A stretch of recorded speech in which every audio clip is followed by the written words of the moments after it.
ọmọ alárẹ̀. Ayé wo la ò jẹ́ rí? Tell them, let them know, say, won't lay back. Then they see us as they emulate. Then one begin, they imitate. Maybe someday they go graduate. Many people don't know about Baba. I see they go. Oh, Lomo Gbadiosh. Ìjẹ̀bú Awùjalẹ̀. Ìjẹ̀bú ọmọ alárẹ̀. Kékeré Ìjẹ̀bú o. Aha! Àwọn tó mọ̀ wá o. Àgbà Ìjẹ̀bú o. Àwọn alábòsí o. Àríyá rẹpẹtẹ. Come on!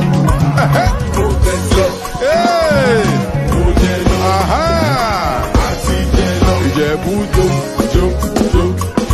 jó dáadáa. Ìjẹ̀bú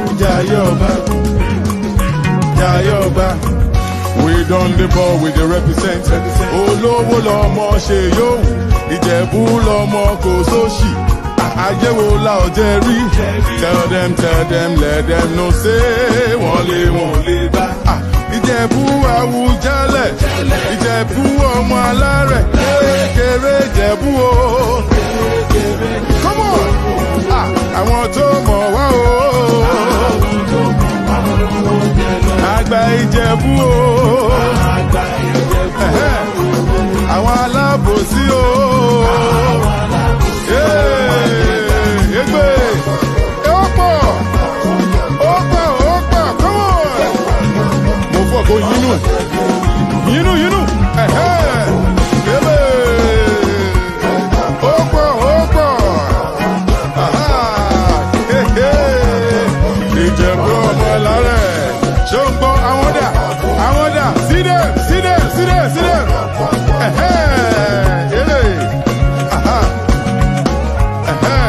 Kékeré Ìjẹ̀bú o. Àwọn tó mọ̀ wá o. Àgbà Ìjẹ̀bú o. Àwọn alábòsí o.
They be local.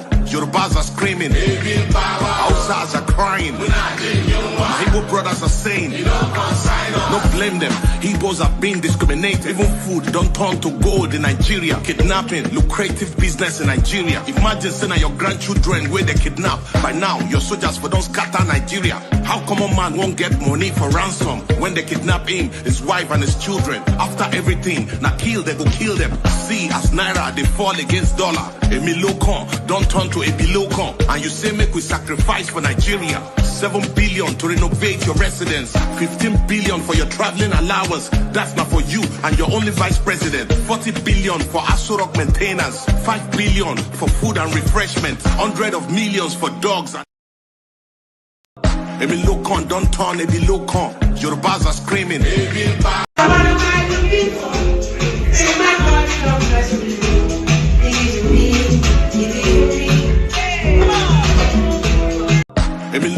don't turn a below con. Yorubas are screaming, Hausas are crying, my Igbo brothers are saying, don't blame them. Igbos are being discriminated. Even food don't turn to gold in Nigeria. Kidnapping, lucrative business in Nigeria. Imagine saying your grandchildren where they kidnap. By now, your soldiers for don't scatter Nigeria. How common man won't get money for ransom when they kidnap him, his wife and his children? After everything, now kill, they go kill them. See, as Naira, they fall against dollar. A milocon don't turn to a bilocon. And you say make we sacrifice for Nigeria. 7 billion to renovate your residence, 15 billion for your traveling allowance. That's not for you and your only vice president. 40 billion for Asorok maintenance, 5 billion for food and refreshment, 100 of millions for dogs and animals. Meanwhile, hunger they kill Nigerians. What did Nigerians do to warrant this treatment? Even Gary, they no fear afford for the family. Tinubu government blame Buhari. Buhari government blame Jonathan. Hunger day, people they die. This one don't pass Jagat. Ayandaba, ayandaba, ayandaba, ayandaba. Ayandaba, ayandaba, ayandaba, ayandaba. Ayandaba, ayandaba, ayandaba, ayandaba. Ayandaba, ayandaba, ayandaba. Susu, baby, subramia. Baby, subramia. Suku, sunu, baby, subramia. Suku, sunu, baby, subramia. Suku, sunu, baby, subramia. Ejemo, ejemo. Anamana. Ejemeje, ejemo. Anamana. Wana mejemo, ejemo. Anamu. Paratuba dodiri tukuma duku tuba dodiri ndemawo eguma ego. Paratuba dodiri tukuma duku tuba dodiri ndemawo eguma ego. Obodo jisike nubo serona. Oyibo. It is everyone. Be free. Ayandaba, ayandaba, ayandaba, ayandaba. Ayandaba, ayandaba, ayandaba, ayandaba. Asuma ayandaba, ayandaba, ayandaba, ayandaba. Wana ayandaba, ayandaba, ayandaba, ayandaba. Susu, baby, subramia. Suku, sunu, baby, subramia. Suku, sunu, baby, subramia. Suku, sunu, baby, subramia. Ladies and gentlemen, sometimes you just have to act like you are drunk, like you are crazy. Confuse your enemies. Confuse them. Oboda say yeah, we mo. Yeah, we mo. Oboda say yeah, we mo. No basa ni ka ponto mo. Iye de gugeme. Okwitara kara mi nguru ma mi ga kuru mu gwo ya baby mo. Abe Maria. How are you feeling? Ayandaba, ayandaba, ayandaba, ayandaba. Ayandaba, ayandaba, ayandaba, ayandaba. Asuma ayandaba, ayandaba, ayandaba, ayandaba. Wana ayandaba, ayandaba, ayandaba, ayandaba. Susu, baby, subramia. Suku, sunu, baby, subramia. Suku, sunu, baby, subramia. Suku, sunu, baby, subramia. Ase kwa nefo jabanye si akuna nyego bamkambasi ozo. Since I was born, but now I am getting youth. Akuna mota nwa akuna koga bu. Ẹ̀jẹ̀ mi ni ẹ kí n gbọ́, àkọ́bí ewé ayò, ewé tún méje, ìtún ló ní ọ̀tún ẹ̀ ṣe, ìfà ló ní kan fà ẹ̀ mọ́ra, àìbínú gbogbo àtàrẹ, gbogbo méjì ọkà bàbà, gbogbo mẹ́ta ọkà wáṣẹ́, orí ló túmọ̀ ẹ̀dùn, gbogbo ọ̀nà ní túmọ̀ ẹsẹ̀. Akọni ìmọ̀ tú ìmọ̀ ọjọ́, ìbọn èmi ni wọn kì í dalẹ̀ bọ́ bá lọ mẹ́lẹ́mọ́ wá fi jóye ẹlẹ́mọ́ àkànbí wọn bá lọ gbé fèrè wá fi jóye ẹlòkó bọ́wọ́ wọn bá tẹ̀lé wá fi jóye aláre àwọn mẹ́tẹ̀ẹ̀ta parapọ̀ wọ́n wá jọ ń pẹ́ mọ́ ẹ̀ẹ́mọ́ olóko jẹ wọ́n pa Akíntọ́lá ọmọ Ògún wọ́n pàdé ìyọ̀dà ọmọ àtàlàbọ̀bà àkọ́bí wọ́n pàdé ṣàtàdàdẹ ọmọ ọba Ìjẹ̀bú mèrè aṣíwájú odò gbólùkẹrẹ ajagun lólòdì ọ̀run tó bá ṣe pé tìyẹ tó bá ṣe pé tìyẹ lọ bá ń darí jọ wí àpérò mi kún gbọ́wọ́ ọ̀bọ ti ṣìgìdì máa gbé àgétì ló máa ń gbé àyàn tí ìlàyàn ewúrẹ́ ọlọ́run dákun má padà lẹ́yìn ẹ kó má gbàgbé ọ̀rọ̀ tẹ́ aṣíwájú ọlọ́run dákun má padà lẹ́yìn ẹ kó má gbàgbé ọ̀rọ̀ tẹ́ àkọ́bí ọlọ́run dákun má padà lẹ́yìn ẹ kó má gbàgbé ọ̀rọ̀ tẹ́ ọkọ̀ onírẹ̀lẹ̀ ọlọ́run dákun má padà lẹ́yìn ẹ kó má gbàgbé ọ̀rọ̀ tẹ́ òdòlé sọ bẹ́ẹ̀ gọ́vnà sọ bẹ́ẹ̀ dẹ́pútì sọ bẹ́ẹ̀ ọ̀túnbá sọ bẹ́ẹ̀ spíkà sọ bẹ́ẹ̀ bàbá Ìjẹ̀bú. And there it is right there, Baba Ijebu, Baba Ekiti. So we know Baba Akure here, but Baba Ijebu, we don't quite know who that is. Somebody reliably told me it's a betting, a gambling establishment. So whatever that was, what is what it is. So whatever that was is what it is. Good day to you. Good to be in your company. And how are you? Yes, let's do that first.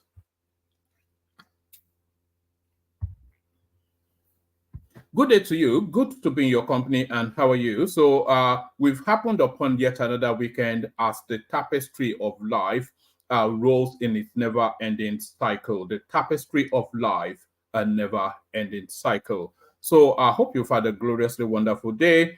And the weekend starts, of course, with your favorite, your friendly, I don't quite know what I was intending to say. I was going to say something and then say, oh, you're a laughing man. So whatever it was I was intended to say, I presume that I said it. So the weekend starts, of course, as the week passed through spending time with that Oyo guy that talks in this peculiar voice, that bald-headed guy that you see on the screen all the time. So all that, well, it's not quite the weekend. Have I lost a day? No, I have lost a day. So I withdraw all of that.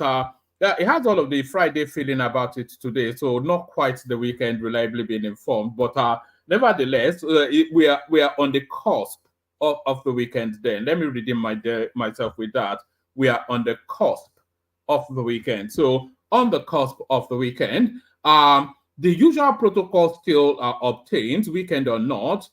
Click on the like button just as soon as you hear me invite you to do it, just do it. Click on the like button.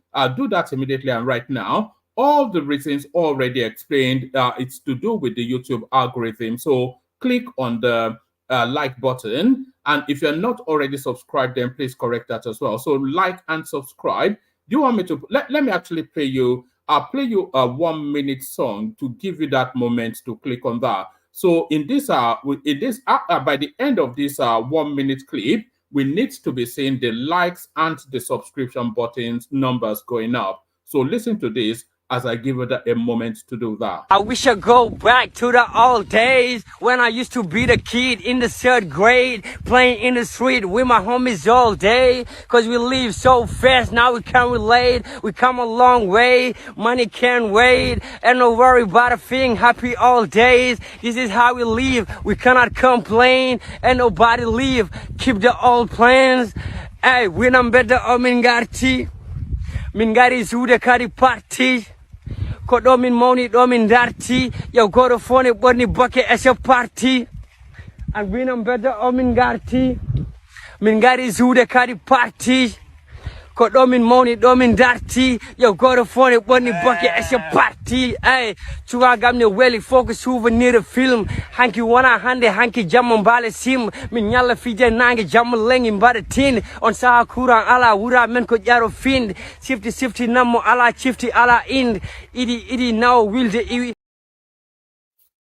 So there it is right there. Shifty Nama. So if a bit of Fulani rap does not inspire you to click on the like button and subscribe, then I don't know what can. So there it is right there. Shifty Nama, according to the Aboki rolling his cattle down the field. So there it is. Shifty Nama.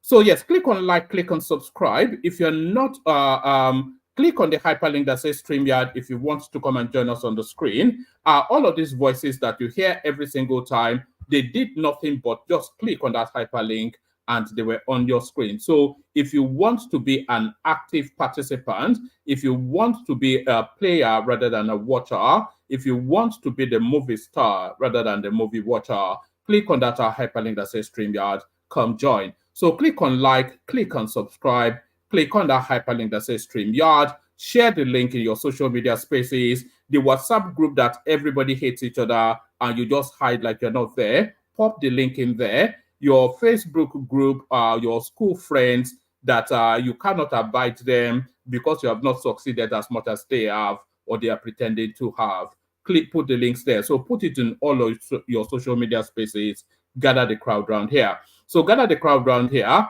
And then, of course, the $ at the bottom of the screen, use that to super chat towards the stream. We've been seeing somewhat of a slowing down in the super chat, and the platform needs constant lubricating. So every single day it needs to be lubricated, a minimum of 5 super chats. This is what the expectation is. So click on that $ at the bottom of the screen. Be the first to but don't do, like I would say, don't do some silly something to say you've super chatted. So if you're going to super chat, do it handsomely so that it can be celebrated. So super chat towards the stream as well. So like, share, subscribe, click on the hyperlink that says StreamYard, click on the $ at the bottom of the stream, super chat, super sticker, super whatever it is, just empty the content of your wallet onto the platform, essentially what that is.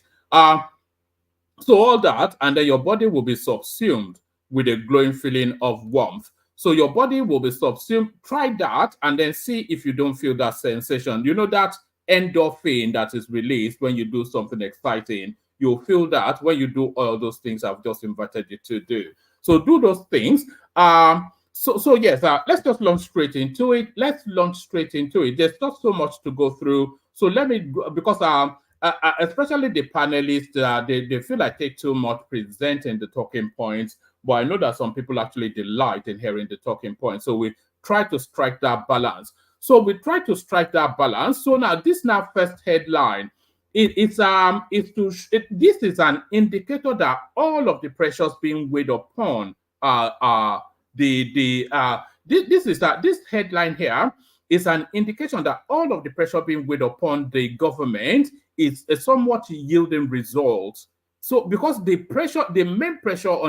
are two pressures on the government really, is to curb the excesses of governance and govern in a people sympathetic sort of way.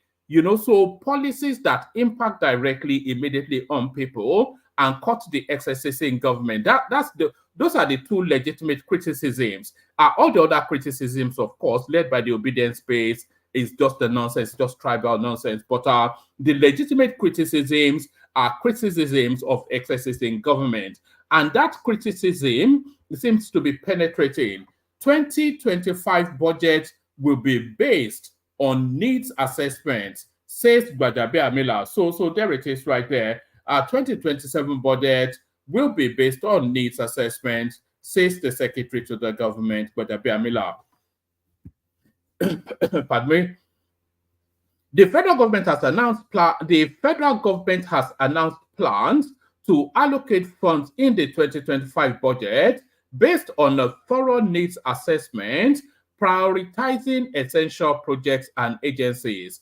It said it will ensure that fundings allocated to agencies are based on actual requirements. Chief of Staff to the President, Honorable Femi Gbajabiamila, disclosed this while speaking to journalists after a one-day fact-finding tour of government agencies under the State House, emphasizing the need for prioritization given the limited resources available. So this is essentially that pruning of governance that are a lot. It's just the excesses that rank. You see, I'm not with the argument that the presidency shouldn't have bought a presidential jet. I'm absolutely for that. And I even feel that they didn't buy a luxurious enough one that is in keeping with the prestige of the country. So that I don't subscribe to that, but there are a lot of excesses, a lot of wastefulness in governance in terms of entourage being taking escargots to meaningless conferences all over, all those sort of excesses that needs to be curbed. And I think this is where this actually seeks to speak to. Let me take you from the top again. I'll speak through. 2025 budget will be based on needs assessment, says Gbajabiamila. The federal government has announced plans to allocate funds in the 2025 budget based on a thorough needs assessment, prioritizing essential projects and agencies. It said it will ensure that fundings allocated to agencies are based on actual requirements. Chief of Staff to the President, Honorable Femi Gbajabiamila, disclosed this while speaking to journalists after a one-day fact-finding tour of government agencies under the State House, emphasizing the need for prioritization given the limited resources available. But Gbajabiamila questions the current funding and performance of various agencies, considering their mandates and relevance to the administration's vision and the Renewed Hope agenda. He hinted at the possibility of merging or scrapping underperforming agencies to optimize resources. So that scrapping or merging underperforming agencies is something that long needs to be done. That goes back to the Oronsoye report, by the way. So the recommendation already there, I think that goes back actually to the good luck journal. It's just the slowness with which they move to implement things that actually benefit people is what actually rankles. So a lot of these agencies, like the NDNC, for instance, some anti-corruption agency, and then you have the EFCC, and then you have the police as well. So you have three agencies duplicating the same function. So a lot of margin, a lot of scrapping certainly needs to take place. He hinted at the possibility of scrapping of margin or scrapping underperforming agencies to optimize resources. In any country in the world, resources are limited. For us, it is about prioritizing. Where are we so far? What have the agencies done? How have they measured up to their mandates? And how important are their mandates in terms of the vision of this administration and the Renewed Hope agenda? A lot of agencies are not properly funded. Do we merge some of these agencies? Do we scrap some? I am not talking about the State House agencies. In 2025, we are not going to budget in a vacuum. We will budget based on needs assessment, he said. In separate interactions with heads and staff of the agencies, the chief of staff, so this thing is starting to will somewhat. In separate interactions with heads and staff of agencies, the chief of staff pledged that the presidency would ensure better welfare and working conditions of staff within the agencies under the supervision of the State House. So I think that's enough of that. It's too extensive for what it is.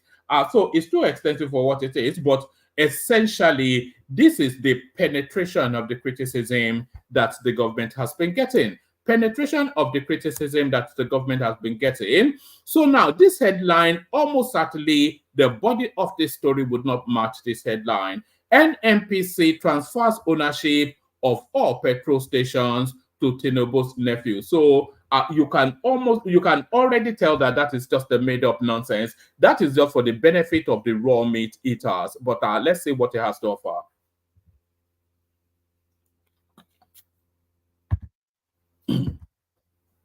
All right, the Nigerian National Petroleum Company Limited has transferred all its retained assets to OVH Energy Marketing Limited, the operators of Oando Petroleum, and a company owned by President Bola Tinubu's nephew, Wale Tinubu. The NNPC can now transfer its retail ownership and assets to OVH following a court approval. The Nnpcl Retail is primary importer of petrol in Nigeria. In October 2022, the NNPC announced it has acquired OVH Energy Marketing, owner and operator of the Oando downstream assets of New Oil Energy Limited, a month after New Oil Energy acquired OVH Wheatwood.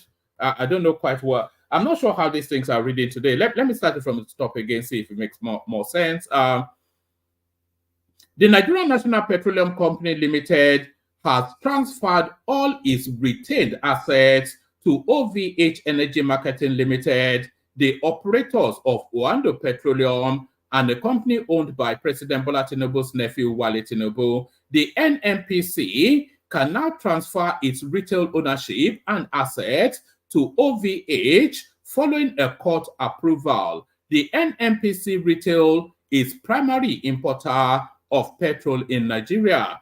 In October 2022, the NNPC announced it had acquired OVH Energy Marketing, owner and operator of Oando downstream assets from New Oil Energy Limited, a month after New Oil Energy acquired OVH Wheatwood. I don't know what that Wheatwood is. This transaction allowed the NNPC to capitalize on the already existing success of OVH and create an opportunity for the state-owned company to utilize the business model of Oando service outlets nationwide. However, NNPC, OVH, and New Oil filed a joint petition before Justice Anake of the Federal High Court in Lagos on the 24th of June, asking the court to grant 8 orders, including the dissolution of NNPC Retail and New Oil without being wound up. They also sought the approval of the transfer of their assets to OVH Energy Marketing. Justice Anake subsequently granted the 8 orders, making the merger effective from January 2024. Meanwhile, the manner of which the transaction was conducted has raised concerns, with an employee of NNPC Retail describing it as criminal. An investigation by correspondents also exposed discrepancies in OVH Energy's claimed number of filling stations during the merger talk with OVH Energy's former CEO. So I'm not quite sure what this offers. So this sounds more like a business deal than anything else. So I'm not quite sure what gotcha is being gotten there. So what I glean from this essentially is that NNPC acquired some assets which is subsequently sold to another oil market operator. So if I've missed something there, or then somebody can come and educate me. Ministry of Works won't propose any new projects in 2024. So this is Dave Umahi. So yes, the heavy weight of that Lagos Calabar coastal road has chewed up every other thing that needs to be done. The Minister of Works, Dave Umahi, has declared that the ministry, under his leadership, would not propose any new project for execution in the year 2025. Umahi said instead of new projects, the ministry would focus on completing several ongoing and abandoned projects. He added that the only thing that should say that he added that the only thing that can make the ministry recommend any new project is if it comes from the president. Correspondence reports Umahi made the declaration in Abuja on Thursday during a press briefing to mark his first year in office. The minister said, we will not propose new projects for the 2025 fiscal year unless otherwise dictated by the president. I am going to tell the Ministry of Finance to provide funds for us to complete ongoing projects. Right now, we have over 4,000 ongoing projects and a funding gap of 16 trillion. Most of them were inherited by this administration. Some of these projects were awarded when the naira was exchanging for 150 to $1.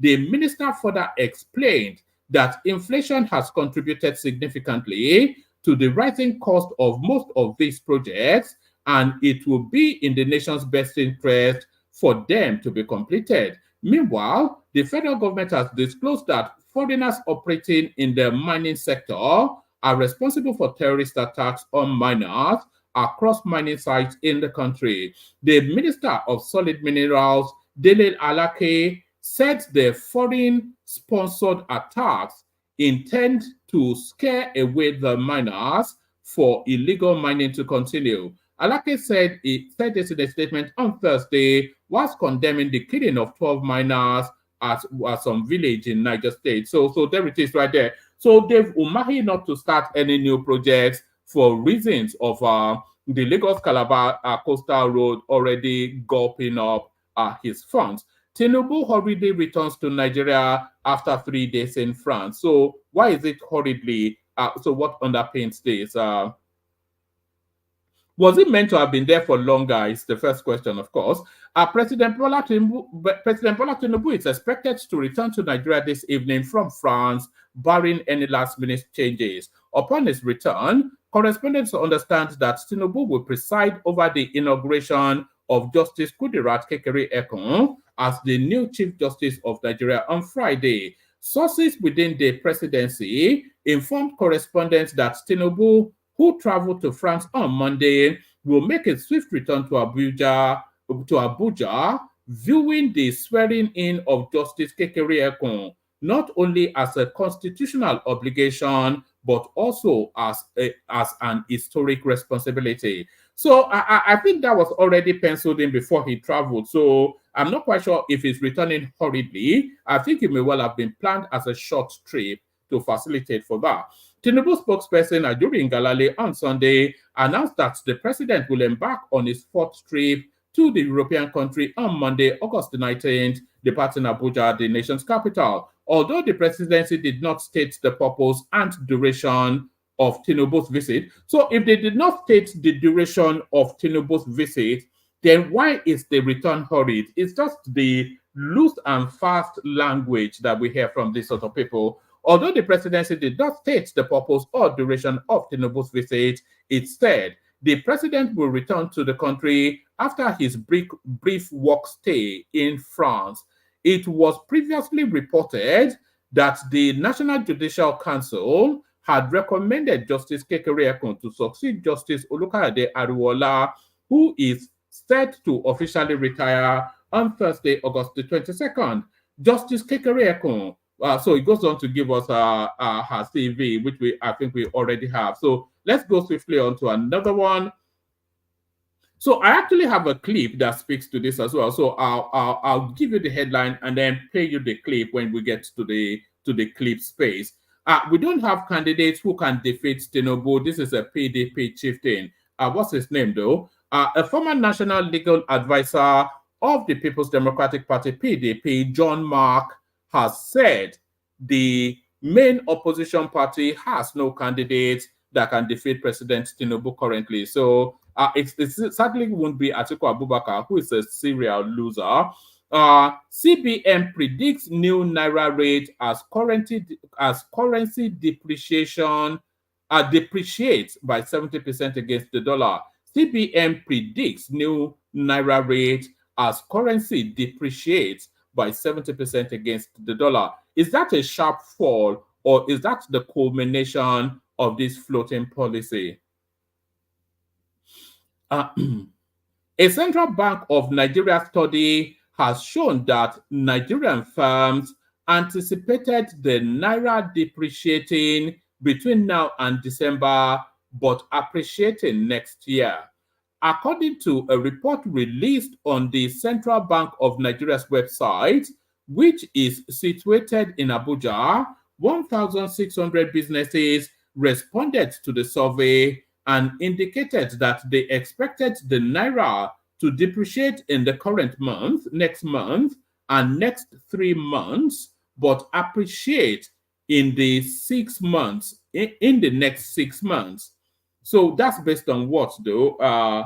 It will appreciate towards November, December time for reasons of people coming home with big money. Since June 2023, the survey was conducted in the third week of July. Since June 2023, when it was granted wider trading freedom in an attempt to regain investor trust in the economy, the value of the local currency relative to the dollar has depreciated by almost 70%. So, yes, if it's depreciated by 70%, that's still not a huge hit, I wouldn't say, because it's actually looking for its true value. Due to the currency depreciation, correspondents reported that a number of companies with dollar-denominated debt, notably MTN Group Limited, the largest mobile provider in Nigeria, experienced losses as those debts surged in naira terms. Every month, the Business Expectation Survey evaluates top Nigerian companies in a variety of industries, such as manufacturing, construction, energy, and services, in an effort to promote openness and increase public access to economic data. The central bank revived the report this month along with other publications. So that's just to tell you then that the naira is plateauing somewhat towards an established exchange value. Some people are holding all block licenses as souvenirs. This is the petroleum minister. So there's a lot of that going on, actually. Yes, there's a lot of that going on, actually. With people acquiring all these licenses, we certainly have it in the energy sector, we have it in the telecommunication sector, and we certainly, they get all of these licenses and then they attempt to sell it or sit on it. The Minister of State Petroleum Resources, Heineken Lokobiri, has said that some people in the country are holding all block licenses as souvenirs and have failed to secure investment or undertake exploration activities. Lokobiri disclosed this in a statement on Wednesday in Abuja while speaking on the challenges the sector is experiencing. He vowed that all block licenses without exploration activities will be revoked. According to him, out of the 60 licenses issued in the current all block bidding, only 10 companies have successfully attracted investment and started exploration. I have always said if the upstream does not succeed, midstream and downstream will fail. And we have people who are holding licenses as souvenirs. If those people do not use the licenses given to them to be able to raise funds and then extract the crude from the soil, we better take it back from them. So there it is right there. So I'm not sure that anybody can fault too much in that. Not too much to be faulted in that. What more do we have? Let's see. Oh, all right. We have this one coming out of Cameroon. So let's. Is it loading up? Yeah, there it is. So we have this one coming out of Cameroon. President Biya to contest again, age 93. So, and we had that Cameroonian guy coming on this platform talking shit, talking nonsense. President Paul Biya of Cameroon is set to contest the country's presidential election again at the age of 93. Founder of the Foreign Press Association Africa, Kennedy Wadera, disclosed this on Thursday, citing news media The East African. Cameroon is due to hold its next presidential election in 2025. Long-time President Paul Biya will be 93. He has confirmed that he will contest. So it'll be interesting to see how he actually campaigns. I'm not sure if they campaign anything in that country. If he wins the election and completes the new 7-term mandate, Biya will be 100 in 2032. So they actually run a 7-term mandate there. Maybe that's a new thing of a single term, something that they've instituted in that country. According to the report, Biya's decision to delay the election by 1 year and to allow him to contest despite his age has infuriated opposition politicians in Cameroon. It stated that even these opponents may not be allowed to contest, leaving Biya free to win again and serve another 7 years. So he's going to run an election with no opposition, declare himself as president. Breaking, Wale Tinubu's Nnpcl completes $783 million acquisition of Nigerian Ajib Oil Company. So I'm not quite sure what they can embed as corruption in this. This is a straight up business deal. This will seem to me.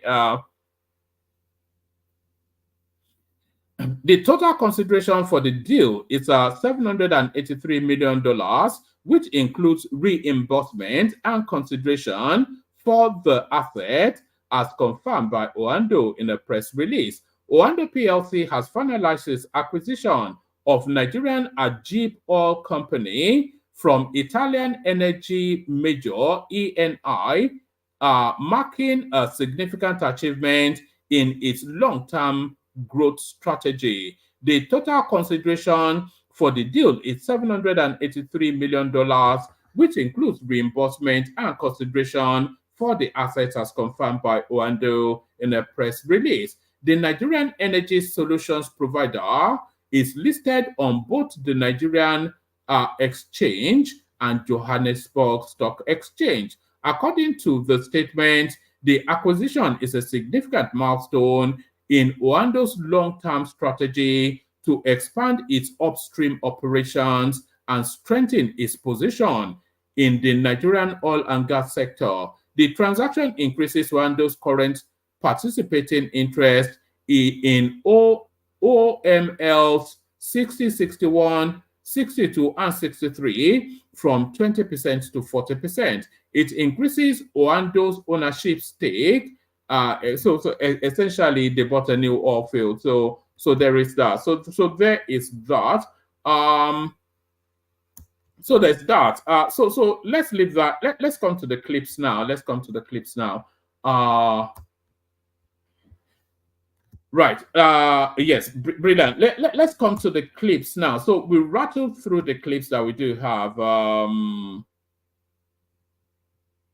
Right. Let's actually kick it off with Nigeria versus South Africa, which is taking a new dimension now. So what the South Africans have been doing is that they've been phoning services in Nigeria and then running those services on errands and then canceling it, trying to destroy businesses in Nigeria. So they will phone, for instance, Uber in Nigeria and send them on a pickup that is miles away. They'll phone Bolt and send them on a pickup that is miles away.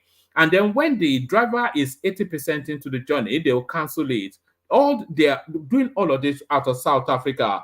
And the one thing you would never want to do is to take on Nigerians in that sort of exchange. So Nigerians are now doing equal measure. So let's start it off with this. Dear South Africans, I know you win at a lot of things over Nigerians, especially with hate, xenophobia, backwardness, primitiveness, and many other crazy ways that you behave. If you haven't learned anything with Nigerians, you should learn that You can never start an e-war with Nigerians and win. Hear me. You will never win in an e-war with Nigerians. You see this bolt for bolt war that you have started, ordering Nigerian bolts, and when the drivers reach your destination, you cancel it. You are not the one who is going to come out victorious. If there is anything Nigerians have, it is time. Nigerians have time. Do not fuck with Nigerians will drag you by your hair in mud with your head face down.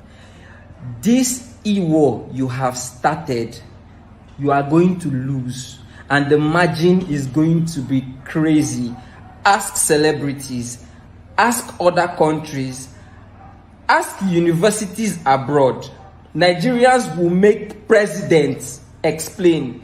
You have started this war. You better call for truce. And you better start now.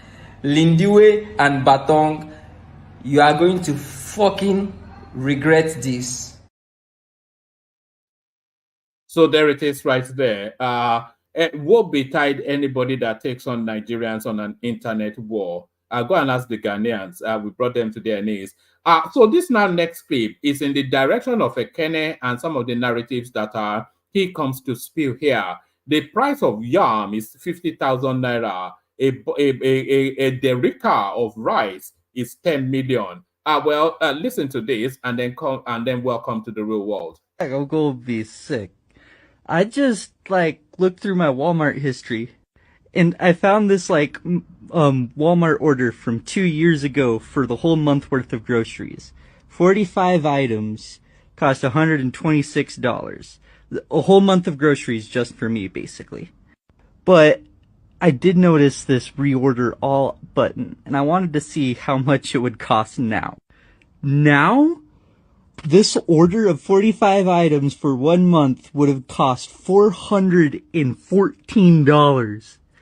That is 4 times more. How the fuck? How? What? So there it is right there. Grocery shoppings for within a period of 3-4 years has gone up by was that 400%. So welcome to the real world. Nothing unique or peculiar to Nigeria. So still going back to South Africa now, and what happened to that Chiamaka, the beauty queen? The South Africans now going down memory lane. Watch this. It was point blank Afrophobia, and you know what is the most disgusting about it all? Go and look at the video where this comment is coming from. Go and educate yourselves and find out what Nigeria has done for our country. Go and read up on the history.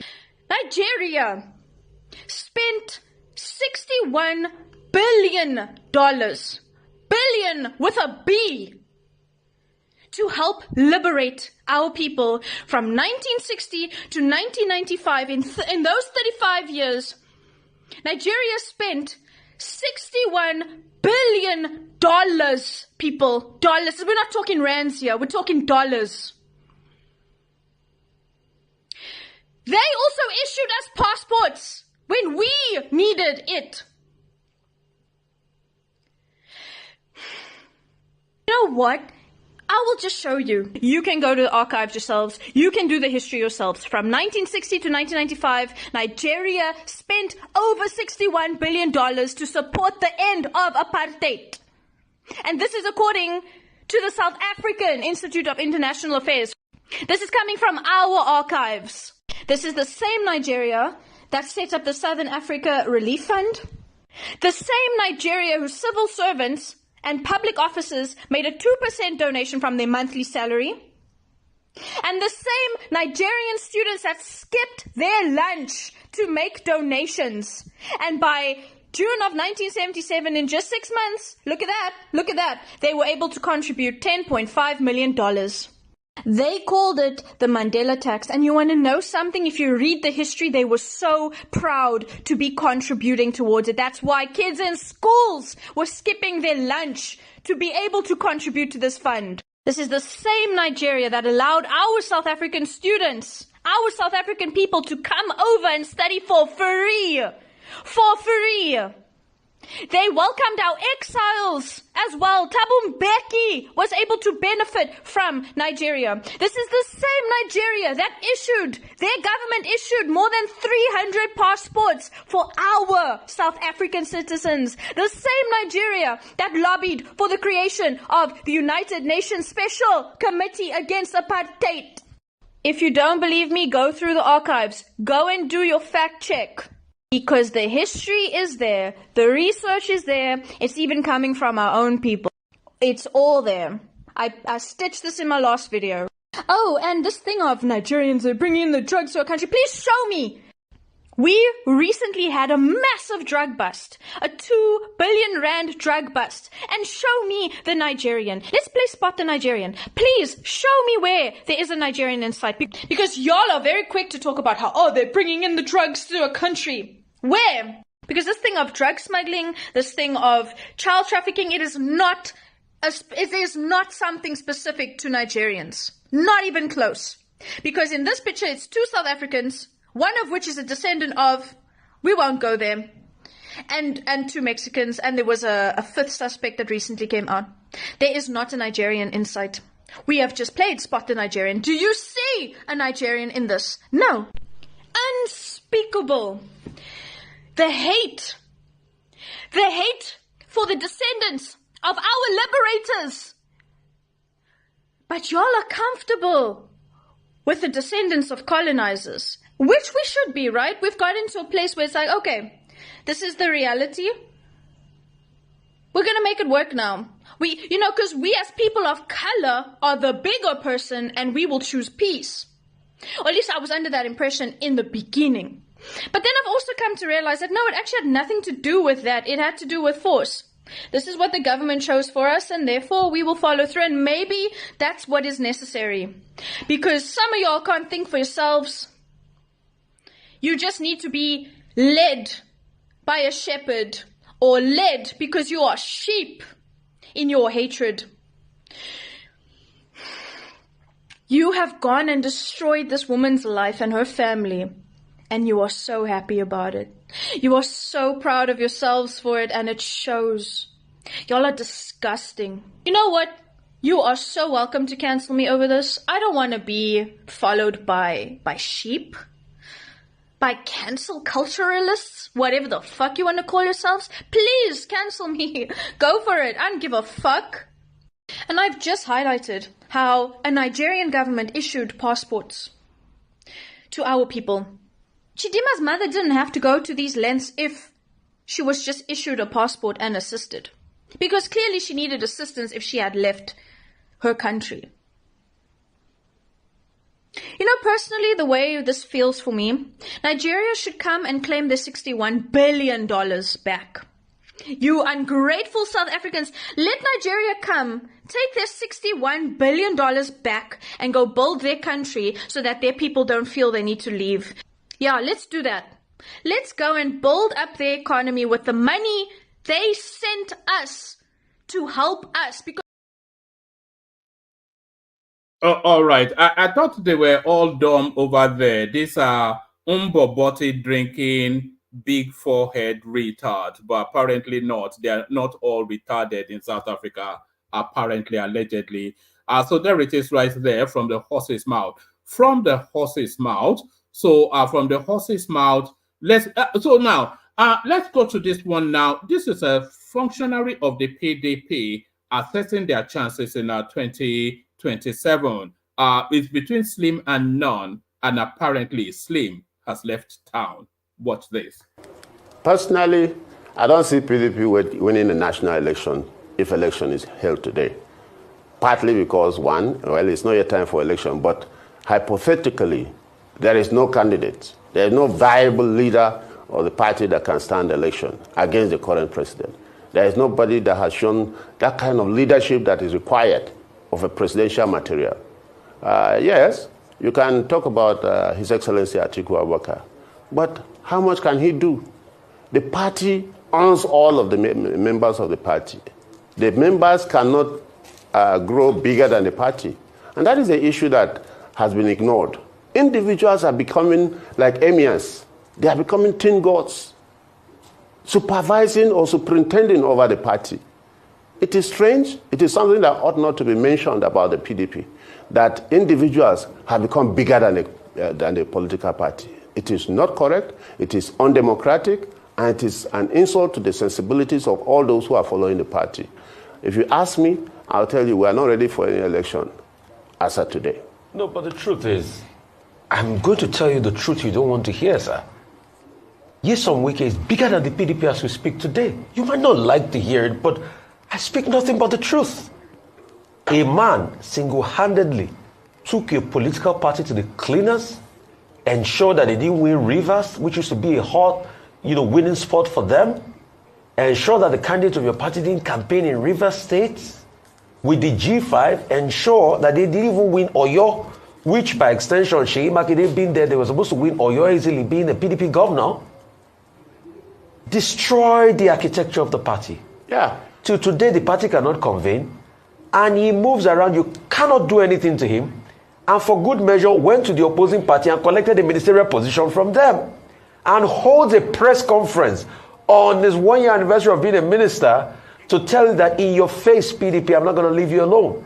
So he's got the party where he wants the party. And the truth is, there are no leaders in the party. In fact, do you know what he said about Adolphus Wabara?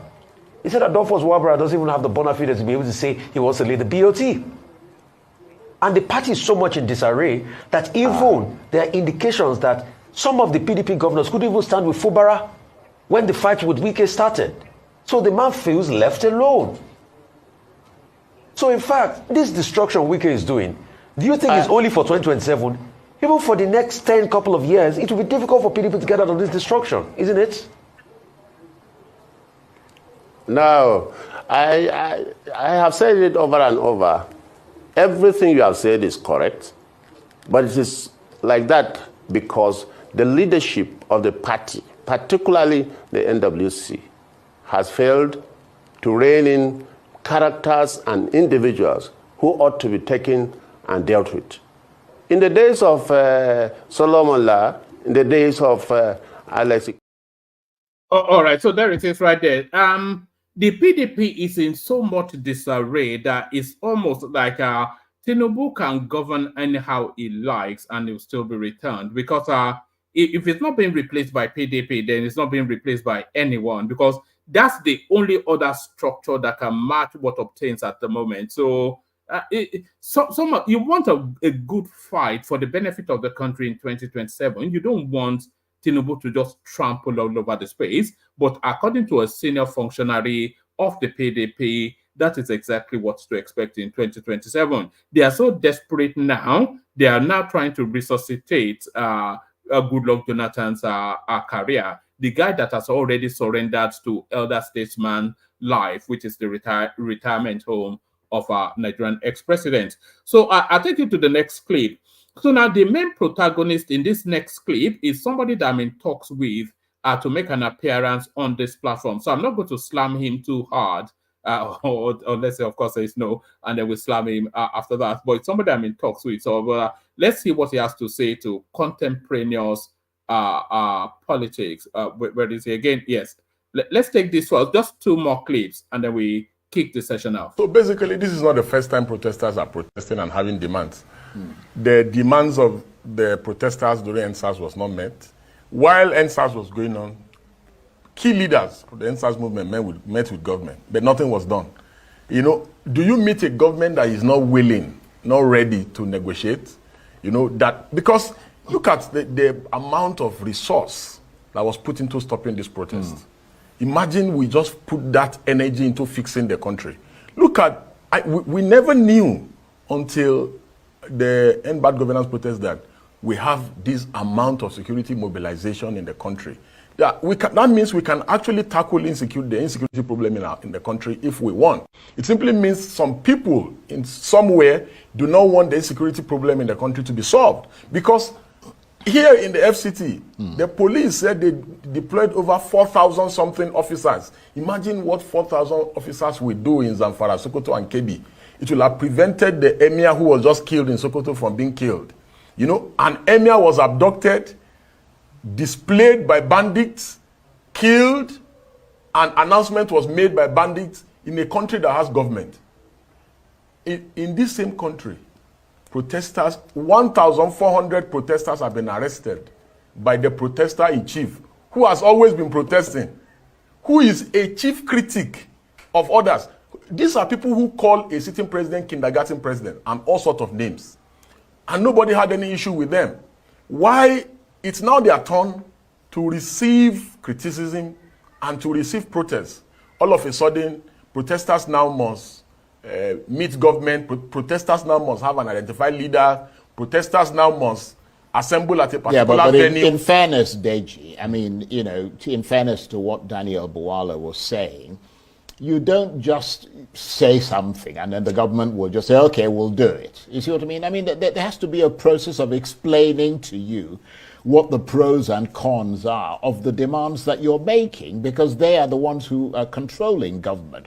What about gesture? I mean, the president did make gestures, let's face it. I mean, he came out, he spoke to the people, he said he was willing to engage with the people. What about the gestures that have been made? Like, for example, we heard recently that the National Assembly said they're going to reduce their salary for 6 months. President Tinubu recently told his chief of staff to ensure that the cost of governance is cut by slashing the size of his entourage on foreign and domestic trips, as well as those of the vice president, the first lady, and ministers. That's a cost of governance reduction measure, isn't it? That suggests some measure of goodwill on the part of the government. For us, from where we are standing, we do not see any sign of goodwill from the president. The most brazen of lack of any care for the Nigerian people is the presidential jet that he just launched. All right, so that's Deji Adeyanju showing off his newly acquired skill to communicate in the English language. Apparently, he's gone off to take some law degree. So, yeah, Deji Adeyanju showing his newly acquired skill. Let me play you this last one now. This one speaks to profits being declared by Nnpcl. And as you listen to this, think Professor Pella, think magic tricks, think abracadabra, think Sakamaje, think once I have a gulp of water, watch this. Well, if Nnpcl has made so much like this, and then we're as a country which Nnpcl is a cash cow, first of all, we must know who is the owner of Nnpcl. So if they have made so much profit, who are the shareholders? By the PIB law, that means the shareholder of Nnpcl is the Ministry of Petroleum and the Ministry of Finance. So by now, they should be rejoicing that they have so much money. And in turn, this money will find their way into the Federation account. But you must understand that they've already made it known. Remember, there was a memo before the result came out that they have already said that, you know what, we are not going to be paying profit dividend to the federal government for the next, in short, maybe for the next 6 months or to the end of the year. So whatever profit they are declaring now is what we'll call in financial cycle paper profit. I listened to Roto's analysis also of it. He brought out some very stemming. If you have overhead costs and the least paid Nnpcl staff is in about 100 and something million, now you understand why their portal have to crash. They decide to open it for people to apply, because if I'm ending up to that amount, I'm not going to jackpot anywhere. I'm going to stay here. That is one. When you look at that overhead cost, it's monumental.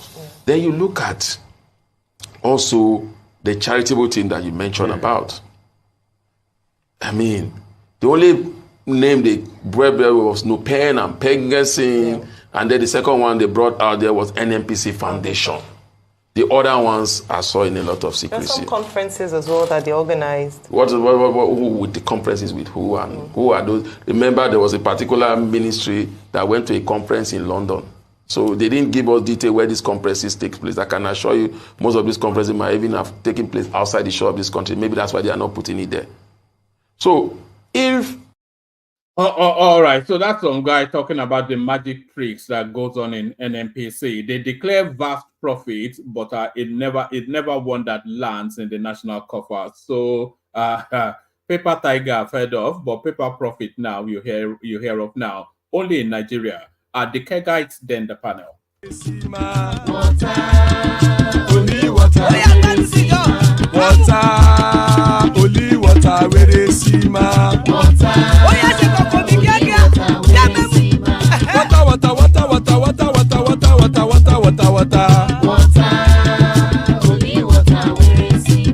Hapa o naido.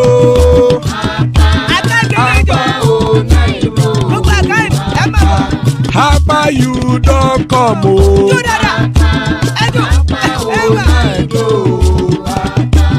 Hapa o naido.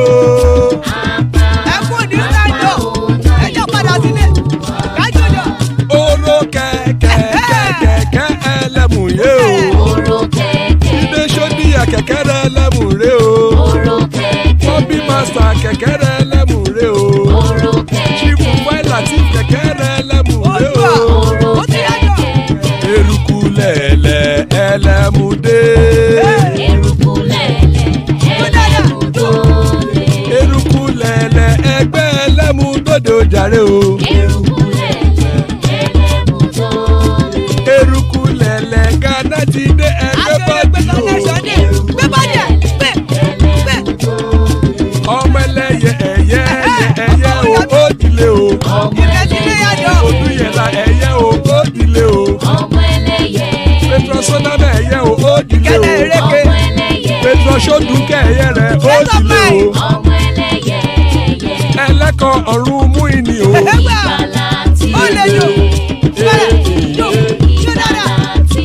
Àkùkọ ọ̀run méjìkọ.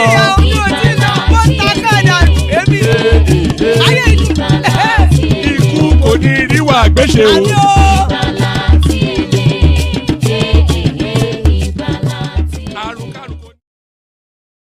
So there it is right there. Ikuko Neru Agbeche, may death have nothing to do with us. Amen to that on behalf of myself and you, my friends. So amen to that on behalf of myself and you, my friends. Joining us, Solly. Good to have Solly here always. Ekene joins us from Alaba. Gas them up makes one of its cameo appearances. Ajanle Koko represented as well. So good to have you, gentlemen. Plenty of spaces still on the panel. Anybody wants to jump on, jump on.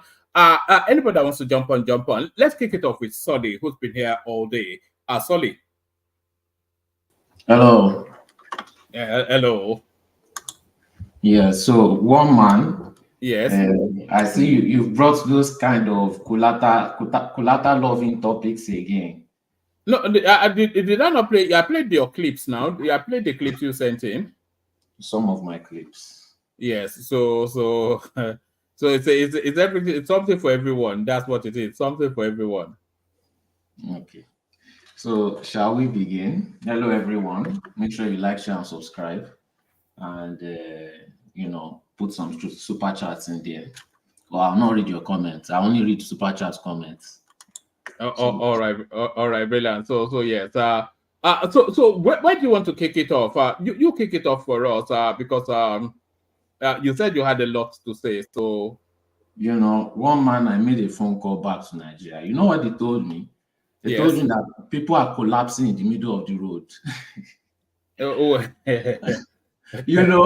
And when they go and meet them, most of the time is hunger. Do you know that price of kerosene has gone up? Yes, I saw that in the headlines. Yes. So who are the users of kerosene? It's poor people. So it's everybody. Okay, but most of the rich people use gas, and even they are complaining the price of gas has gone up. In 2024, we're still buying gas in cylinder. So anyway, the country is just getting worse and worse. The poor, they are just going to be dying off, or they have to fight for their survival. They only have two choices because the government is not going to do anything to make any way for them to survive. The first one you read was Bajamiala saying that is going to make cuts and deficit and whatever from an alleged crook that stole somebody's money in US and they took his license. That's the promise of the person that we should be believing. You know, so it's just another rules. If they do it, who will benefit? It's still them. So whenever they are ready to do a function, whenever they are ready to do something and it seems so urgent and they start talking about policies, they start talking about how it's going to help Nigeria, at the end of the day, they are just talking about themselves and they are glorifying on it and telling it to the public about what they will soon loot and steal, because it will never touch the citizens. Whether they reduce government spending or look at how many jets we have all over. Canada, France, this one and that one, and they are still buying new jet on top. They've not sold the old ones. How many jets are in the Nigerian presidential fleet? I don't know. So Five yes. jets. I thought it was 6 actually, and this guy saying how many jets we have. This is that what not a lot? Is that how many? Do you know how many they have in the American fleet, or the Ghanaian fleet? How many do they have in the Ghanaian fleet? We're talking about the current situation of Nigeria. I don't care about America. I don't care about Ghana. We're talking about Nigeria. If they say they want to reduce government spending, right? Yes. To help the Nigerians, then they will start doing it from now. Not that they will start talking about in 2025, which is more promises, so that people will calm down. It's a budgetary. They are dirty tricks. You see, it's just always the lack of understanding. It's a budgetary cycle, isn't it? Mm-hmm. Yes. How has the last budget helped the Nigerian citizens? So they are speaking to the next budgetary cycle. Okay, but this current budgetary cycle that we are in, how has it benefited the poor average Nigerian citizen? Well, you have to go and look at the infrastructures being built. The Lagos to Ibadan Expressway that's been completed. When is it going to be finished? What do you mean when? Has it not been finished? And how much more loan are they going to collect till they finish it? Has it not been finished? Lagos to Calabar? Lagos to Ibadan, I said. Oh, okay. No, okay. I don't know about that. I thought you were talking about and all the rail services being built, all of these things. So it's not really going to help majority. Lagos to Ibadan is not the whole of Nigeria. It's just a section in the southwest. What do you mean a section? Do you know the most trafficked road in Africa is? Mm-hmm. Is Lagos Ibadan. And how has it alleviated the poverty? Lagos, you just don't know anything and you talk a lot. Lagos Ibadan is the most. Listen, so you at least take a knowledge in order to have substance to things you say. Lagos Ibadan Express Road is the most trafficked road in the whole of Africa. Do you know the economic implications of that? If you don't know, say I don't know. How much in total did they spend on doing that road? You go and ask the Ministry of Works. And how long did it take for them to start? You don't even understand anything. Do you know the impact of what I just told you? I know it has some impact on the minority. It has some impact. Unless you are disputing it as a fact, which we can check, I just told you now that Lagos Ibadan Express Road is the most trafficked road. Just pay attention so you understand. It's the most trafficked road in the whole of Africa. So with that understanding, what do you think the economic interpretation of that is? If you don't know, say I don't know if you don't know. Okay, I want to add this. I don't know, but will it alleviate the poverty level of the people in that environment? Okay, that tells us that you don't know. Exactly. Of course it does. You see that question is as dumb gets. That question you just asked there is as dumb gets. But yes. But one man, if hunger is a problem and the majority of farm produce comes from the north, wouldn't it be more economical to build a super highway or a train route from the north to the south than Lagos Ibadan? Because there's no economic value in that your Lagos Ibadan expressway. Has Buhari not done that already? Yes, that's already been done. But I don't want to deviate too sharply into that. You see, Lagos Ibadan Expressway is the conduit you know, it's the conduit that funnels to the whole, not just to some, to the whole of the country. And historically, Lagos is the shipping hub of Nigeria. So every transition that funnels into that country funnels through Lagos Ibadan Expressway. And then every economic incomings that comes to the south, the money impact of it is in Lagos, and that funnels through that road back into Lagos. And this guy is asking me what the benefit is. Can you even believe that? Unbelievable stuff. No, you've mentioned the benefits, and I did not deny it, but has it elevated the poverty level in that space? Is that not the elevation of poverty? What do you understand by the elevation of poverty? If economic activities is facilitated, what does that mean? So, the point is that just hold on. If economic activities is facilitated, what does that mean? It means people are doing business. Right. Okay, so anyway, just carry on. Do whatever it is you want to do. Exactly. Yes, solely that will stimulate economic growth. He doesn't understand anything now. He just I understand that, but one man wants to die on that hill. So what if they did Lagos Ibadan Road? Isn't that what they are supposed to do? Isn't that what they are supposed to do? But you said they do nothing. What about the Lagos Ibadan? I never said that. What about the Lagos? You said oh, they'll just round trip the money and loot it. What about the Lagos Ibadan rail service? Kaduna Kano rail service? Maiduguri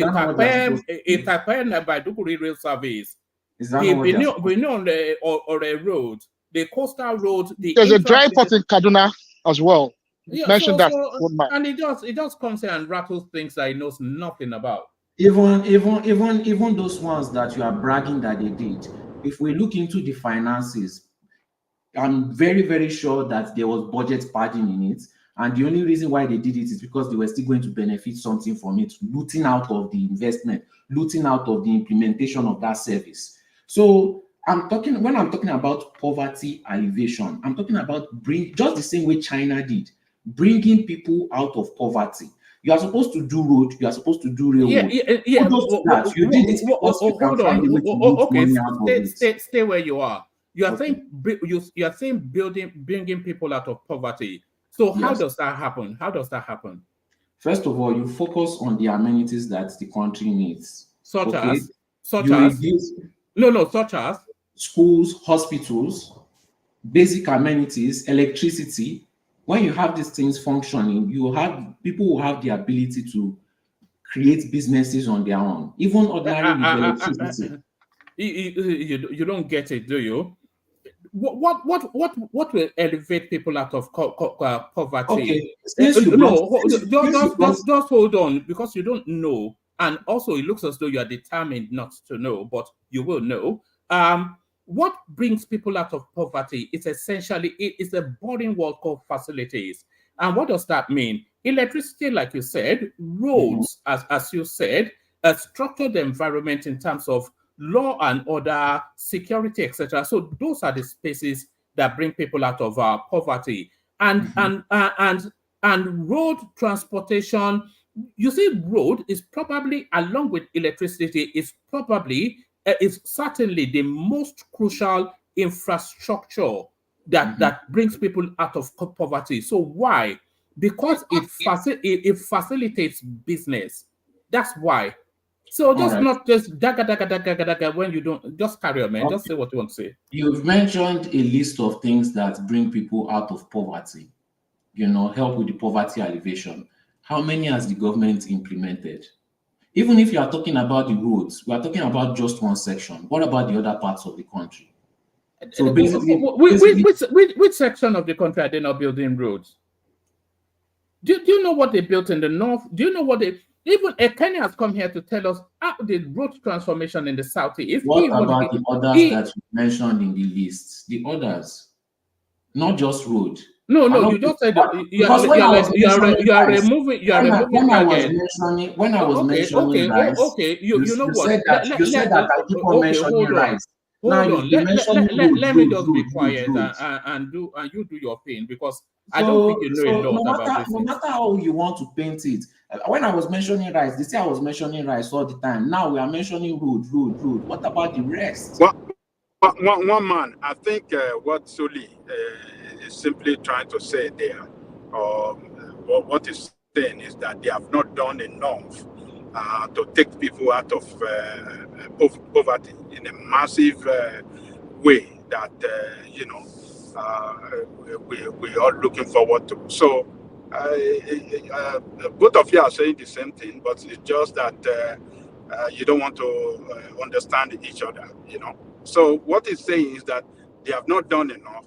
They are not built more roads that can take people out of poverty, because as we know, if we have good road across the country, that will stimulate, economic growth. And when we achieve economic growth, that will definitely alleviate poverty, So both of you are saying the same thing, but you are just saying it in a different way, So let's move on. I'm happy that you even brought the example of America, right? When we're comparing how many jets they have and everything. If America doesn't have electricity, or if America has Nigerian type of functioning electricity, a lot of people will go into more poverty. But you won't compare those other sectors. You won't compare it. You happily just move it aside. And it's not like the money is not there to do these projects. The money is there. And these projects can be done in 1 year. In 1 year, because the money is there. But where is the money being siphoned to? Majority of the funds that is supposed to be used to alleviate poverty is being looted. And we have many examples, many examples. Even palliative, free food. You are stealing the money of the country, and you are now stealing foreign aid also, just because nobody is going to do anything. And then we have a criminal coming out to come and promise the Nigerian people. They seized this license in that same US that you mentioned. They seized this license and they deemed him fit to be a convict. And he's coming out to come and make promises that is going to help. Well, how will he, if a convict, can you give a convict your finances to handle, to promise you your future? You cannot. Where was he convicted? US. Wasn't his license seized, allegedly? That's a conviction. Do you even know what a conviction is? Okay, but at the end of the day, he committed a crime in theft. And what do you mean he committed a crime? You said it's a convict. Where was he convicted? I assumed he was convicted in the US. His license was seized. I saw the news. Was he not indicted for that? He was. An indictment is not a conviction, solely. So would you trust him with your finances? Well, if the guy is the number 4 citizen in the country, so he's already entrusted with my finances and yours. No, he's not. He's not. You can never trust him with your finances. So I'll never trust him with his words.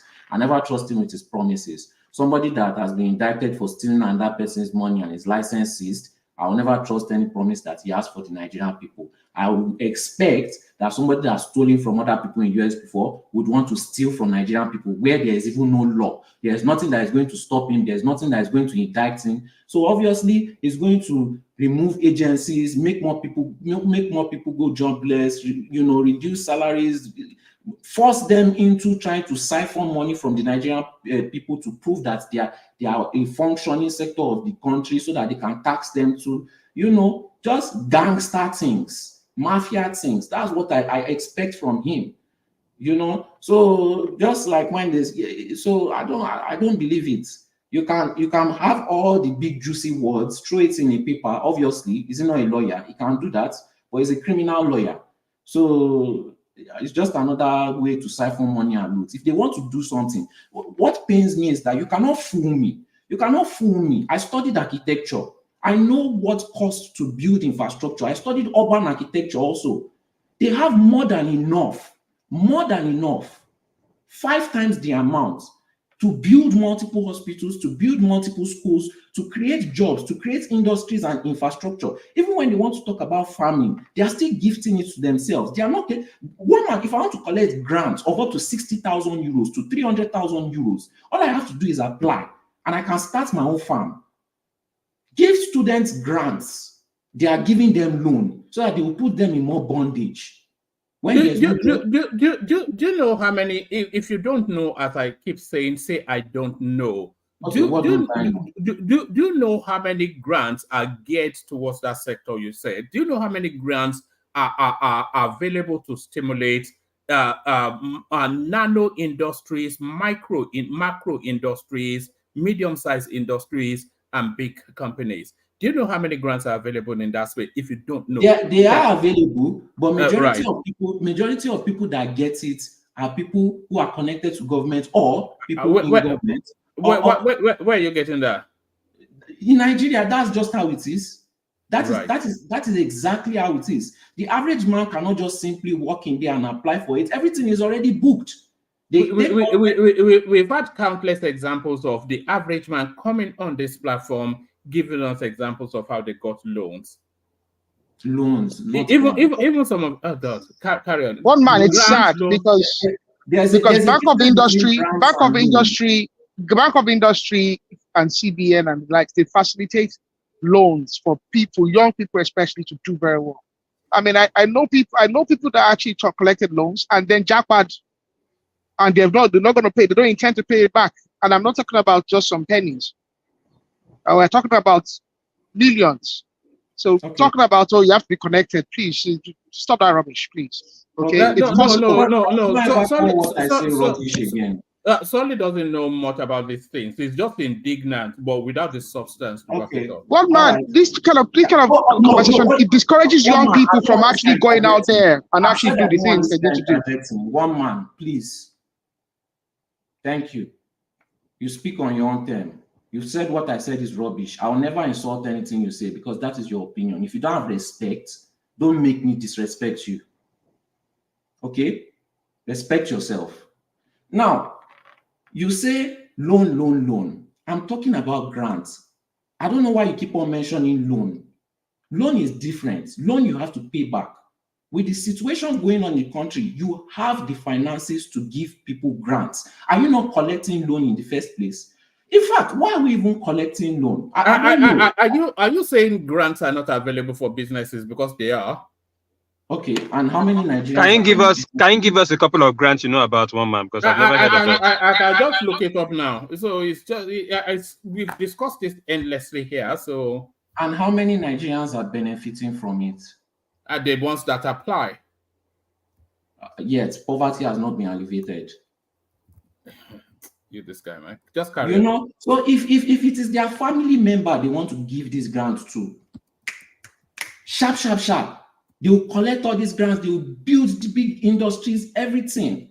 When it is time for they themselves to benefit or somebody close by to them, or they will put somebody that they know at the head of one company or their children or somebody in their family, they know how to quickly apply for these things first. They are the first recipients of everything government is giving out, whether it is grants or whether it is subsidy or whether it is what's this thing, tractors and tools and everything. Is government or somebody that they know, they've arranged this thing for them to benefit from it first. Everything they do is for their own benefit. They are running a capitalistic system. You're already in government. You don't need to be a capitalist because government money and tax and everything will pay you. But you are now doing business with politics on top Nigerians' head, and you know that they have no choice to pay for it because you are forcing them. You are legally making it compulsory. Look at how they've increased passport fee.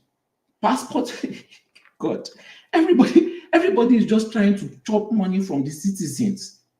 I don't know why they are not trying to take money from themselves because they have all the money, So everything is just a business move.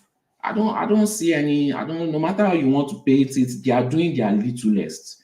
And even the one that they are doing it because they benefit from it. If you tell me one single thing that they have done that a lot of Nigerians have benefited from, but government did not benefit, I'll keep quiet and I'll accept that everything I said is rubbish. All right. Let me take you to the federal government's website. So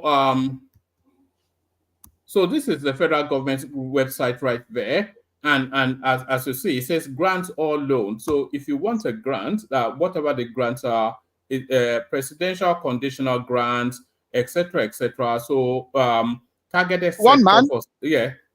can you put it to solid as the head of the Nnpcl initiative before? Yes, the Nnpower, the FinGrow, just countless. Okay, as you open, Innovation grants, you win connection. Just I man. didn't argue with you that all these things don't exist. But let's go back. You did. That's why I went to dig it out, and then you move the goalpost again, and then when I get there, you move it again. But carry on. Okay, on the homepage of this website, the first thing I saw was palliative. What have we seen? What are you talking? Are we talking about palliatives? This is look. This is the federal government grant and loan. So this is a federal government website. So it says apply. Can you see right here? Apply for grant. Apply for loan. So this is what much you want? I mean. I want it to be implemented. I want to see the average. How is it not being? Have you applied and they rejected you? Do you know anybody that applied? Do you know anybody that applied and didn't get it? I know a lot. I know a lot of people that have applied, and of course you don't. But carry on anyway. Carry on. It's like a rational mind on Red Bull, sort of. All right. So now the palliatives, we know that they steal it and they hide it. You know, which is the first thing that they posted on their homepage. So for you to tell me that they are now giving out, you know, they are stealing palliative, but they are giving out grants, I cannot believe it, because grants is worth more than the palliatives that they are stealing. And from what my own experience, the only people I've seen that have benefited from these grants and these loans are, like I said, people in government or people in government that their family is there. You know, when somebody is trying to scam your own experience. You won't let me finish now. No, because you said from your own experience. What experience is that? Are you aware of somebody that went through that process? Yes. No, that's the meaning of my own experience. Who is that? Who is that? From what? Talk us through that experience. What happened? Somebody in Nigeria that I used to go to school with, they applied for it and they didn't get it. They didn't get it. Yes. Right. But I know somebody who is currently in government and his father is an honorable and he put his company there and he got it. Got what? The grants. Which grant?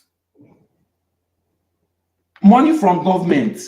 Well, which grant now? There are myriad of grants. So which grant? It was to start like a. I don't want to expose it too much, but it's in sports. It's in sports. Because if I say what they implemented on exactly, they will know the person I'm talking about. All right. But it was in sports, and they got it. Yeah, of course it is. Carry on. So that's why I said from my own experience. You know, I'm just saying it from my own point of view. That's what I saw. And I've heard other people complain that they were not able to get it. But I've seen other people in government that are So that is why I'm talking from my own experience. If another person can bring another experience, then you know. One man, how many success stories have you heard from these grants you're talking about? I've seen. Sorry, you have to mute yourself because we're bouncing back from you. I've seen countless recitations, countless testimonials online. People speaking to grants they got for farming, for small businesses, for startups. They were given. You can get there's the nano business grant, which can be as low as 10,000 naira. You know. Yes, I see those ones too. But it's always small grants that I see. All those 10. No. But what I'm saying to you is that there are grants for all of the stratas of our business, grants and loans for all of the stratas of business. You know, so I mean, these things are there. So I don't even know. You listen to the obedience space too much. I don't consider them serious. I've never considered them serious. So even if you are talking about, I would agree with you that I've been seeing the 10K, 50K, but the ones that collect in millions, I don't see it for the average Nigerian citizens. That's my point. And before I was distracted, when somebody is trying to scam you, they will not show you that this is a scam page, login. They will show you what looks like your bank's website.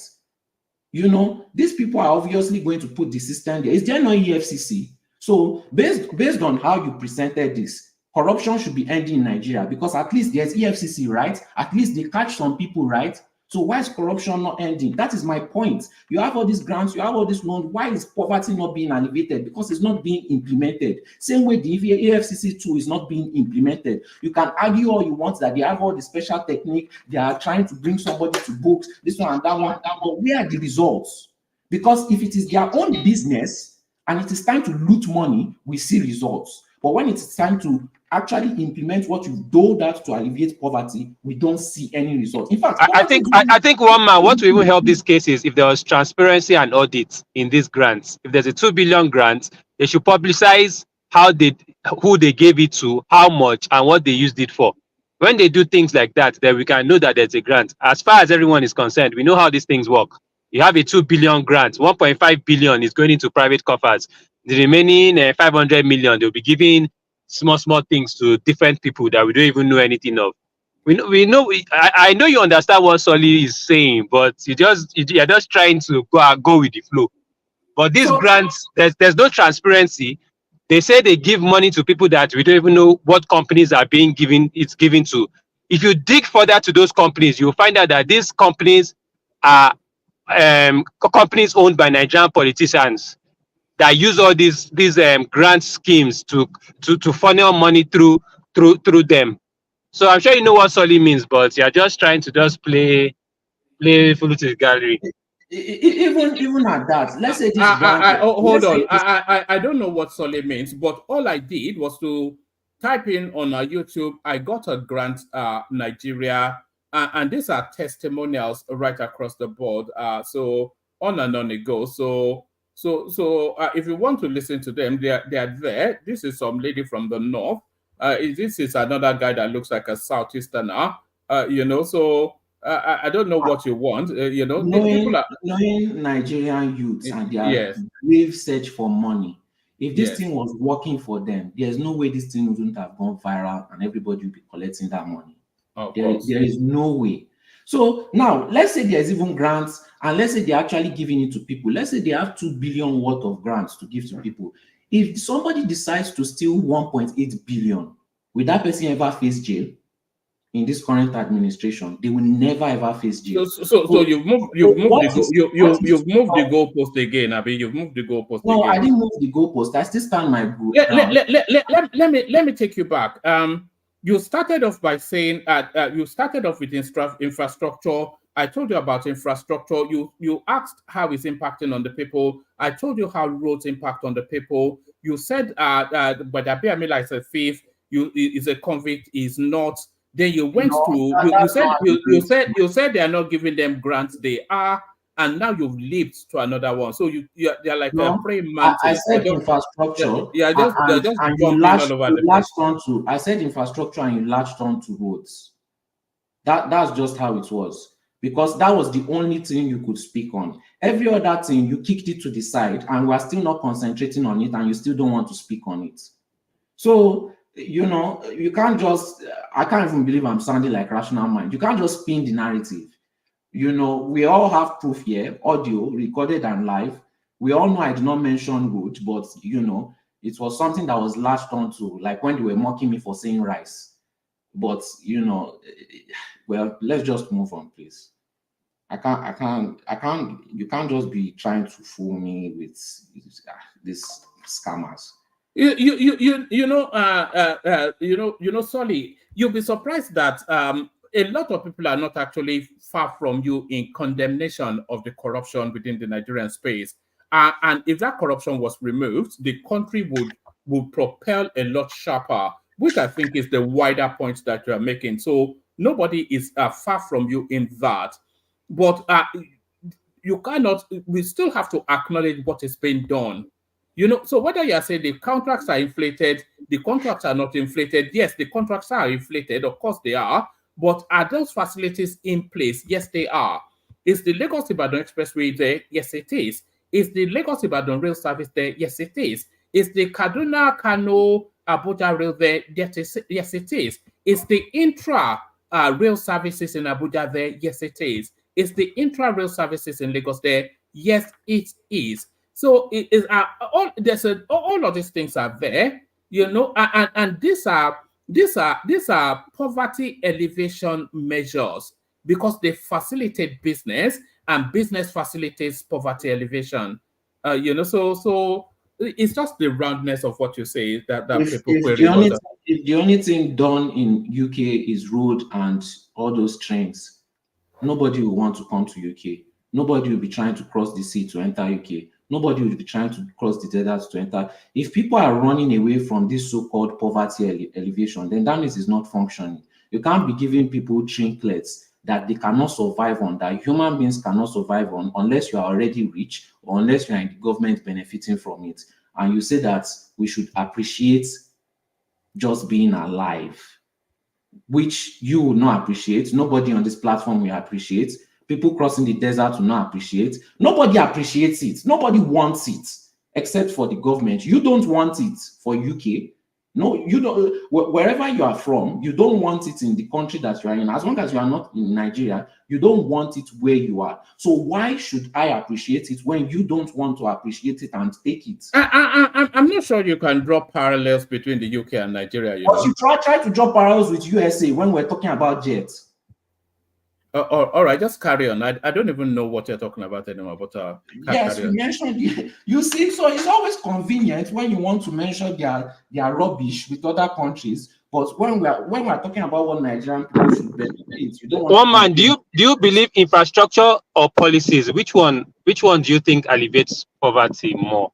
Because one drive the other now. Does one not drive the other? No, well, when we didn't have rails and all these things, but we had like a policy like subsidy, life was better, wasn't it? But we have all this rail, we have roads, we have all these things, but we have bad policies and people are hungry. We don't see any change. Things have gotten worse with the removal of certain policies like subsidy and things, even with the infrastructure, even with the rail, even with the roads. So I'm beginning to wonder, like, does this infrastructure actually do anything, or do policies make a greater effect than infrastructure in the Nigerian political scape? No, you answer that question now. One man, let me help you. Hold on. Who am I? Yeah, just bouncing. Let me mute you. Charles, I think you are listening in the car, so we're bouncing off it. Even the Bible answers is now teach a man to fish or give him fish. So if you want to be given fish, then you'll be fed forever. The infrastructure is teaching you how to fish. Okay, please, can we move on to the next topic? All right. Can I? Dorothy, ask a question? Hear you, man. Sorry. Yeah. Yes. Let me ask him a question. Sorry. Yes. I see people, Nigerians, talking about infrastructure policies. Don't you think our people don't know what they want? And of course, don't you think our education is somehow faulty as well? Because I believe when a government builds infrastructure, you know that infrastructure that one man is talking about, Lagos Abeokuta Ibadan, the standard gauge line is not too far from my own area. And if you know the kind of economy that is poured around that area, if you have a land in that area, you are already somewhere up there. And not apart from that, it rose the economy of that. It boosted the economy of that particular area. Don't you think our education is faulty? Because we don't wrap many of these things together when we are teaching our students. And I believe that I've seen graduates that they can't join the nexus between infrastructure and how I can use infrastructure to better my life. An example of that is the communication infrastructure. Yeah. Don't go too long. I want to talk about it and let us see whether it doesn't have any link. to elevate One your man, can I add that infrastructure renewal, it's in fact itself a policy. So I mean, why do you have to remove it? I don't know. I don't know all this. I mean, If you see, if it is so good, why don't you invest there? Invest where? If I had the money to, I will as well. You don't think I'd like to make profit? Land is that expensive there? Where? On that roadside, the Lagos to Ibadan expressway. That somebody just said that if you have land today, you know what? Today, wait, let me even answer you. Today, I was actually with a friend of mine, okay, that lives over here. That's actually going to go to Nigeria in October and is investing a lot of money in land over there for some agricultural. So I mean, what are you talking about? There are people that are coming from here to come from abroad to invest. Is desperate to actually go to Nigeria to actually finalize the deal. So what are you talking about? And it is actually on that Lagos Ibadan stretch. All right. Let me take you to one more talking point, Solly, and then we come to Arogidigba. It's always good for others, but not good for you. How do you mean? Every time I hear this argument and I ask why don't you go there, or why don't you invest there, or why don't you move there, or why don't you use it, is always an excuse. If it is so good, I'm not sure there's anybody on this platform, maybe apart from yourself, that's not invested in Nigeria in one form or the other. Is their investment protected? How do you mean? Is it safe? Safe from what? In the Nigerian climate. Safe from what? The naira you bought, how is it doing? Is the investment safe from what? For example, if you have a farm, are you safe from bandits? Well, those are the vagaries of. Let me just move you to another. You asked if people are invested in Nigeria. I told you yes, and then you're saying what's the naira that I bought? I didn't ask if people are invested. I asked that specific person that said it's so good if he's invested, and he said no. He said he knows somebody.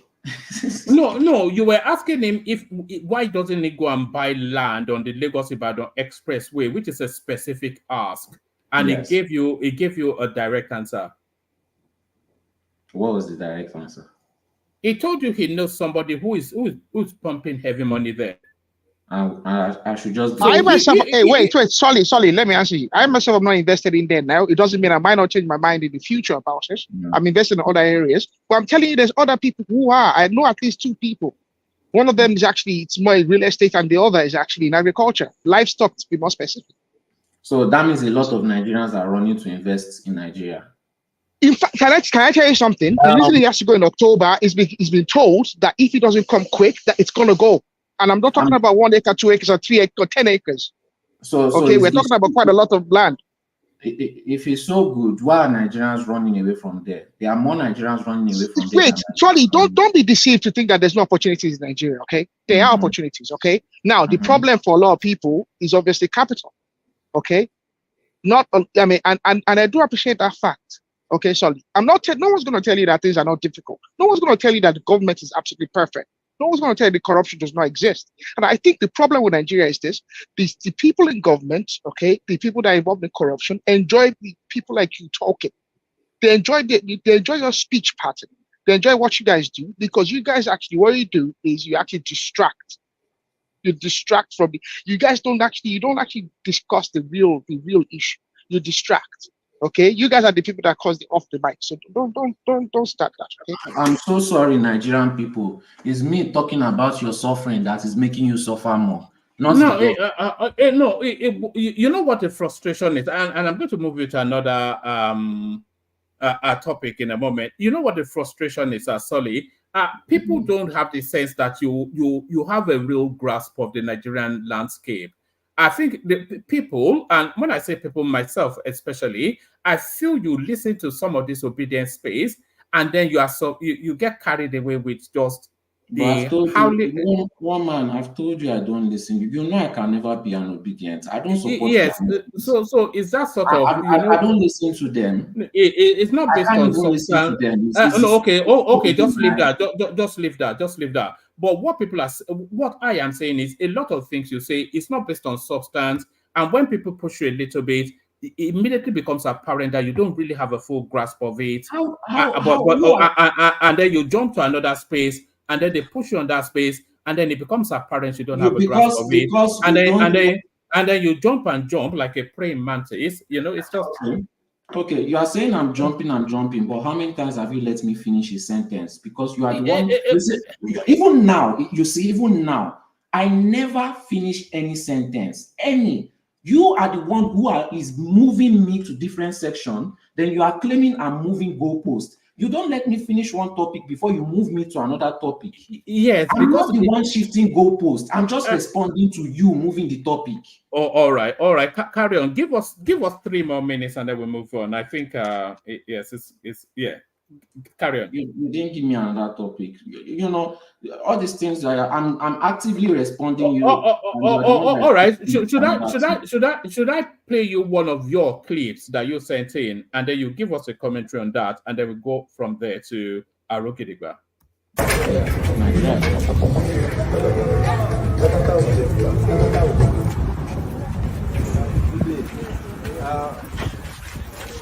It's just you guys have to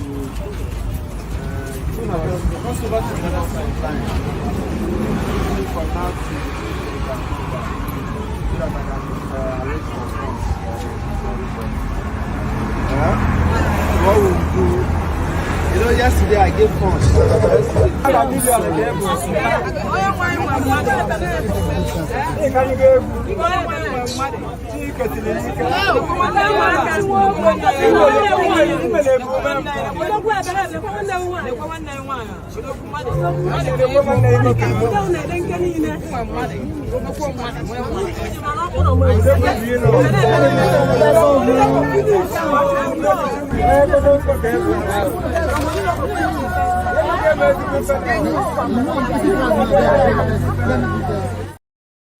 All right, solid. So you sent that clip in. So talk us through it.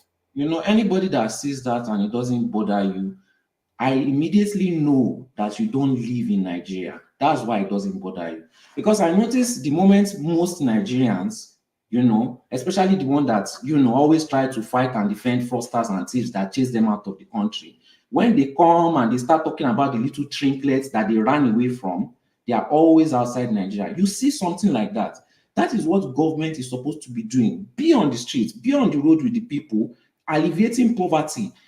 Yoruba people have turned to beggars. Beggars. When I left Nigeria, it's only Aboki I used to see begging, and they still used to do so. Apologies, but that's not you. Those were not Yoruba people, by the way. What do you mean? I know. You see what I mean? You don't let me finish. I never said these are Yoruba people. I just brought up that Yoruba people are now beggars. I call people in Nigeria, not people begging me for money. People that are living in Nigeria, they say everywhere you go, you see Yoruba people begging. They are more than the Hausa people begging. They have turned to beggars. That is the Southeast. Going to meet a little young man that is just doing his own business. And the only reason why he was able to be successful is not because of any foolish government grants or anything that government helped him to do. It's because he was able to connect with internet, probably buy fuel and give himself electricity. Everything self-done. No grant, no nothing, no support from the government. Everything he did was by himself. And he's still coming out on the street to help people. Look at how people are coming with paper, with projects, with requests. Which government official is doing that? The people that claim that they are clearing debt, they are clearing this one to help the Nigerian people, where are they on the ground level? Everybody is turning into a beggar with your poverty alleviation projects. They are turning to beggars. Meanwhile, the government is investing more into themselves. Let me not even say the word looting, because you will see I'm coming with that. They are pocketing and diverting more funds into their business investments and their own priorities.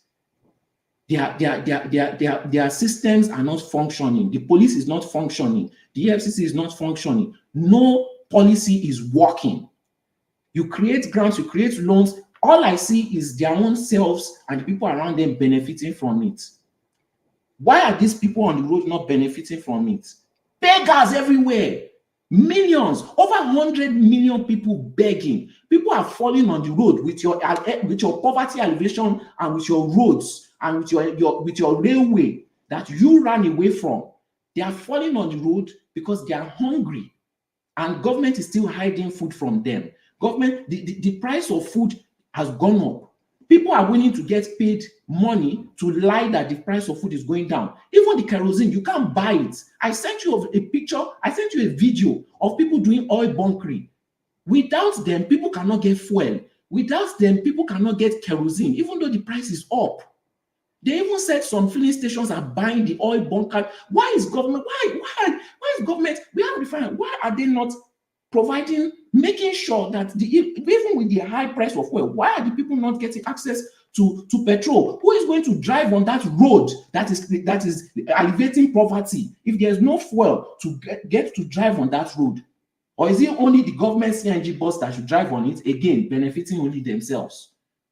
You know, so you want to bamboozle me. Enough of the lies. Enough of the lies. I'm not your generation. Enough of this nonsense. Enough. Build something if you want to build it. Enough with the trinkets, or keep your shit.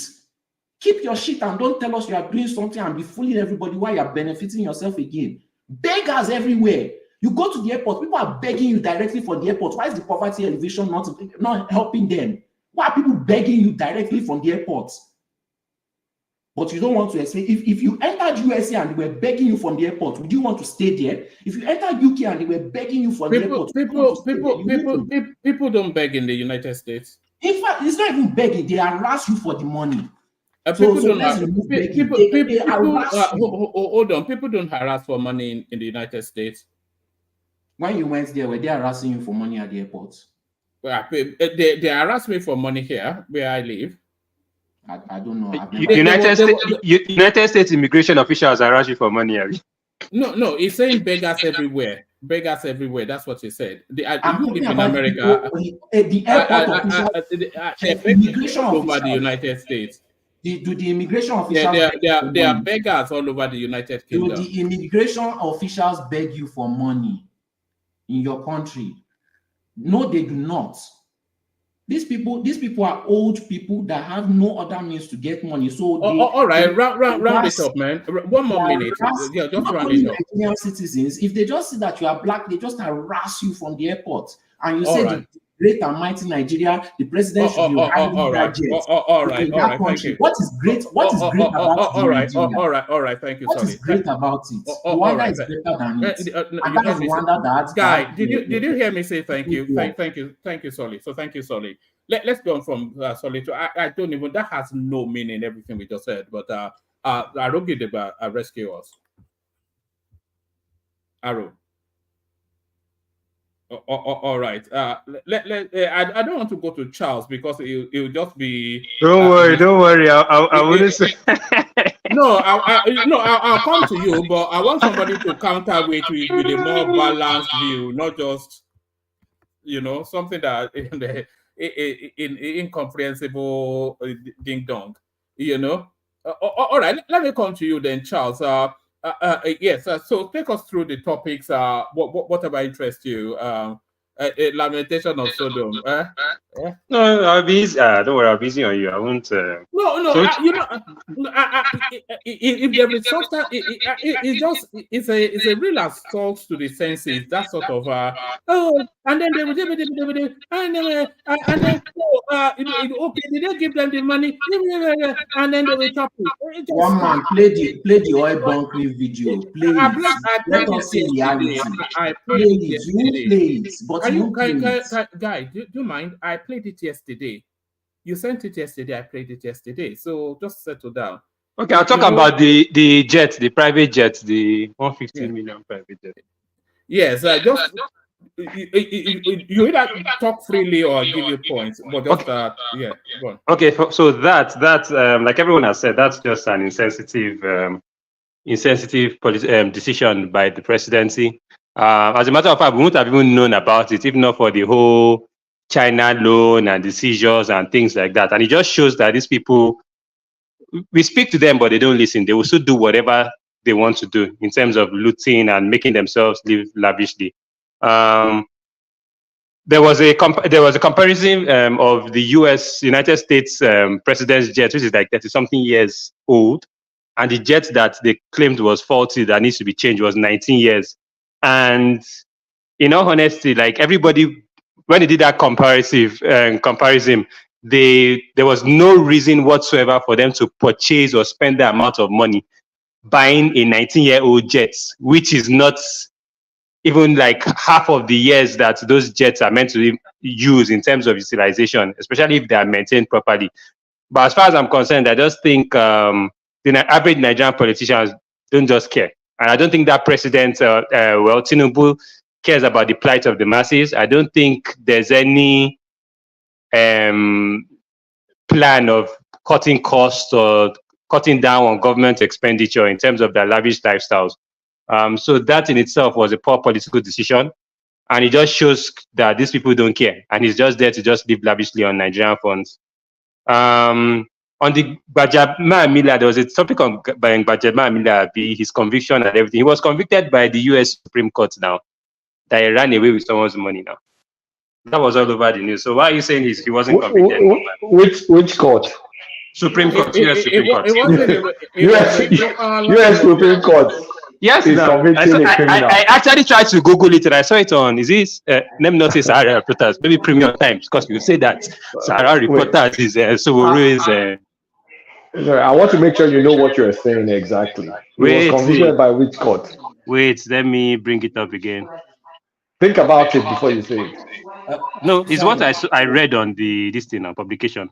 Sorry, can I just have like 30 seconds of your time? Because I said that every time I come here, you know, even if it does not mean anything, I'll always do it. Vote Sowore to fight corruption. That is the only way you get a better Nigeria. Thank you.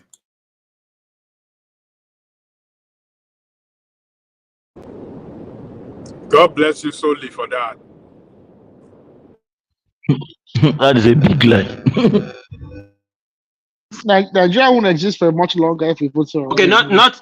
Well, he said that he was convicted by the Supreme Court in the state of Georgia, United States of America. Oh, you said U.S. Supreme Court. I don't mind me.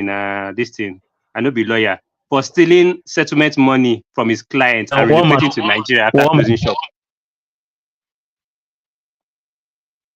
So why is one man saying that? I want you to kind of educate. Go on. What do you want? Did they seize his license? No. Hold on. Everybody, hold on. This thing is almost spiraling out of control, and a lot of people have very bad connections. So let's just have one voice. It's just it's woofing a little bit. So Charles, are you using two devices because we're echoing back from you? No, I'm not. All right, carry on. So there's, like I said, I just read that he was convicted by the Supreme Court of the state of Georgia for stealing settlement money. So what's the lie about that?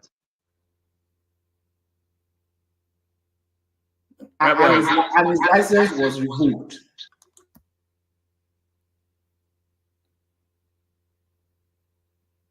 All right, carry on. So is it that that story is more like a political indictment, or it's true or it's false? Because we went through that story a while ago. So what came out of it was that he paid back some of the money or something. I'm not quite sure that there was a full conviction, but my memory is a bit hazy on it, so I couldn't really, say categorically. Charles, I think you have. No. Enough. It's about the. All right. Yeah. Charles, you have the volume of your. I don't know if you're watching from your PC or your phone, so it's echoing back into the channel, and it's creating echoes for everybody. So if you can reduce the volume, not your own volume, but the volume of. I think you're watching the program. You just have to reduce the volume, and then we'll stop the echoes. All right, brilliant. So do that. And I think we've lost Charles, everyone. So we've lost Charles. Let's see if we have Ekene. Ekene, are you ready for us? One man. Do you want to come back to me? I was talking to someone at the time. No, I came to you, but we couldn't hear from you. So you take the floor and then talk us just through the politics as you've seen it today. So thank you very much, everyone. Greetings to you all. And so, one man, I just want to clarify one thing first. I think sometimes we make some comparisons that just don't hold. All right. So I think Charles earlier on was comparing the Air Force One, which is in itself a very unique piece of machinery. Really, it is a military grade. Aircraft of that you cannot find the likes anywhere in the world, to the best of my knowledge. I think it's been estimated it costs about over 2 billion or thereabouts for each unit, and that was about it's probably a replacement will probably be in the 4 billion mark. So I think I was very vocal about my displeasure about the intentions of the Nigerian presidency to to put money into a new plane at the time. I said at the time that I thought it was just they were just it's just the president just wanted to buy a new plane just for the sake of it. Apparently, some legislative committee that looks over safety and what's not of the presidential fleet were the ones that made the recommendation for the purchase. Where I based on safety records and just some cost of maintenance. I felt they were just trying to splurge money on a new plane. Apparently, this new plane as well, there's some dodgy stuff about it. It might not be a new plane. They got it on a discount. There's so much about it.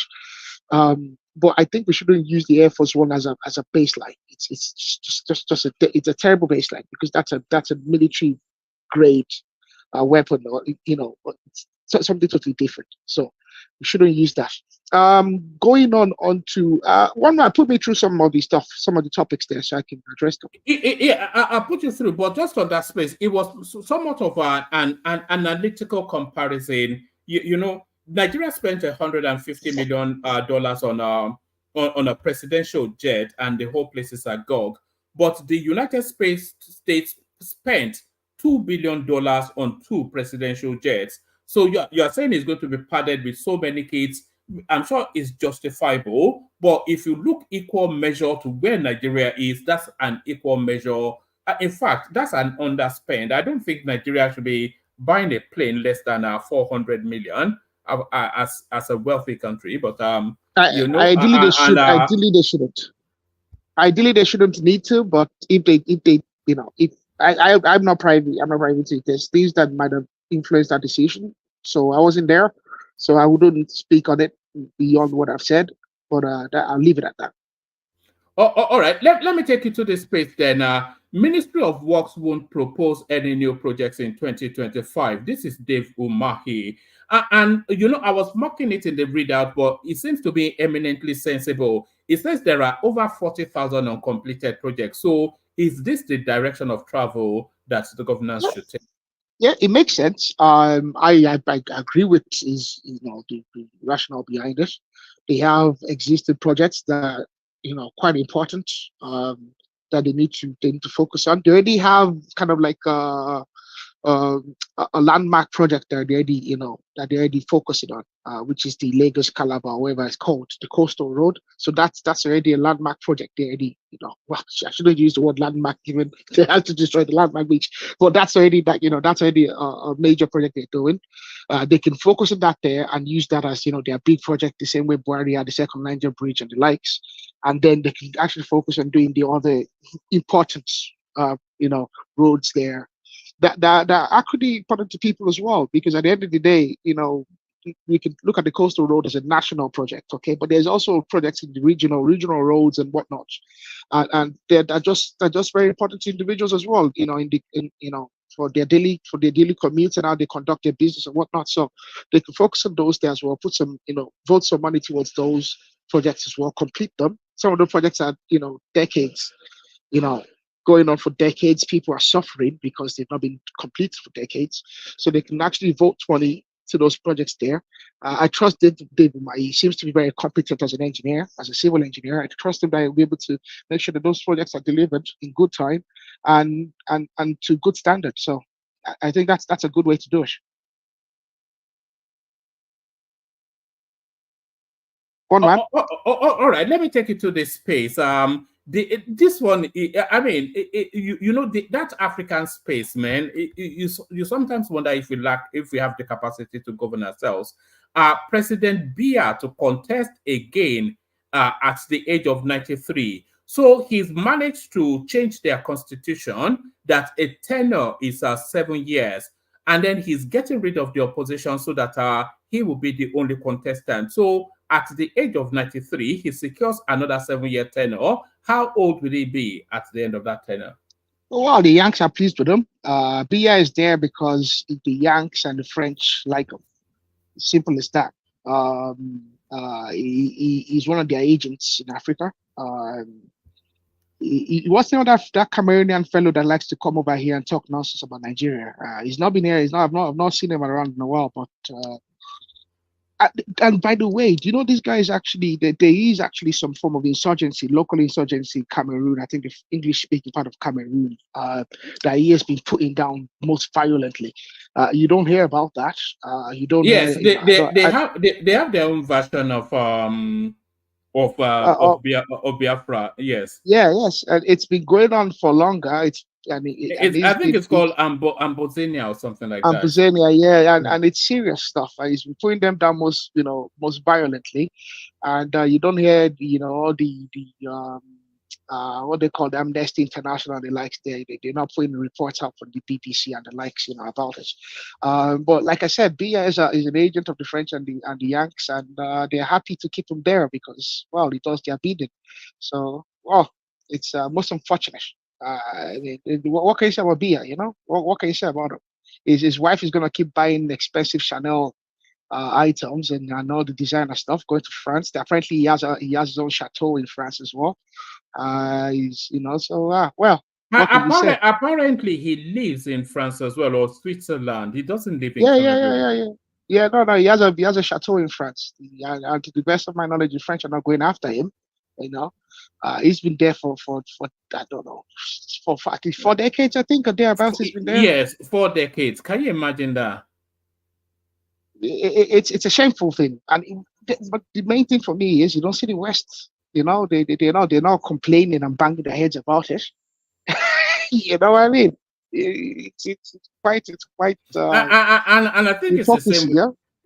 There's a lot. I think it's the same in Uganda as well. Listen, Museveni. Yeah. He's been there for Museveni, about 40 years. Yes. Yeah, he's lining up his son, and his son is being lined up. Apparently, I think. Yeah, that's Museveni anyway. His son is the one that does the Jericho. Funny looking lad.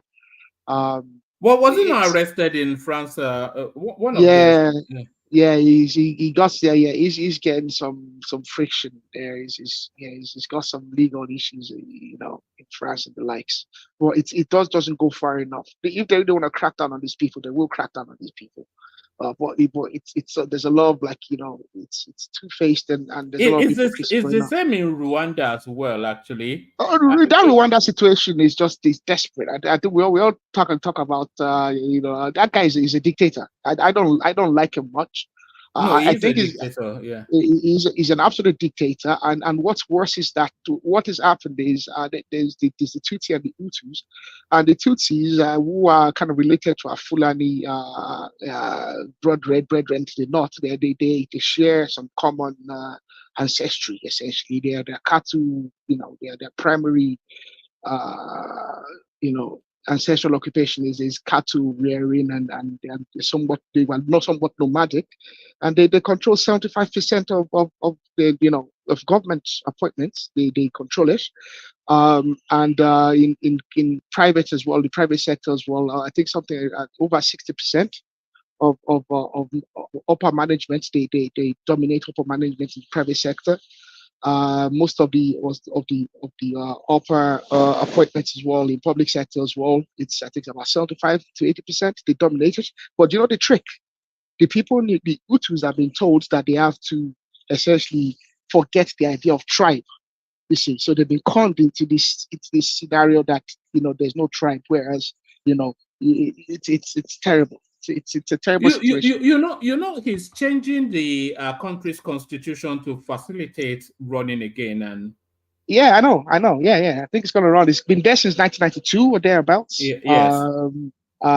He was a second in command. They kind of like orchestrated a kind of a palace coup, got the main guy in front of him, got him out of the way. The guy was a Hutu guy, got him out of the way. And since then, him and his Tutsi tribe have been running things, but at the same time, they've come to the country to forget the idea of tribe, to disassociate. So it's illegal to associate yourself with a tribe. At the same time, he's actually managed to kind of promote his own tribe. It's the biggest con game I've ever heard about. It's quite something. But again, yeah. It's interesting that you say that is it the Tutsi that they have a lineage to the Fulani stock? Because Yes, if you look at the physiology of that guy, he has the physiology, the body structure of a Fulani sort of a No, person. they have the Tutsi they are nomadic, ancestrally nomadic cattle holding tribe. But those are the people, these young Nigerians tell us on Twitter and social media that we should be like, and earlier on, Gas Them Up was talking about, China was able to, China is for, you need to recognize this. It's a one-party state. It's a communist one-party state. There's no politics, okay? All right? And the current president of China is the most powerful that there's ever been, okay? They can make a lot of progress because they don't have to dilly-dally on the nonsense, okay? They're not going to dilly-dally on the nonsense, okay? They already have a structured leadership, okay? From the center, they tell anybody anywhere, this is what we want you to do. We want you to do it within this time. I mean, they can dictate very, very directly, okay? They can dictate to the billionaires. If you're a billionaire in China, if they want you to do anything, they just all this Dangote, all this stuff that Dangote was complaining on TV. Do you think a Chinese billionaire will be going on TV and complaining? Can I ask you a question? Yeah, go ahead. These countries that you are mentioning, right? I'm trying to understand. Are you saying that because it seems like you are criticizing them because all these countries they are developing better and faster than Nigeria? If you are complaining about the way that their system is being run, then that would be somewhat of a hypocrisy because the system that you are celebrating as superior is making the citizens degenerate. I made no. I never said that the Nigerian system is superior, and I never said that their system is inferior. I'm just telling you of the intricacies, and the realities of those systems. Okay, it's nothing about being inferior or superior. Okay, I mean the global diplomacy is beyond all this inferior superior. It's not simplistic like that. Okay, the realities of governance is beyond that. Democracy is actually one of the poorest ways to govern because you spend so much time, dilly-dallying and trying to please. It's the democratic process. It's not very fast. It doesn't tend itself to very fast, efficient decision making, and that's been proven. Okay, but at the same time, it's one that guarantees that even everyone gets a shout. The majority might still dictate what happens at the end of the day, but everybody will get a shout. Okay, technically that's what should happen. Okay, in theory. So, but that's how what I'm speaking. We've often asked the philosophical question: if Nigeria and by extension the rest of Africa is actually suited to this Western style democracy. No, they're not really. No, but at the same time, it's because of the diversity and all these things. I don't know. Yeah, I think maybe over the next several millennia, we might fine tune the process to something that suits us best. But that's what we have at the moment, of the several options that are there. The West seems to tell us that it's democracy or nothing. So I don't know. But that's where political scientists need to go, need to really go out there and do the research and look at the intricacies of the Nigerian culture, and how we think and how people think, the differences amongst us, and these are the things that political scientists and this is what they should be looking at, But then again, they don't. They don't.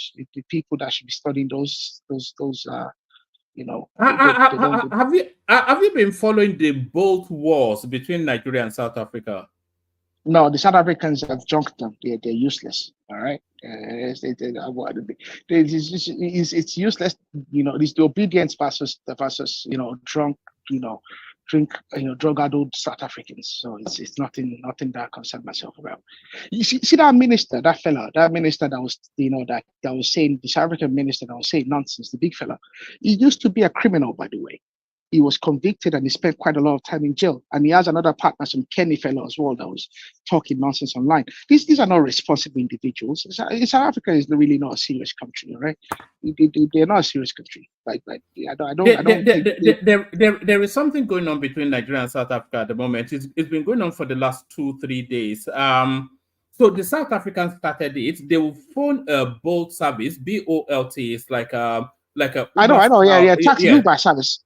Yes, they will phone it from South Africa. They'll phone a Nigerian Bolt service and send it on an errand and then cancel it. So they were doing that, and then Nigeria started doing it back to them, trying to crash the business. It's gotten to the point that Bolt has now put restrictions on it. And look at that. I mean, at the end of the day, look at it. These are individuals out there in both countries, most likely people that lower class, working class individuals, right? They are going out there every morning. They probably have a Toyota Corolla or some small car, whatever. They're trying to go out there and make some money to put food on the table and whatnot. And we have useless, lazy individuals that, because they have some data, who think they can actually just. Because think about it, you're a Bolt driver, you get sent on an errand, off you go. It's already very tight margins, okay? The cost of petrol, PMS, it's already very tight margins. So now you have a situation where people are sending you on journeys, all right? You're expending resources, all right? And on roads that are not necessarily very great. So you're actually putting wear and tear in your car.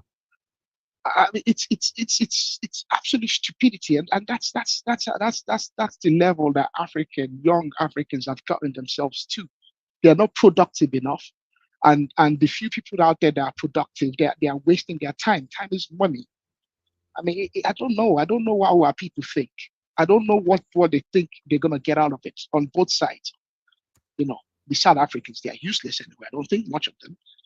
And the Nigerians, the obedience as well, and they are hilk, the young people. I don't know. Why he said they were lazy. I mean, and now they're living up to that. You know what I mean? It's absolutely stupid. They are hurting hardworking people out there. Those Bolt drivers, those are not government workers. Okay, they're not getting paid per hour, guaranteed wages. No, I don't know. All right. What's caught your attention in the Nigerian space? What are you looking at the moment? Wike was flogging all the PDP people today, including Wabara and including Edwin Clark. Edwin Clark is, the man's a old man that it just doesn't respect himself. I think he's one of in Nigeria, there's just so much hypocrisy, and because we don't deal with people the way we should deal with them when we should deal with them, they think they get a chance to just keep, Edwin Clark, under normal, I think one of the companies that he runs was fingered in this whole NDDC or wherever, that Nigeria Delta Development Commission. Remember, they were giving out a lot of contracts already getting finished off. They literally just giving bogus contracts to these companies. They essentially just, and I think one of these companies was fingered in that day, claimed he didn't have anything to do with it or something like that. All this kind of stuff. Edwin Clark, this is a man that throughout you remember when Amechi was getting blocked, okay, when the commissioner of police was stopping Amechi, a sitting governor, from accessing the government house. What was Edwin Clark saying at the time? He said nothing. He was there standing behind Jonathan, defending all of Jonathan's activities then. All right. And then when Buhari got in, and then this Niger Delta Army or whatever they call themselves came up, what did he do? He was defending them, and Nnpcl brings that woman. I mean, people like Edwin Clark are they're just shameless people. It's a shame. He's an old man, but he's shameless. These are people that have been sucking that country dry for so many years. These are people that have been sucking the country dry for so many years. And in every tribe, they have them. these are people that just they bully the government. You know, people like Edwin Clark, like Pa Adebanjo. I think these people should maybe they should just stay out of the media space a little bit. I'm not sure what their pursuit still is. These No, are men in their 90s. They are ethnic con men. That's all they've done. Okay, for since they were young enough until now, that's all they've done. They've just been con men. All right, they've managed to get their fingers into government, and what they do is they either they either bully the government. I beg to disagree with you. They are not con men. Look, if you want to, hold on. Nobody can point to those elderly men of any corrupt practices in that country. You can't point to them. You cannot bring out anything against them. But your politicians, we can point a lot out against them. So I'm not saying that you shouldn't criticize him, but this name calling, I think you should desist from that. Because if you know what those old men have done for the good of us that are here today, the way they fought when they were young, for us to be a people that you can still talk the way we are talking, you won't be calling them names. So you can criticize him that, oh, he shouldn't have done so, or something about, don't, this name calling, desist from it. It's just an advice for you. Babaja, okay, Edwin Clark only ever fought for the Ijaw nation, okay? Okay, don't let us. I mean, these are individuals. What they do is this, all right? Edwin Clark throughout the Jonathan years defended all of Jonathan's actions, okay? Jonathan could do no wrong, okay? All right, and Edwin Clark is one of those people that stood right in front of the Niger Delta militants and made sure that they didn't get the full whack. Because I personally don't think, okay, the likes of the Niger Delta militants and IPOB and terrorists and Boko Haram, they should never be treated with kid gloves. Hold on, don't compare those guys in the Niger Delta. Don't compare them with criminals, those terrorists. If you know what they have been through, the way what they have suffered in terms of ecological degradation by Nigerian state, you won't be talking like that. They are, as it is today in that country, with all the wealth that they have provided for us as a country to be what we are today, that the politicians are feeding on, they are still the most backward people. If you want to, why is they get 30% derivative now? Yeah. 13% out of how many? How many they provided? Yes, that is on top of their FAC allocation. They have the NDDC too, no? Look, they provided what you live on as a country. Yes, and they get 13% royalty on top of. And we have a lot of states that contributed nothing to the GDP of that country. Yeah, so that's why they are getting 13%. So that's why they are getting. Don't go to 13%. What we are telling you, Coco, are you saying they should get everything? Look, let me tell you this. People that provided for the country, what you live on, what give you that economic lifeline as a country, and yet they are still backward. Yeah, but why is that? It's a small little region. They get their FAC allocation, which is their, and then on top of that, they get a 13% derivative, and then on top of that, they have the NDDC. So why are they still backward? It's not the state now; it's their own doing. I think All this per Clark and the rest of them exactly. are Babajide Koko is doing something. Doing? How is it their own Let doing? me answer you. I'll give damage. Why is the wait. government not helping them to clean that up?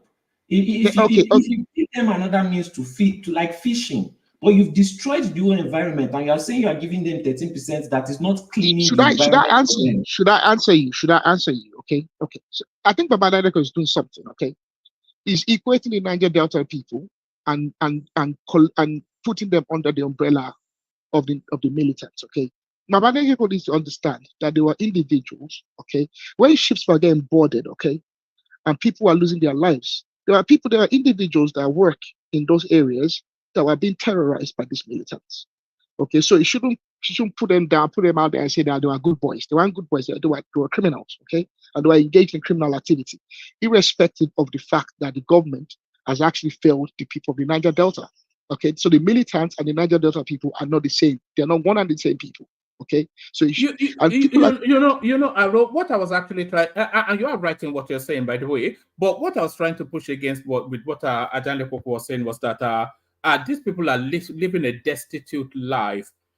Even though they are, yes, they are. But the reason they are living it. Sorry, let me make this point and disagree with you. I'm arguing that they are living that destitute life of their own doing. So look at these people. They have the NDDC, which is funded by the state. They have the 13%. Nigeria is the top 30 wealthiest country. The main source is that oil. They get 13% derivative. So is that all they get? No. On top of that, they get from the national revenue, which is the FAC allocation. So where's that going to? It's going to a tiny little geographical mass.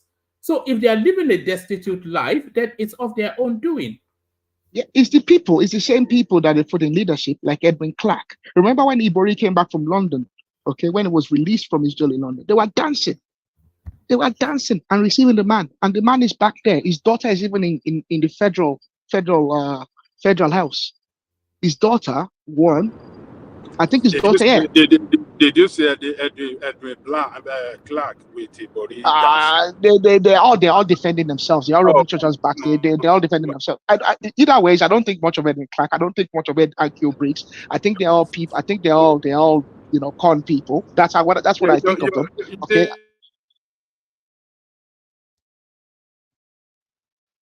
Hello. I think Babaja is gone. I think it's Ajale Koko is driving, so I think the signal breaks intermittently. So one man, I'll move away from that. There, I don't, I don't think much of the man. Adolfo Swabara as well got his flogging from Wiki today. I watched Edwin Clark is a Fubara boy now. It's not a boy or boy. It's a Fubara loyalist now, and that's his politics. These are the people egging in one Fubara and Odilia as well. They should allow peace to reign. These are the people. These guys didn't say anything when Amechi was getting absolutely bullied, okay, by Jonathan's wife and Jonathan, and Wike was being used, and this commissioner of police was being used to bully a sitting governor. Edwin Clark did not say anything. He did not condemn the act. In fact, he was defending Jonathan. I can remember very well because it was coming up to 2015 and APC and the emergence of APC. All right. And Edwin Clark was saying, these are the same people saying that APC wouldn't survive. So I don't think much of Edwin Clark, right? So let's just leave it at that one, man. It's just a chance. Let me take. I think this storyline has somewhat been debunked. Actually, the headline piece has somewhat been debunked, and I think this storyline actually came out of the article camp. Nnpcl transfer ownership of petrol stations to Tinubu'S nephew. So that was the headline that led the session. But in the course of the session, information has still since emerged, at least from the Nnpcl, telling us that the Tinubu family have nothing to do with the merger. So this is the sort of it's a sort of a mudslinging opposition politics that we're going through at the moment. Well, I think it's the job of investigative journalists to go out there and do the investigation. clarify what the truth is and put it out for the people to know, rather than I think we dwell on the unimportant and the. To be frank, I do think Tinubu has a vested interest that is betraying his intentions at the moment, and but I think it's proper for investigative journalists to go out there, do the investigations, come out clearly with the result of those investigations, and do it without any bias of their own. I think if they can do that, they do us all a favor. We'll get some clarity. The public will have some clarity on what is what. But to say that Tinubu and Wale Tinubu don't have some, obviously they're taking advantage of the fact of the powers that they have right now. We do know that the president has a lot of influence, and we know that the Nnpcl is kind of a cash cow. So to say that there's absolutely, that Orlando are not taking advantage of the presidency right now to try to advance their business would be kind of like silly. They are going to take advantage, and like most of us would. But they find that taking advantage though, because that taking advantage it might not because you leverage whatever advantage you have. It might not be outright corruption. Okay, yes. It might not be outright corruption. It might be some kind of moral. It might not be, kind of a moral situation rather than outright corruption. Okay. They call it sweetheart deals. So they call it of sweetheart course, deals. Yeah. It might not even be sweetheart deals. It might be simply as a company might decide to close on a deal with them because they might be trying to get a favor from the president, and they think that if they close on a deal with them, a legitimate deal with them, if they close on that deal with them, that they might then be able to, approach the president for something of their own and say, we are good lads. We're willing to do business. Is that frowned upon? Is that morally repugnant? What you just it might be. It might be because in some places there's a conflict of interest in the corporate world. There might be a conflict of interest, and there also might be some ethical, some ethical questions there. We have seen we have seen this part of the world where some the government might try to block a deal going through because of the government have been blocking deals, mergers going through, based on the fact that they think it just gives a particular company an unfair advantage, or they might be able to call it, So I think there might be some ethical questions there from the regulator, but for society might look at some moral questions as well. All right, let me take you to one. Job of investigators. All right, let me take you to one more space. Go on to Kulata. You see this headline right here: 2025 budget will be based on needs assessment. This is Gbajabiamila. So he's speaking specifically to the catchment area of budgets oversighted by the presidency. But when I saw this headline and read a little bit of the readout, what struck me was that a lot of the pressure for accountability seems to be penetrating into governance. Is that your reading of it? What do you make of this headline? It should. I mean, he's saying it should not be given. Should a budget not be based on is that not the whole idea of a budget? Kind of a needs assessment, and then to be frank, one thing that actually came up in that week's media panel today, the fact that the FCT ministry is not under the Treasury single account anymore. Yes, they removed it I think over the last 6 months, thereabout. Yeah, that's dangerous, and he was trying to wiggle around why it was necessary to do that, so that they could, so funds release, and he was trying to wiggle around this. His excuse wasn't holding water, Why do you think it's dangerous? Because we understand what the reason we understand why the Treasury single account was implemented, why it's important, okay? So that it's for accountability and for forensic, so that the forensic audit can be done effectively. I don't. It's not. It's not nothing against Wike. It's not. I'm not suggesting that Wike has any. But I think, especially given that it now has a lot of palm sex that are new to that ministry. There's a lot of new employees there that probably came from another ministry that might take advantage of the fact that the ministry is only it's in this, it's being restructured, and in the early days of that restructuring, they might take advantage. And I don't trust civil servants, right? I don't trust civil servants. I've seen the kind of games they play. I don't trust them. And that's why. But again, this Bajab statement, I mean, that's meant to be given. They should do a need, especially given the situation we're in. We're not cash rich. We have to look at our expenditures there and actually look at what's most important and look at how we can effectively, make the budget work and do as much work as we have to stretch what we have. So I mean, what he's saying, the only sensible thing to do. I didn't think there's any other option anyway. And we already see Umahi in what Umahi is saying. We're not gonna do any new projects. We're just gonna focus on ones we have in place. Do a needs assessment. I think Umahi said that the last time he had a media party as well. They're gonna do a needs assessment and they're gonna put a hierarchy of the projects of the road projects that are most important. And then go so that's what should be done in most of the ministries. And I know it's not possible in all of the ministries, but in most of the ministries that should be a feasible idea of how they do their projects anyway. So I think that's that. All right, brilliant. Stay with us. Let's go on from you to Kulata, see if it's ready for us. Kulata, you're up next. You'll have to craft a narrative together because I'm not sure if narrative on what? I don't know. Whatever it is that you want to talk about. Oh, I came to. Can I ask Kulata? Can I ask Kulata? I want to ask Kulata a question. All right, go on. Kulata, please. There's this issue that I got to know about the Guangdong case.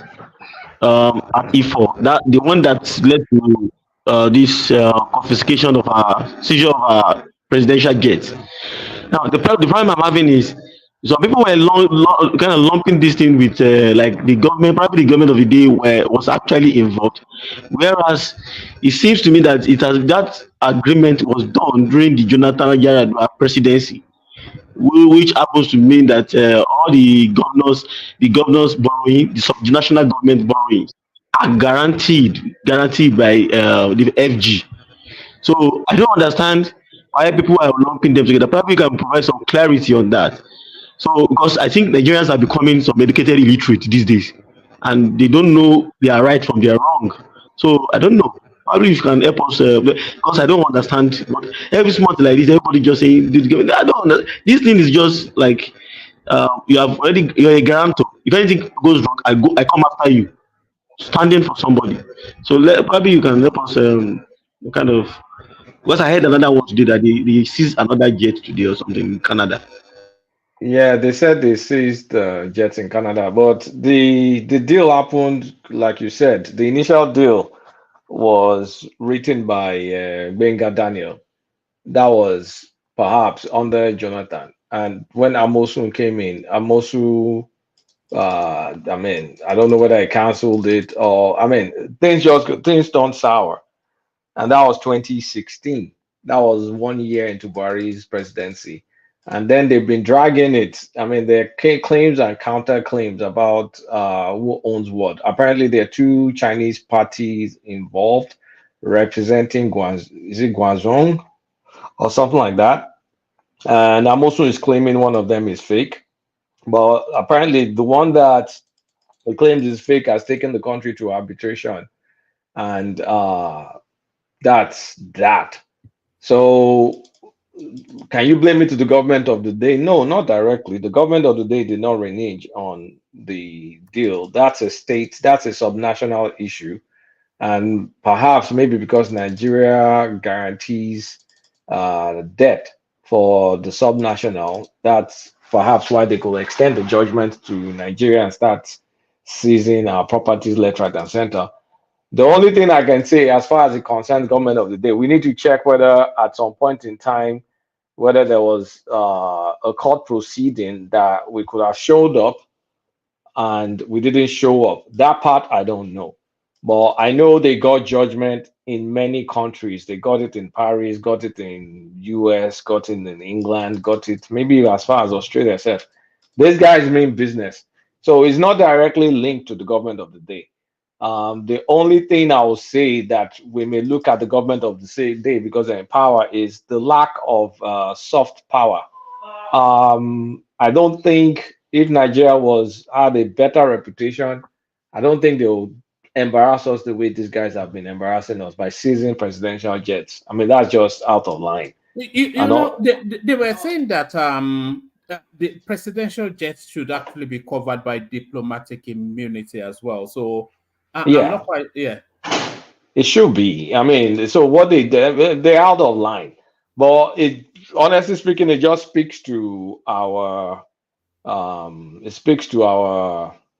reputation right now, our power, our ranking in the global order. They don't respect us. It opens up these sort of deals that are being made by the subnationals in the international space.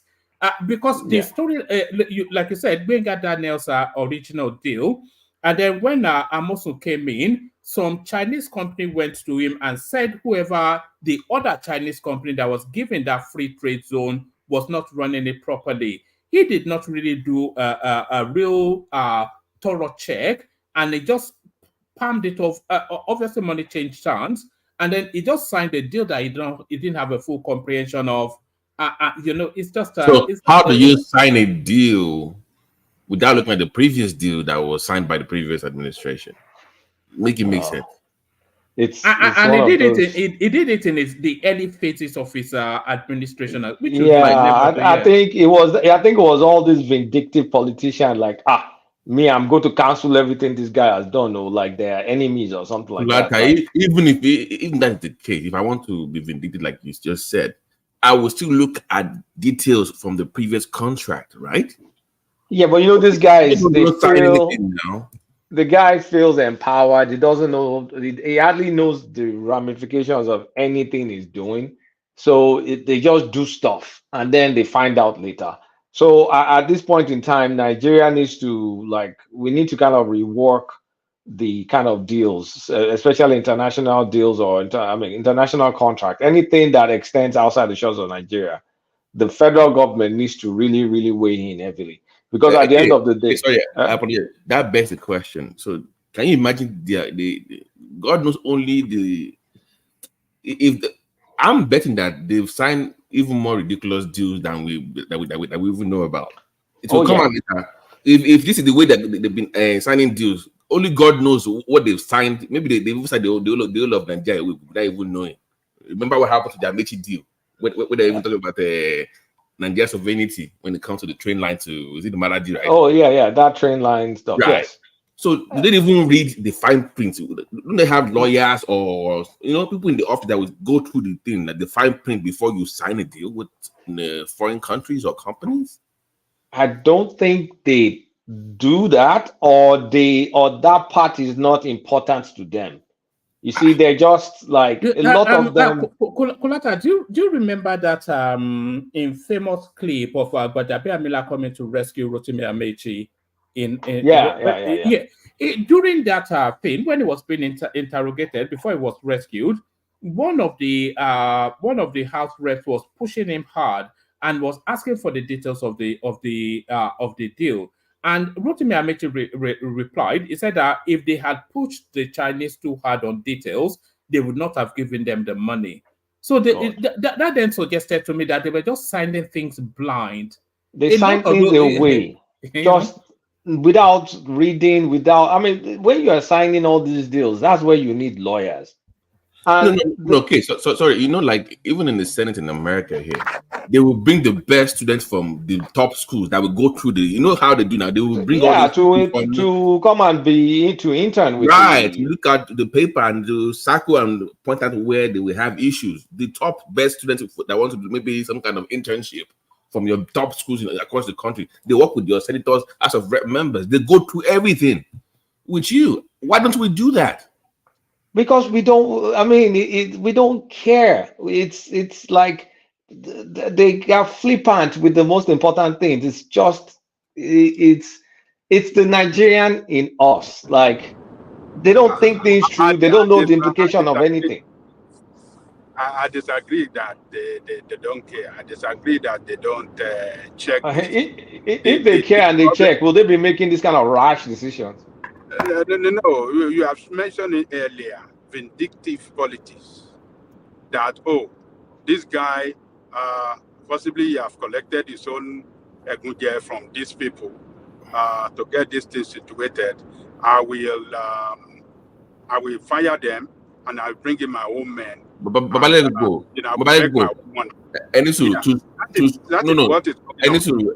To screw that guy up, not screw up the whole state. That's a difference. If I want to screw my president, it's one thing, but I cannot do it at the expense of screwing up the whole country or screwing up my own state now. So it's not worth it then now. Even if I was vindictive, for every action, there are consequences. I want to know the consequences of canceling a deal. It's a contract. Let me tell you, Kulata, you know that this reckless and lawlessness that these people carry out in the running of the country with impunity, that nothing can happen. I'm in power. That mentality is what I believe played out in that situation. They didn't look at the implication that these are international investors, and they can take you to any part of the world. They can sue you at international court or some other foreign court and take judgment against your country.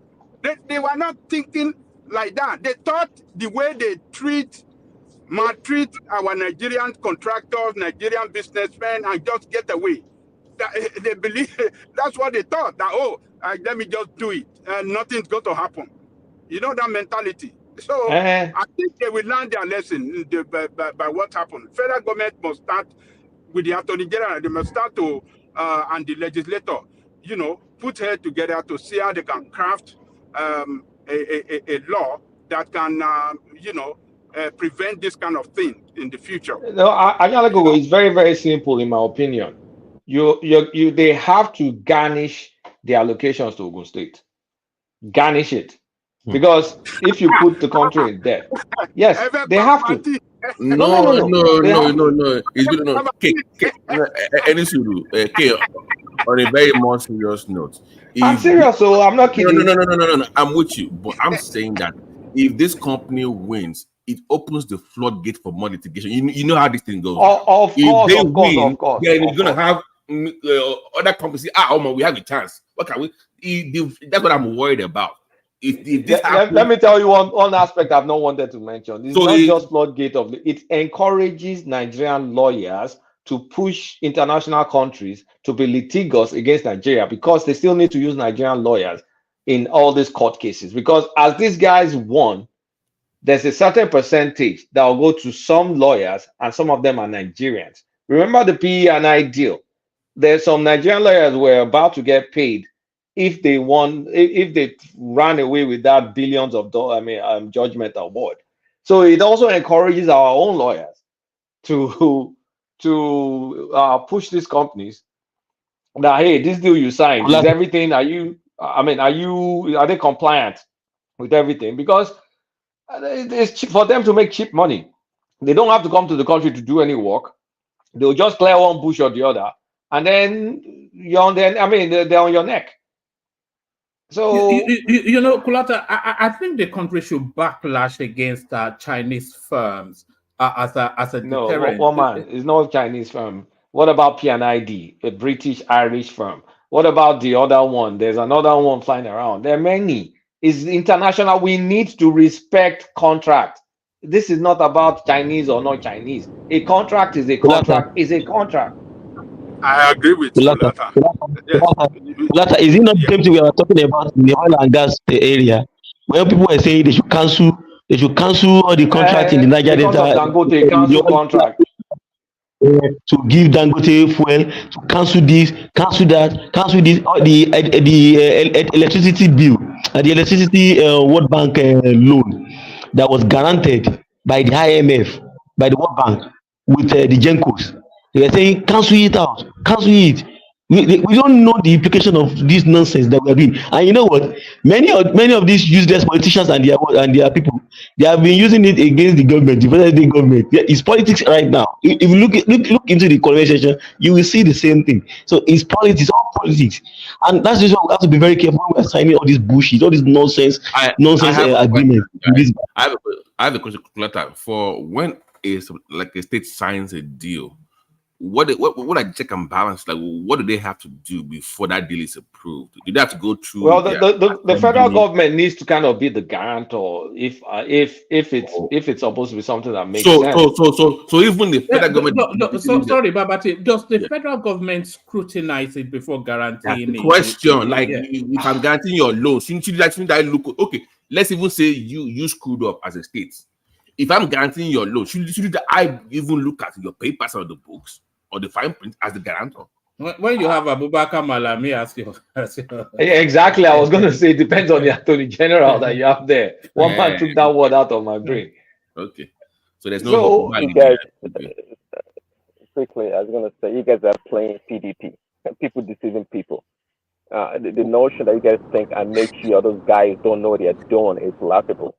Okay, you guys can go back all the way to I think it's called the PDI deal. This Nigerian PNID.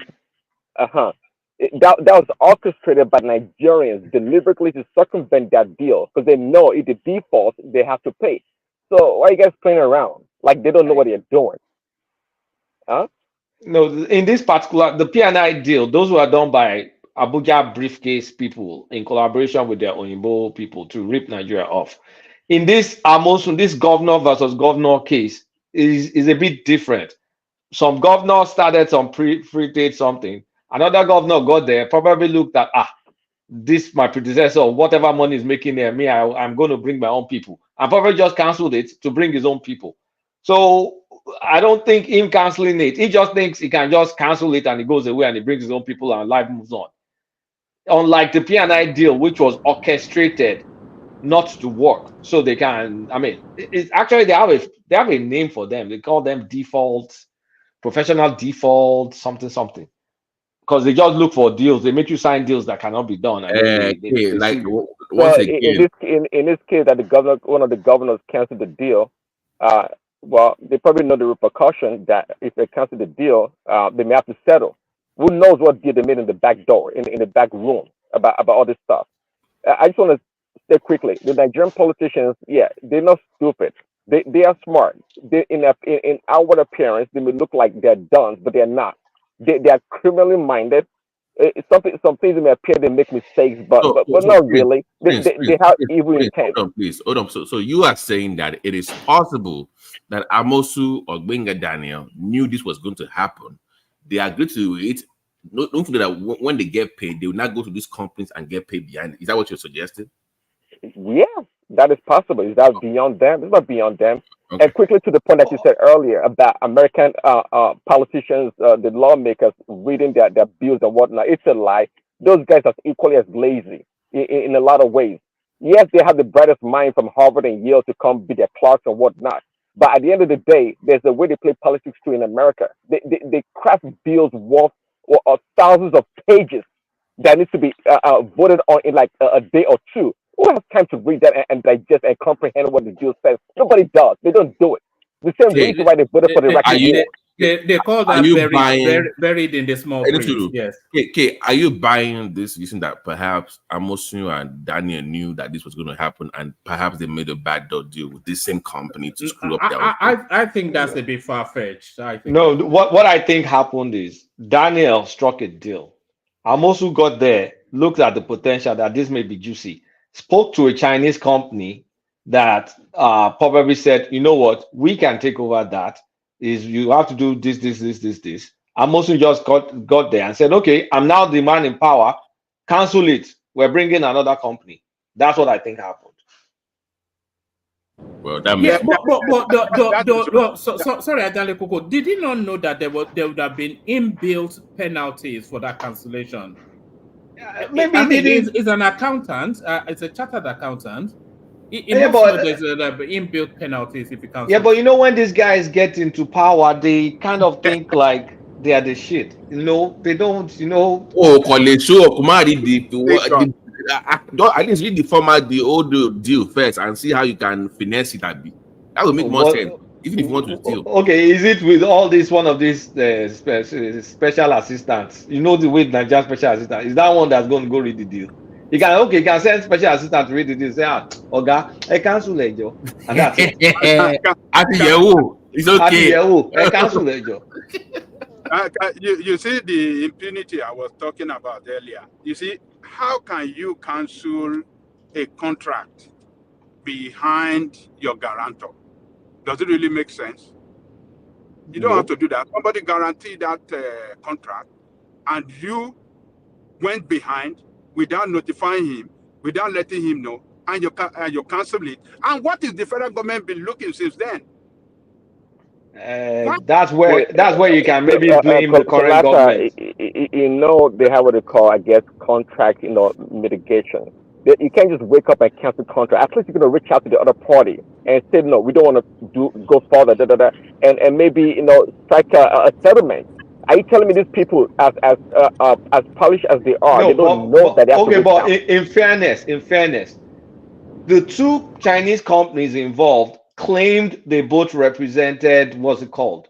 Is it Guangzhou or wherever it is?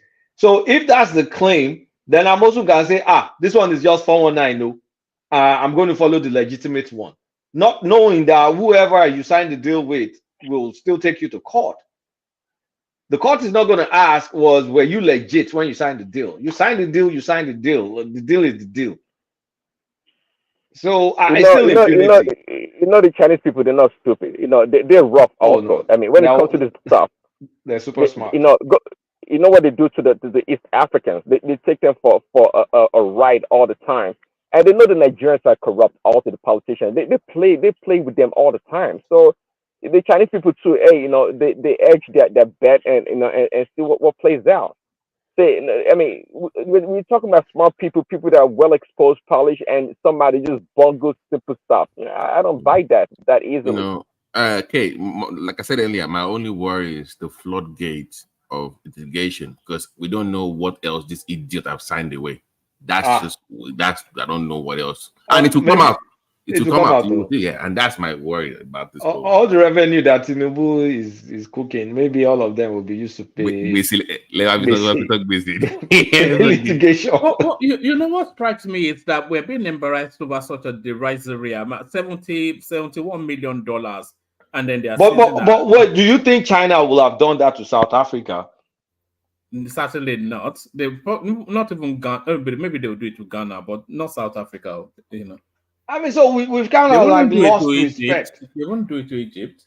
Yeah, they won't do it to Egypt too. So we've lost standing, any sort of standing. And Tinubu is supposed to go to China very soon. They invited him, red carpet. So when he goes there, I'm not saying don't go there because of some screw up by Ogun State doesn't mean there are no better deals to sign. But when he goes there, I mean, who is in charge of our diplomatic relationship? Who is the diplomat in charge? They need to kind of like negotiate this thing away. It needs to disappear, because if this continues, like Babati is worrying, it's going to open a floodgate. So they need to negotiate something with the Chinese and just let this stuff go away. Those people claim that they are ready to settle. So if they need to settle, they settle. Or if they have enough case that this is fraudulent, like the PNID, then they should go and fight it. But this constant weekly, almost daily embarrassment, sees one house today, sees another jet tomorrow. I mean, this shit, it needs to stop. Just like you guys said, the Chinese right now in the world are number one, what do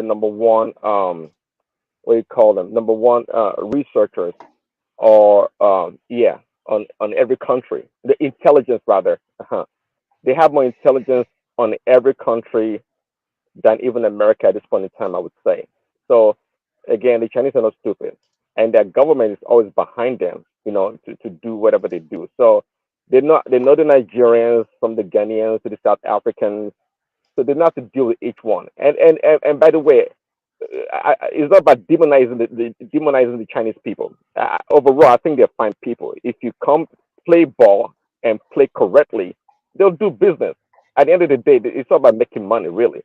But if you want to be stupid and crafty and be crude, they can play that game also. Do you know what will be funny? Tinubu goes to China on that jet, right? And the sees his plane. He never take a commercial back to Nigeria. That would be funny. Ogba plane jet China. Kolata, you said earlier that okay. Ṣé àwa gan down for padà ni? A gan down for padà. Àbí Kolata, you said earlier. You see, I mean, when these people sued us, what happened? Didn't we show up? We should be able to show up at the court. What happened? And defend ourselves. Yeah, what happened? I don't know that part. Like. So we are the one that invited this embarrassment, this disgrace. We should look at ourselves and blame ourselves for this international disgrace. When they sue us to court, why did we show up? Because it showed to be that we did show up. So they prosecuted, they did everything, and they got judgment. Because if we had shown up, we should have been able to defend ourselves, present our own. We didn't show up in court. I don't think so, because how did they? I mean, we could have gone there, appeal judgment or something. The Nigerian post office did not deliver this. Woman, do you have the story? No, Prince. Woman, do you have that story to confirm that? Yeah, we had it. There's no part of that article that said that Nigeria was represented at the court. They actually took it to arbitration. I think we did that about 2 sessions ago. So I think. Oh, they took it to arbitration. So we showed up. They took it to arbitration in the United Kingdom. Can we say one man? Maybe they didn't hire the best lawyers. They went to pay again. Maybe. No, sometimes Abati said Nigerian lawyers sometimes work in collaboration. Nigerian lawyers sometimes work in collaboration with those people, and then they get back money. Wow. Money. Isn't that treason, though? That's like treasonous shit. But no, be Nigeria now. Okay. Treason one year. Yes, our lawyer don't in answer to your earlier question, Kolata, I think it will happen to Ghana as well. So also Ghana's assets being seized through debt. This is from Trafigura. They are seizing their assets in London. Oh, Trafigura is seizing assets. Yes, it's a 134 million judgment debt. Trafigura takes over Ghana's Regina House in London over the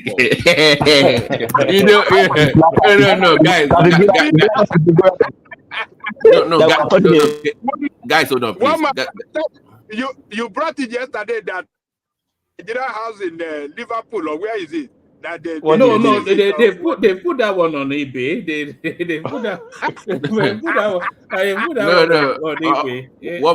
One man. I'm saying that years ago, about 12, 13 years ago, there was a news report. I think it was Al Jazeera talking about Africa should be wary of China, and that they want to just endear the country, the continent, and take it over. People are like, oh, it's not true. It's because of the West. They don't want us to deal with it. It appears to me that they figured this out a long time ago. This was a long-term plan for Africa's. That's the way I see it. I'm not saying it's true, but it's starting to look like this is a kind of a deliberate, because they know you're going to default on loans. It's like they pretty much studied you before they even started making contact with Africa in terms of making deals. And Ghana, Nigeria, Zimbabwe, Zambia. They've It taken goes over on and on. Zambia completely now. I think But they see, control their airports, their police. The Zambia but Zambia see, is an extension of Beijing by Right, it's like before you know it, Nigeria might be that Lagos Ibadan would be that relationship, China but anyway. see, is like what do you call it? An alcoholic, you know, dealing with an alcoholic person, right? So it's not the fault. See, the Chinese people, they know how corrupt the Nigerian, the African politicians are. They know that. So be aware of China. It's the responsibility of the African leaders and their politicians to take care of business. There's nothing to be worried about the Chinese. I mean, dealing with the British and the Americans, were you guys well off? Did you do any better? Name any country that you've dealt with as a nation that you've done well against them, that's benefited you. But you guys realize that this is the cheapest way to buy a country, to take over a country. The cheapest way. Because what do? They sign a deal. They come and cut grass. Let's say, okay, we want to do free trade zone. I'm describing what these guys did. They cut grass and they left and they waited and you guys came, you canceled the contract.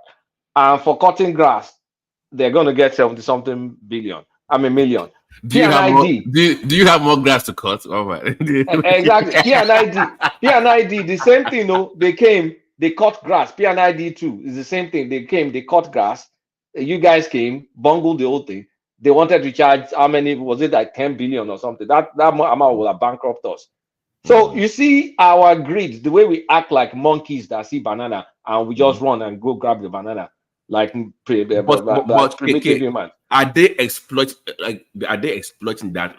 They know us. They've studied Africa. They know us. I was just thinking about it when you guys were talking. I was just thinking, like, come on, man. This is the cheapest way. Just tie them down with a contract, and they're going to just leave them alone.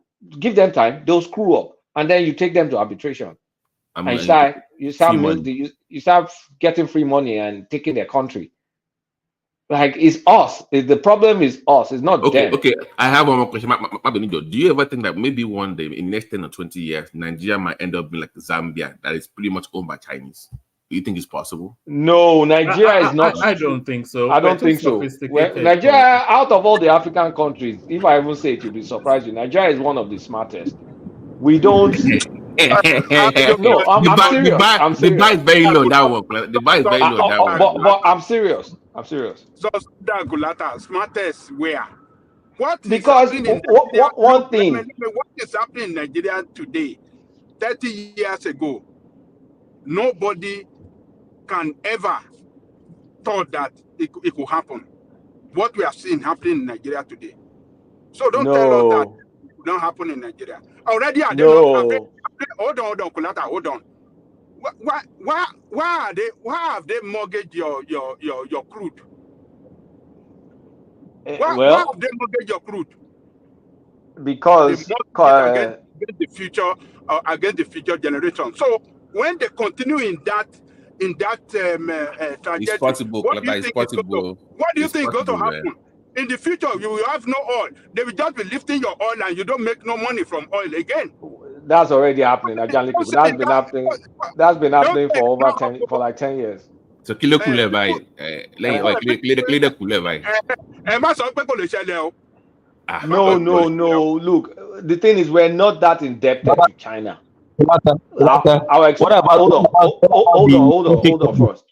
Our exposure to China is not that high. I used to panic when people were saying, China. Then I checked. Our exposure overall is not really that high. Because it's not that high.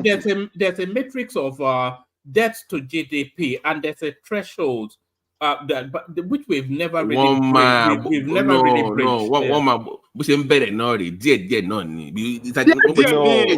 you know it, No. We still have capacity. That's the thing with Nigeria. We're blessed with capacity. No, I'm serious. It's just, okay, China. we only owe China $5.5 billion, $5.16 Let's keep it billion. that way. Is the point? Don't go higher. Out that of was enough. out of 100 billion, we only That owe one, them 5.16 billion. but I'm saying that let's not play that game like Zambia played, like Ghana is playing. Oh, Let's they not go like that route. Zambia now. Nigeria is smarter than that, is what I'm telling you. But okay, wow. With this guy, It's either we're smarter than that, or we're so the capacity is so high that we can absorb all sorts of brutalization. You have to understand also that there are other resource spaces opening up that will ultimately still insulate some of these debts. Like this gas, for instance. You're missing the point. Let's not play that game. Is the point. Yeah. Let's not play that game. Is the point. Don't go that direction. You have enough evidence-based practice of other African countries. Don't go that route. Is what I'm trying to say here. Yes, but we're not caught. They are third world countries now. We are not. We're not caught in the Chinese debt trap. So let's stop the hyperventilation. Our expert at it go. Okay. Because you're expert now, but out of 100 billion, we only owe China. We owe China 5 billion. And why do we have to start panicking on that? We can sell a couple of refineries or a couple of power stations. Is there out of 100 billion in Africa? No, in Nigeria, our debt is like $100 billion, roughly, right? Roughly. Oh, okay. And out of all that 100 billion, it's only 5 billion that we owe China. Why are we panicking now? Okay. Kulata, you know, Aluminium Smelting Company and Ajakuta. Aluminium Smelting Company and Ajakuta. You know, this was the same nonsense that our leaders did also. You know, it was Buhari that collected it back. Probably to get some money. We paid to get it back now. We paid $500 million or something to get our something back. So essentially, with aluminium in the Akwa Ibom, you have to pay money also to get that one also back. It was, and all these things were paid under PDP. It was paid under PDP. Are you saying if the Chinese open their wallet, we're not going to collect? Is that what you're saying? Say me. Wait, Kulata, you guys are not paying attention. Buhari paid judgment debt. The week he was leaving, $1.8 billion. That's for sharing now. Buhari paid $1.8 billion judgment debts. So it's not a new thing. It's about the civil servants and the politicians sharing money. Even this one we are saying about is Benga Daniel that is at the bottom of all of this. Yeah, is the one who egged on the Chinese company, who pointed them to the right direction and connected the right politicians and civil servants to back it up, because it's only the thief inside house that can call the one outside to come and steal, because it's the thief that knows exactly where those things are. This is what is at the heart of it. Forget Benga Daniel is complicit in all of this. Yeah, he showed them where our jets are, where our properties are, and all things like that. But Benga Daniel, what Benga Daniel did, he did it legally. There's a legal contract. So if that contract does not fit for any purpose, there's a way you can go about it to revoke that contract through legal means as well. But this one just came in. He didn't even sit down. He didn't even bother to look at it. He just canceled it, and then he thought he can just get away with it. Between the two of them, they know what happened. You understand? Okay, I was gonna it's say, legal. You can't hold them to it, but you can't prove it. But they are doing evil things to our country. If the Chinese open their wallets, Nigeria will be in debt worth $100 or $200 billion overnight. So the Chinese, they're trading carefully. Okay, they don't want to lose their money either. So they want to invest in things they know they can recover their money. So this notion that we only $5 billion out of $100 billion is not a big deal. It is a big deal if the trend continues. Okay, the Nigerian government will collect. This government will collect. We should know that. Okay. Nigeria has a habit of borrowing more from World Bank and other development. What's it called? World Bank. That's what I'm saying. African. If that dries up or it becomes cumbersome for whatever reason, and the Chinese door opens, what's stopping Nigeria's government Prince Daddy will find out. You know the thing, we'll find out in a couple of weeks because Tinubu has been invited for a state visit in China. So let us see our life he signs away. Most of not dead, ni, but I go dead, ni. We should better. You see, we should not panic, but we not panic. Where they can't jelly. But we're not. The Chinese are second-tier lenders, though, and because Nigeria has paid off a lot of the debt now, they can borrow at the first tier, which is those IMF spaces like that. So I don't think. We don't want IMF. Between IMF and China, I don't know who better pass. I think we shouldn't mix these things up. Usually the Chinese deal are collateralized, right? Usually, if I'm not mistaken. We are mixing things up here. When it comes to this judgment obtained from litigations, they are not about. No, they're not basic. Those ones are projects. Just projects. Those are projects. They are about project, not about debt. Borrowing. No, I think people extended the conversation beyond the contract, breaking of contract into the fear of China and borrowing from China. Okay, so it's all over Africa because it's the easiest way to bat it to where that Loni Suru within 2-3 years. But you see, the Chinese are so smart. Look, the Chinese will lend you money. They'll do it for a project. They will staff the project by their own employees. They are going to issue the contract to a Chinese company, come here, build it, it will exist. So you default, then they take over whatever. So in essence, they are paying themselves with a very high probability that they're going to take part of your country away from you. Look at the blue line, for God's sake. It's all Chinese control that maintained. Is that different from the West? Where are the Nigerians? It's different from the West. The West is worse. The West too is bad. All of them are different shades of bad. At least the Chinese people will come and build stuff for you. The West will borrow. They will lend you money. Also, before you borrow from them, they will tell you to allow our TBE in your country. Yeah, steal the money and bring it back. And then they'll let you steal it, bring it back to their bank, and then you cannot bring it back again, and then you owe them, and then they start leveraging their influence on you to keep you perpetually as a raw commodity supplier. So you never develop. So at least the Chinese will come and develop, but take over the development.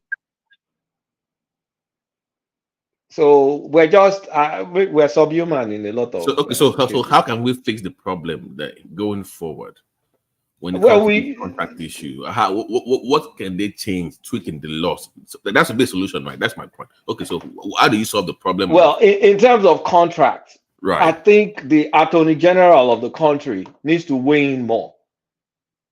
To know the capacity of the state, either fiscally, financially, or even intellectually, to be able to carry out the contract. Like if you have like a high-tech contract and you see a state like I don't want to look like I'm abusing a state. Let's just say some Kwekwe state. Maybe you know that these people will not be able to handle it, and this contract will probably not be honored. Or you sign the deal and say, okay, if you break this contract and there's a judgment debt, then we have to deduct it from your allocation. So you guys need to take it seriously. So if you say you have to deduct it from your allocation based on the contract judgment debt, then the governor that comes in will be careful because he doesn't want money flowing into this. It doesn't want to stop money flowing. So the people should continue to suffer, right? I think before the federal government signs it off, they usually they balance it against the outstanding debts that they have already and their FAC allocation. So it has to even go to NAS. The National Assembly has to endorse it. This one is a contract. It's a contract to build free trade, one thing or the other. And they may have some financial settlements that, okay, X amount that you get through this free trade, you pay the Chinese company. So the government, they probably weren't thinking about it with the possibility of a judgment debt. So what I'm saying is borrowing, fine, judgment debt, that's straightforward. Borrowing and deducting from your FAC allocation, that's straightforward. But I'm also saying contract too, back up those contracts by your FAC allocation. You break the contract, anything, any financial penalty, we take it from your allocation. So that means you won't be breaking contracts stupidly like that going forward. Do you understand what I'm saying? I'm separating it from loans. In this case, Kulata, Ogun State is still going to fund that money from their FAC allocation. There is no doubt about that. But are we sure? Oh, they will make the deductions it can't be any other way now. They have they do take them. The thing is, these governors, I think the constitution has to be amended. What they do is this: they sign a contract.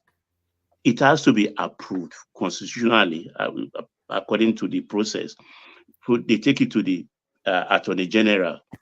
Attorney General was supposed to look at it, approves it, then send it to National Assembly. The National Assembly, the Appropriation Committee, will look at it, pass it, and then take it to the presidency for signature. So that will slow things down. So no, this is what they do now. They bribe the office of the AG. They do a kind of speed processing, take it to National Assembly, bribe the committee members, and within if you remember, Oshiomhole had this problem with Jonathan. Part of what this beef with Jonathan, when he joined hands with other people to go after Jonathan because of a contract, Edo State contract. You outgoing governor, you are seeking approval from the federal government, endorsement of that contract, which Jonathan government refused. If you remember very well. Baba, we're trying to decentralize the government, but the process you just described, if it's not the current process, then it looks like a tedious way to get things done. I wish it will be slow. Were more independent. I wish the state were more independent to do things accordingly to serve the people. I think that's a long process. I don't think it just makes things more complex. I don't like the idea. And by the way, if they take the money from, if they use the FARC money to pay debt to foreign nations, it's not the people that are suffering. I mean, what is the benefit of that? Well, the people elected their dumb governor, so they need to pay for it.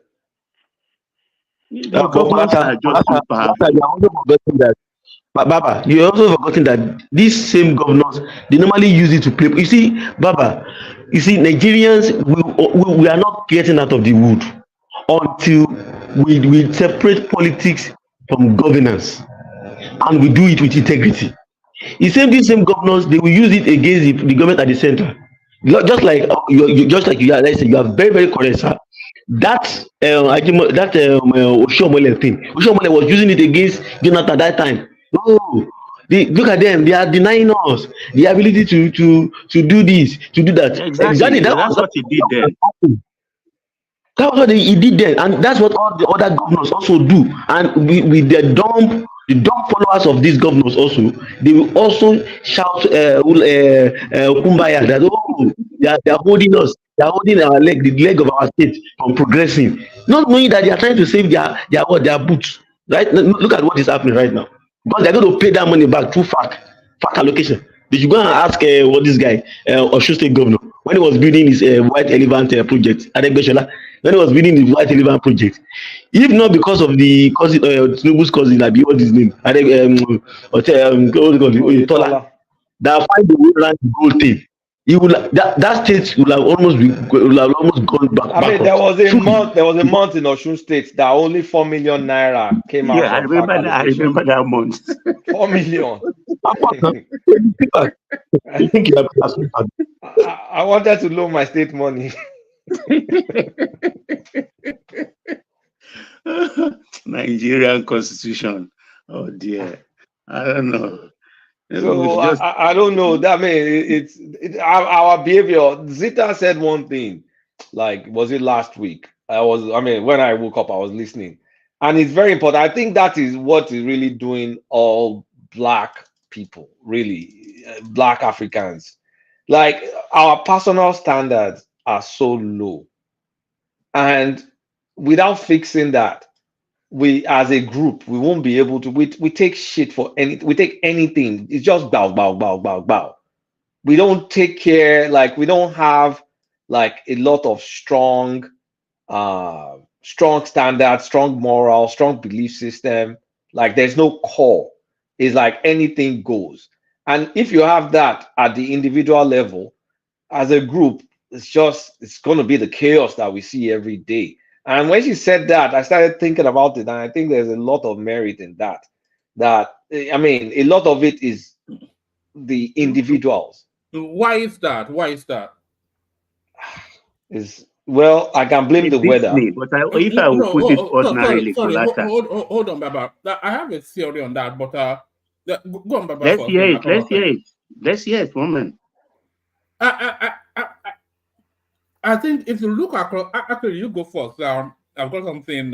One man doesn't jail during the show. That's about personal standard. Yeah, one man. It's sad. Live program, one man, live show.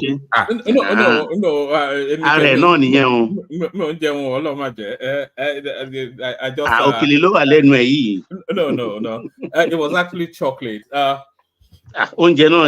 You know,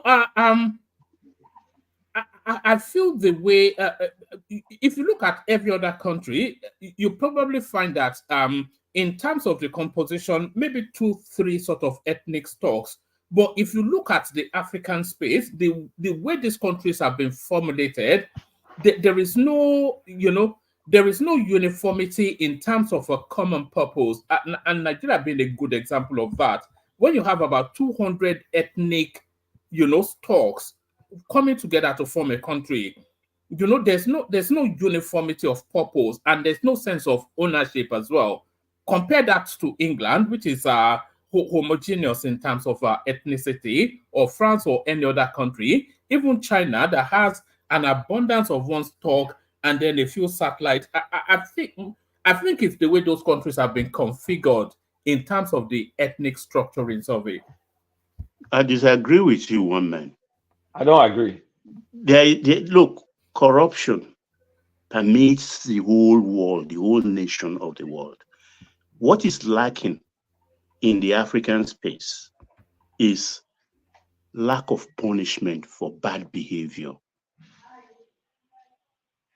That is what is lacking. In those jurisdictions you just mentioned here, no matter whose ox is God, they yank you before the law. They yank you before the law. No matter who you are. Trump was in court, whether Trump up charges or not. But they took him to court. Will a Nigerian president go to court? Will he stop civil servant? I mean, look, in China, for instance, because the penalty is death. So nobody wants to mess with the law. If you mess with the law, they kill you. Simple as that. Okay. The Chinese are very corrupt, especially the CCP. We know that it's well documented. But again, it's something I've pondered also. Many of these nations we're talking about, including the Europeans and the British, they are corrupt, okay, in one way or another. But in our culture, or in our country, corruption seems to be more pervasive in every nook and cranny of the country. So, but at the end of the day, it comes down to us, our individual people, right? We don't. I don't want to say self-love, or we don't have limits to what we do. See, the white man will steal, but at the same time still thinks beyond himself. A black man will steal, but is incapable of thinking beyond himself. And we have a lot of that, and that's our big problem. That's why I always relate us to a video of monkeys and banana.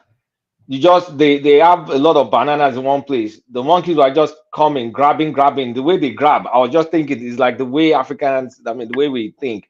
They just grab. They don't think of, okay, how do we distribute it to make sure everybody's settled and everybody will be fed. You'll see one monkey grab.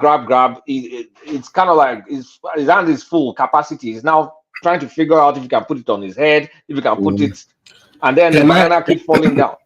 Can I push Keke where he doesn't want to go? Because it's been there before. It got pushed back, and he didn't want to go there again ever since. Before you push him there, let me push him. I know where you're pushing him, but before you push him there, let me ask him this: if we had Biafran nation, do you think we would have the sort of corruption that we have in Nigeria in Biafran nation? It's going to be chaos. If you have Biafran nation, it's going to be chaos. Are they not Africans? It's going to be chaos. Can I ask you but they have common purposes. What I was trying to say. No, they only have a common purpose in Nigeria.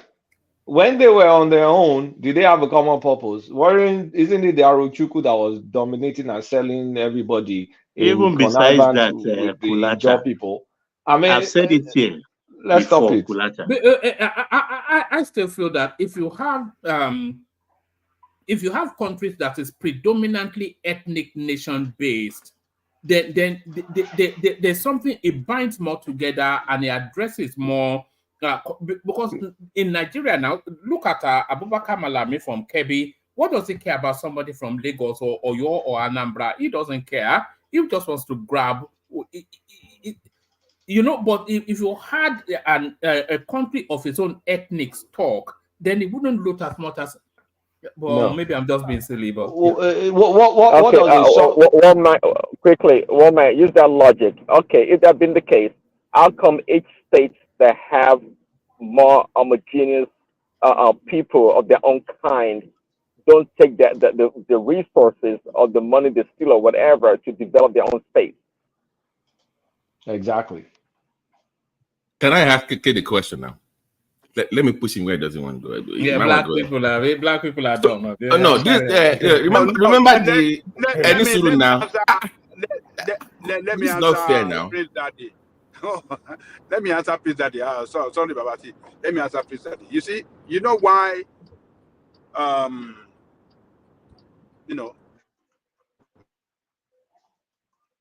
Is that the feeding bottle system that we run in Nigeria is what is responsible for that. If every state of the federation have to, depend on what they make by themselves and develop at their own pace, we won't have the situation we have there, because they're not going to be making free money. But because that free money is guaranteed that, let us embezzle it this month, it's coming next month. Are you saying in Western region we didn't have inquiries about corruption? In Western region? No, don't let us go there. We know what we did. That's what you say now. We did in Western region. It's not this. No, you saw the progress we made. You saw everything we did in Western region, and it's the same thing. They did very well. They developed, and they did not region too, because they were living within their own means and income. They generated within their own space. They don't depend on federal government to feed them. So, but now we have a system of feeding bottle where every month the federal government has to disburse down to everybody, and that is what is responsible for. And that amount that they disburse to everybody, there is no follow-up to it. There's no check. Nobody asks anything that how is this money spent? You just take it, spend it any way you like. Next month you take it. There's no auditing, nothing. So, Prince Daddy, no, that's your question. I don't agree with you that it's the way you put it. I don't agree with you. Let us live within our media. You will see that they will sit up and they will do well. All right, let BT ask his question before we. Thank you very much. Kay, are you there? Good to hear from you again. I'm here. So during our collective intelligence conversation a while back, your original position was that Black people are actually not incapable, but when you got pushback, you settled for the collective intelligence, like the copped out of that. And tonight just be shouting about it. So let's go back that talk. So forget into. So are you still with the look? Let me say the truth. Just go there. Tell us the your truth. collective intelligence will be high if your if the sum of your individual IQ is So high. basically, individually, we are. Go ahead. Individually, it's okay. There's a book. Let me speak to it. There's no point running away from it. Okay. There's a book called The Intelligence of Nations by Richard Lane and David Becker, 2019 book. They measured IQ in different countries. What page is this? They measured IQ in different countries, and Nigeria's average IQ, as measured, 69 or 60, 67, 67.8. 67.8. When you look at countries with super high IQ, Japan 106.48, Taiwan 106.47, Singapore 105.9, Hong Kong 105. China 104. South Korea 10. So you see, like, look at the top 5, compare it to where we are with Ethiopia. Ethiopia is like a point higher than us. Bangladesh. So you see there's a clear demarcation between the productivity of the individuals of each nation. All the top 10 with high IQs, they're all doing well. So basically, it's a hopeless. There's no point even arguing or debating all these issues. It's Well, it's still, you know, when they say Nigeria, it's the totality of everything, you know. So you're going from Sokoto all the way to Badagry, aren't you? So, yes. Right. Yeah, but if you subset it, I want to see what that IQ test looks like. Do we have any? Do we have a breakdown? If they do it, do we have data that breaks it down beyond, let's say, Nigeria, like by each tribe? By tribe, no. I don't think anybody will want to do that kind of story. No, they should do that. They should, because did you hear from the comment section? Somebody said that they must have conducted the IQ with people from the north. Here we go. No. It's a very, very important discussion. I'm being serious now, because he actually was talking about. I think the argument was about, the question raised was, do we have any Nigerian that has produced anything so innovative that has changed the course of history, like a Tesla? Or are we capable of doing that? And he said, we are now, because it's on a curve. It's on a curve. So now we are curved now. Like, we are being. Yeah, but there's an average too now. The average is low. Like, you're gonna have super IQ in the middle, and a lot of those super IQ self-selected themselves and found their way out of the country.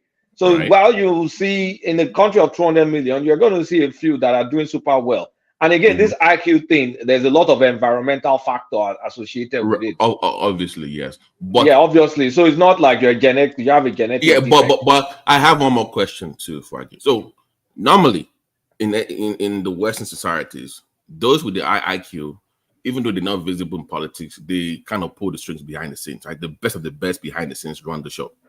They give them good countries, give them an opportunity to try. So even behind the scenes, they will pull the strings, even to engineer your society the way it wants to be. So here's the question, Coletta. If we say we have few people in Nigeria that are so-called smart or educated, how smart are they really if they cannot control the dumb ones? Are they really smart then? Because it's supposed to figure it out, because you're the guy with the high IQ, right? So how come? Who told you? No, not you. I'm just saying the so-called smarty pants in the country. So how come they've not figured out a way to control the so-called low IQ ones? Because there are a few reasons now. If our average, just look at the number now. If our average is 67.8, so that means there's so much dumb people that they overwhelm the smart people. And the smart people that get a chance are probably the ones lording over you right now. Right. Or the ones that have escaped. And it's also the intentions of the smart people as well. If it's altruism or self-interest. So I think we have self-interest smart people in Nigeria. They don't really, they use their smartness to exploit you, not to enhance anything. Yeah, but I have heard that if you're really smart, for instance, for example, I will give you electricity power, but I will be the one controlling it. That is a smarter approach than just throwing the money outright. That would be so how I'm asking again, how smart are you really? But you see, a country like India with an average of 76.2, you can't say India doesn't have smart people. Like, I have a boatload of smart people. Right. But when you look at the average, when you average India out, India is not that exceptional. They're Right. just populous. They're not that Okay. exceptional. Here's where I'm really going to. If the low IQ individuals you have more of them, you are pretty much painting a hopeless situation because there's no way out then. Because if they have the numbers to always overwhelm the so-called smarty pants or the guys with the high IQ that would do well for themselves individually, but it doesn't permit enough to change. Let me say this. So what happens then? Let me say this. Okay. If we cannot raise the intelligence of the average Nigeria, if we're stuck in this 60 something, we have no future. It's not a curse. So human capacity development and all that. It's your capacity now. It's your capacity. Like some people sit down and think of building a plane. You've sat down. You have land. You can't even feed yourself. Exactly. Is it rocket exactly. Is it rocket science? Like some people sit down and think and create stuff, even in isolation. Look at Iran. Iran is able to build stuff. And Iran is able to do stuff. And when you look at the Iran represented here, the IQ is 80. They can do stuff by themselves. North Korea is in isolation. They're able to build massive projectiles. Like it's not. Look, we can't remain where we are without trying to fix this problem. Educating the population. Yes. I was sorry, please. You've already spoken to where I was just going to go to there. Because if you are testing that intelligence, are you testing it as intelligence as a consequence of education or just the capacity? So there are many things because IQ is kind of like favored towards European stuff, right? So let's be honest with ourselves. But at the same time, it's real. It tests capacity to function in this civilization that we're currently in. You can argue that with your grandparents. It's not going to change that fact. So if we don't have ability to innovate, to think, to do stuff, then we're incapacitated. So a lot of all these people, okay, you have a kid now. If you brought your kid abroad, you've kind of like saved them. Like assuming you were living in Iyo for Orogi, no matter the natural gifts that kid will have in Iyo for Orogi, the talent will be suppressed. But when you bring them here, they're exposed to different patterns, just even seeing different patterns, different shapes, different stuff, things that they may not even see. It gets their brain moving, you see, and that exposure passes from generation to generation. You push yourself, but if you're stuck in a rut, your brain is dead or is dying because not what is feeding it to thrive. So that environment, we don't invest massively on human capital development. That is what we don't. That's the key area. Do you know one thing that I was about with Buhari? Buhari had the opportunity to educate the northern youth, this so-called 30 million people, because he had that credibility with them when he first came in, right? If anybody could have done it, forget good luck tried, because he tried schools and everything, but they had to push back. I felt like it should have been a boy that could have said, guys, we need to do this. Yes. And it could have and he had the cachet. Yeah, because he had the pool. Yeah, but it's a wasted opportunity. That was just I'm like, dude, it destroyed them. On so many fronts. It was a wasted opportunity. But in terms of what the case speaking to capacity development, that would have been a good start. Because he had Babati. Yeah. Babati, look at Germany. Yeah. Germany spent 3 to 4% of its GDP. Do you know what that means? On R&D, research and development. Look at how bogus that money is. It's a $4 trillion economy, spending 3 to 4% of it on research alone and development. How much? They're looking for alternatives. Sorry. Okay, how much do we spend on R&D in Nigeria? Do we have the numbers? Don't knock it. The research thing in Nigeria, they developed how to. Do you have the number? Woman, do you have the numbers? No, but I have the innovation that they did. They discovered how to dry meat into kilishi. We have more than that. Do you remember One when man, that one guy man, said we have that more than in that. hold on? Do you remember when that guy said that in Parliament? Yes, That I remember. I remember. At the Senate, yeah. In Parliament.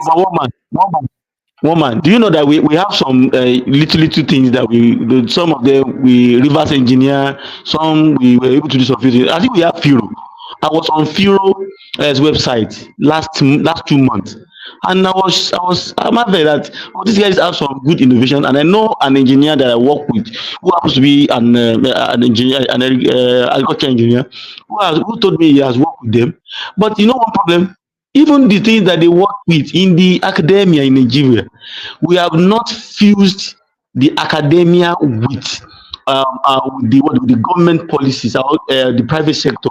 Whereby you give me your problem, I solve it. That's what they do in the UK, right? That's what they do in the US. You fix my problem. I bring my problem to you as a university and a research student. You solve it. No, I think So we're did he not drop? the intent is there. Can I say something? Yeah. You Okay, see, go ahead. So, when it comes to R&D, I think the problem it's more to the Nigerian educational system and the curriculum.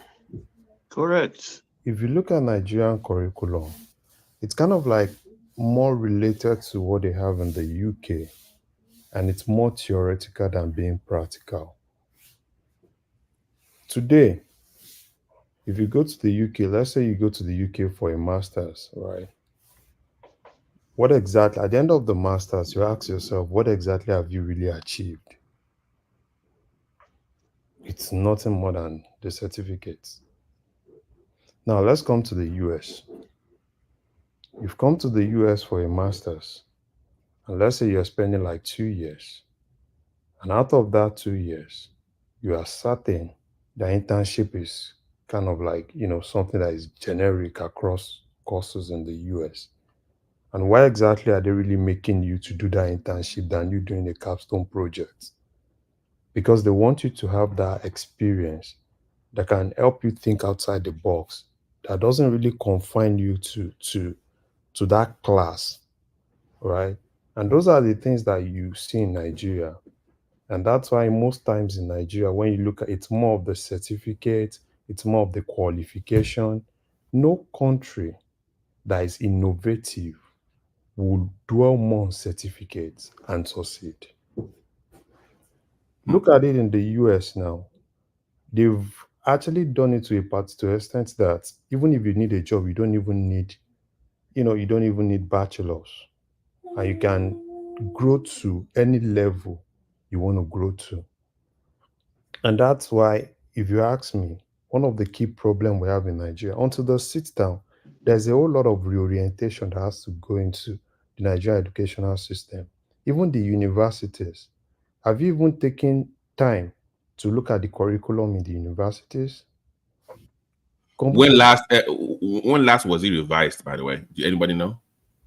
No, you guys are making a mistake. Some of our university curriculum have been revised. Because last time I was in January, I stopped by my own school.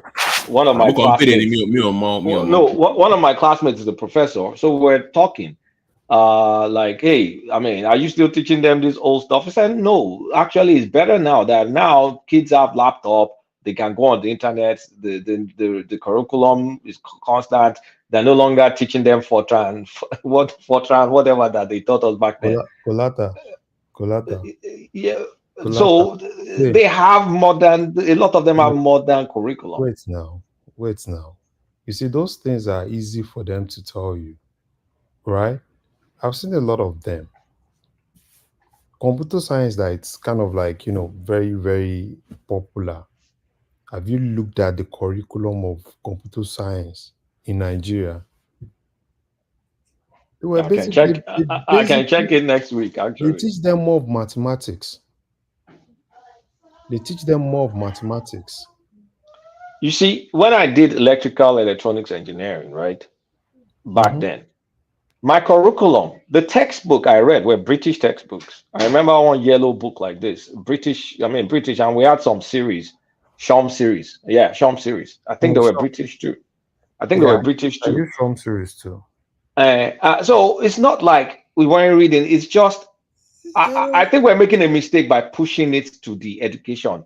Think about the homes, the family structure. Are they encouraging you the way you have kids here that you'll be reading to the child as a baby? In Nigeria, how many people expose their kids, reading to them, exposing them to different shapes and sizes, taking them to museum, trying to expand their brain? You see, long. no. Let me Museum. before we get to education. I'm even talking about parenting.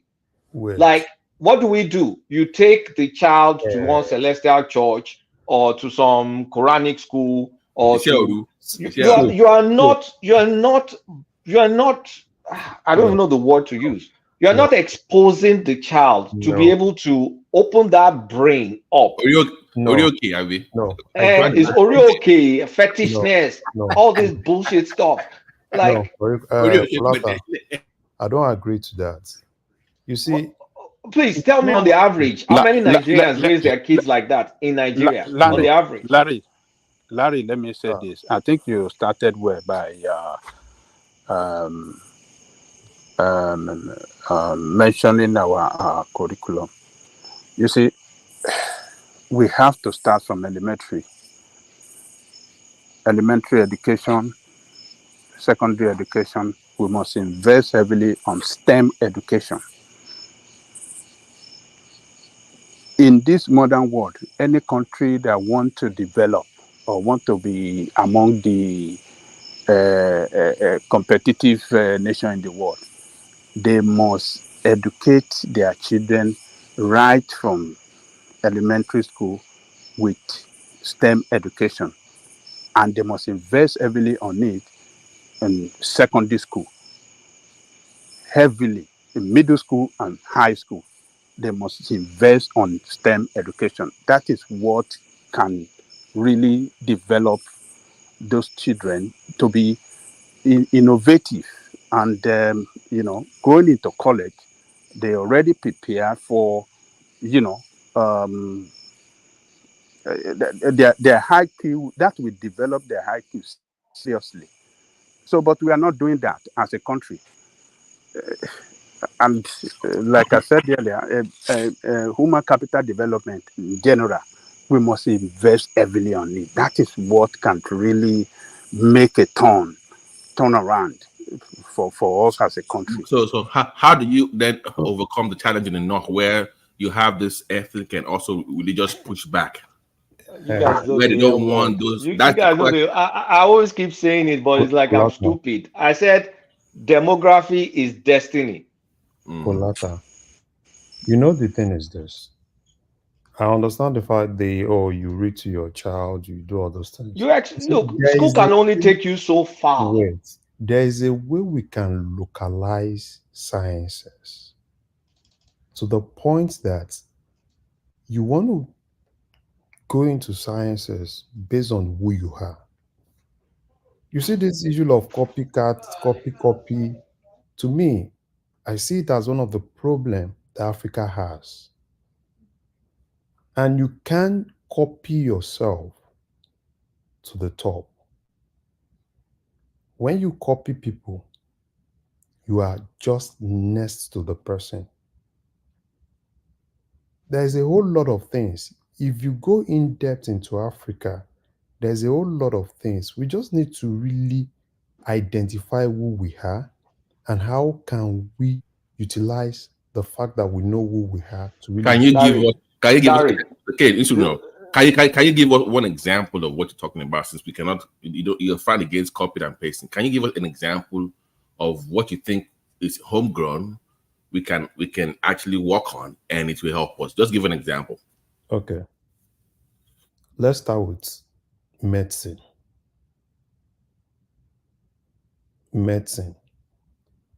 Babati, you're a medical doctor. If we are being known, if we have competitive advantage on something, I think something that is close to Africa getting it right is medicine. And I understand we can actually say, oh, probably this, probably that. Just a little bit of investment into medicine in Africa can put us on the map. I'm glad you said that, Larry, because that ties to the Ogun State issue. Okay, stay with me now. Me and Kaiser we were having a conversation about Ethiopia. There's a particular leaf in Ethiopia that does well for people, I think with blood clots or whatever. I've forgotten the disease, whatever. That tree, they were so dumb in the country that they signed the right for that to use that tree for medicine to a foreign company in Denmark. They literally sold it away. The same way you're selling the right away for some ABC or D. The whole country in Ethiopia sold it the right away for that leave or whatever that stuff is in their country. So even if you want to invest, the people you have in government, it makes it more difficult, Larry. That's the issue. So that's what I keep pushing key about all this. Okay, may I come in, please, for 1 minute? So if you have dumb people ruling you, and Larry comes up with this kind of idea, how does it become policy? It's nearly impossible. It's almost impossible. And even if it becomes, if it's put it into law, they find a way to screw it up or give a foreigner the right to it. I go through it all the time, guys, because you remember, one man knows I have a group on Clubhouse that I discuss with herbal practitioners, doctors across the world in Nigeria. And if I tell you the kind of screw up that even happens in Nigeria when it comes to herbal medicine, you got to be shocked. It happens in Nigeria. It's happening right now, where somebody will come up with some kind of innovation. You will, okay, guys, just move on, guys. Just go ahead. So I come in. I think you are not taking into consideration the problem of poverty in Africa generally. Let me make my point. Poverty, but the bigger picture. Let me make the point I'm making. Now. Let me make the point. Baba, you're poor for a reason, but continue. No, let me say. More money, you can make more money down the road now. Can you listen to me, please? Please, please, please. Poverty is at the root of everything. When a child is growing up, let's say in the common African family, we kill the curiosity of these children by instructing them things and tools they may use to develop. We deprive them of it. You don't allow them to touch TV.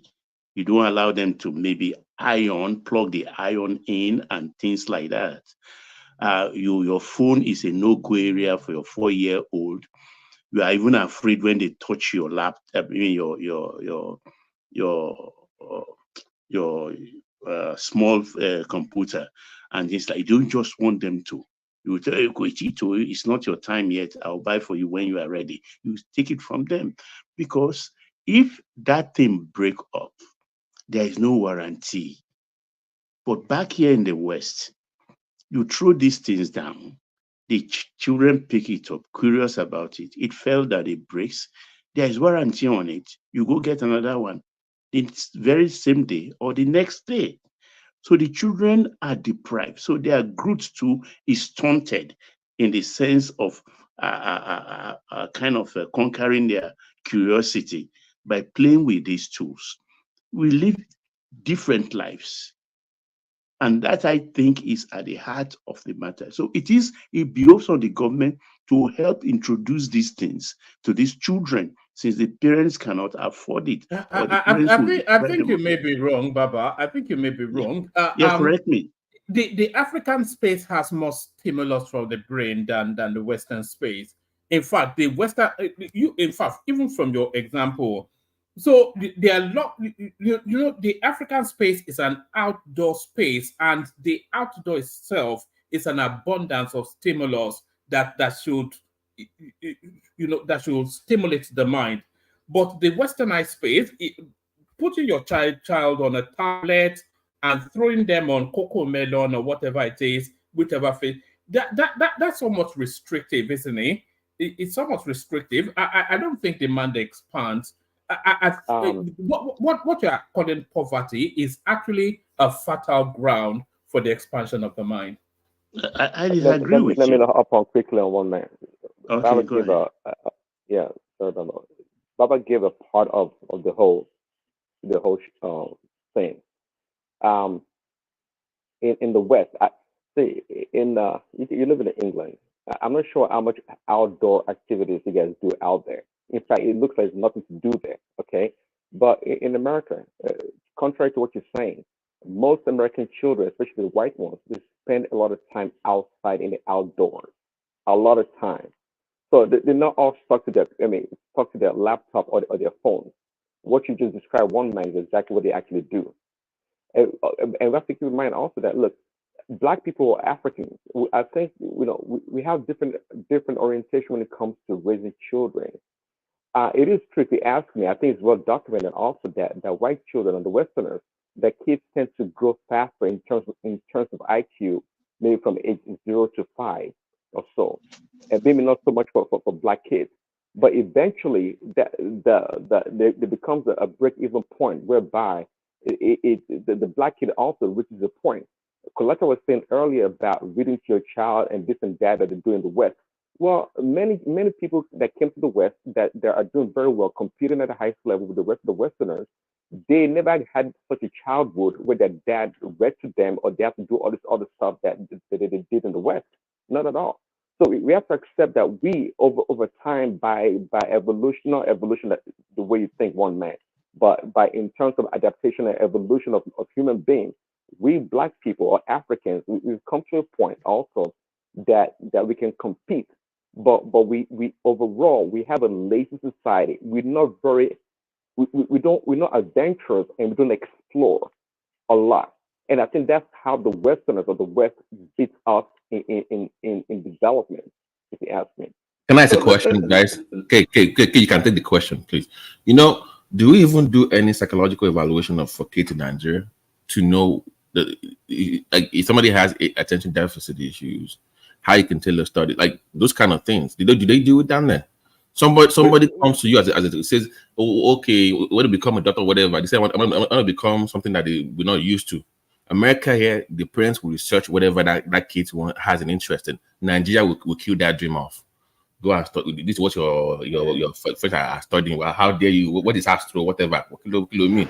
This is You are making my point for me. You are making my point. So the interest is not there. So the guy gets bored. Con interest in whatever he's forced to do it. Babati, you've been a Look, hypocrite. Babati, what you just said, I got that. Quickly, Babati just told us yesterday. Sorry, Babati just told us yesterday about a family member wanting to study or read music. I am agreeing. We disown her, but we made that she's I said she's in law school now. But I'm telling you, but what is wrong in? But what I know you push her to be a lawyer, or doctor. But what is wrong with her pursuing music and being? I mean, you want to talk about great, some of the greatest minds. Hold on, some of the greatest minds in this world, like Beethoven and the other great ones. Okay. They studied music, and music is not an easy thing. Anyway, I'm not absolving myself. I'm also part of the plan. I'm agree. I'm not absolving myself. Okay, I'm saying. I'm telling you that is what culturally is what we do. We push kids towards like Kay was talking about reading, even museum. I agree with him. Excursions, exposing the kids to what is out there beyond the usual engineering, lawyer, and whatever. Expose them early. Let them see what is out there. What is bigger than where you live. But we can't do this. No, we can't keep doing that as a society. Okay, go ahead. Sorry, I'm sorry to interrupt you. See, when you say psychological evaluation, we do a rudimentary one. We call the kids Olodo. It took me some executive training class that they hammered one very simple point: focus on your strengths. Focus on your strengths. Where you see strength, build it. That's first of all, it will empower you. You'll feel better doing it. But if you focus on your weakness, you're just going to struggle and you will never be great at it. And if you're good at it, it will suck for you. That very simple thing. And then what you have to do is kind of find a way to delegate your weaknesses to whoever feels empowered doing it. And that resonated more to me as a parent than to me as an individual. That you see that you're pushing your kids to do things that maybe they will never be good at doing those things. So why do you want to just reinforce failure rather than look at the areas that they are good at and build it so they're excellent at it, and then they feel good doing it, and then they're one of the few people in the world that can do it the best? And Nigeria, what do we do? Yeah. When a kid is struggling, he goes to the back of the class. Like my aunt will always say, because she's in education. I brought her up on this show before. That she was on TV in Nigeria promoting all this teaching of education. She's like, if somebody is having that kind of issue and you're trying to fix it, you put them in the front of the class to answer questions. You expose them. They have to. Don't put them at the back of the class. The issue becomes worse. But Nigeria wants to say, what do we do? Back of the class. They are forgotten. Yeah. Is there psychology to back up what you just said? Okay, but is there science to back it up? No, like you have. She's trained to do that now. She's in education. Because if a child is struggling and then you put them at the front of the class, remember one man. There's a reason why I brought up psychological evaluation. You could destroy their self-confidence. No. This is the point.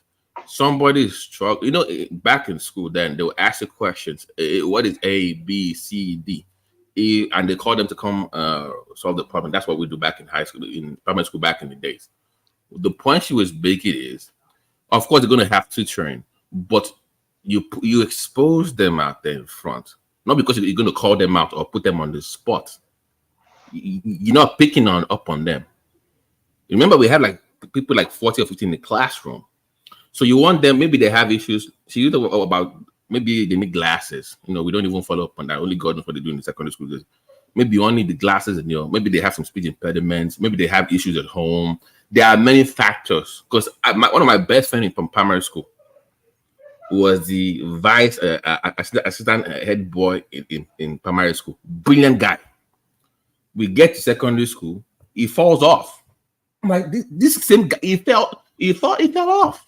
By this S3, I didn't even see the guy again. And it was one of the best students in primary school. He fell off. Did anybody do any evaluation to see what's going on with him? I'm too young.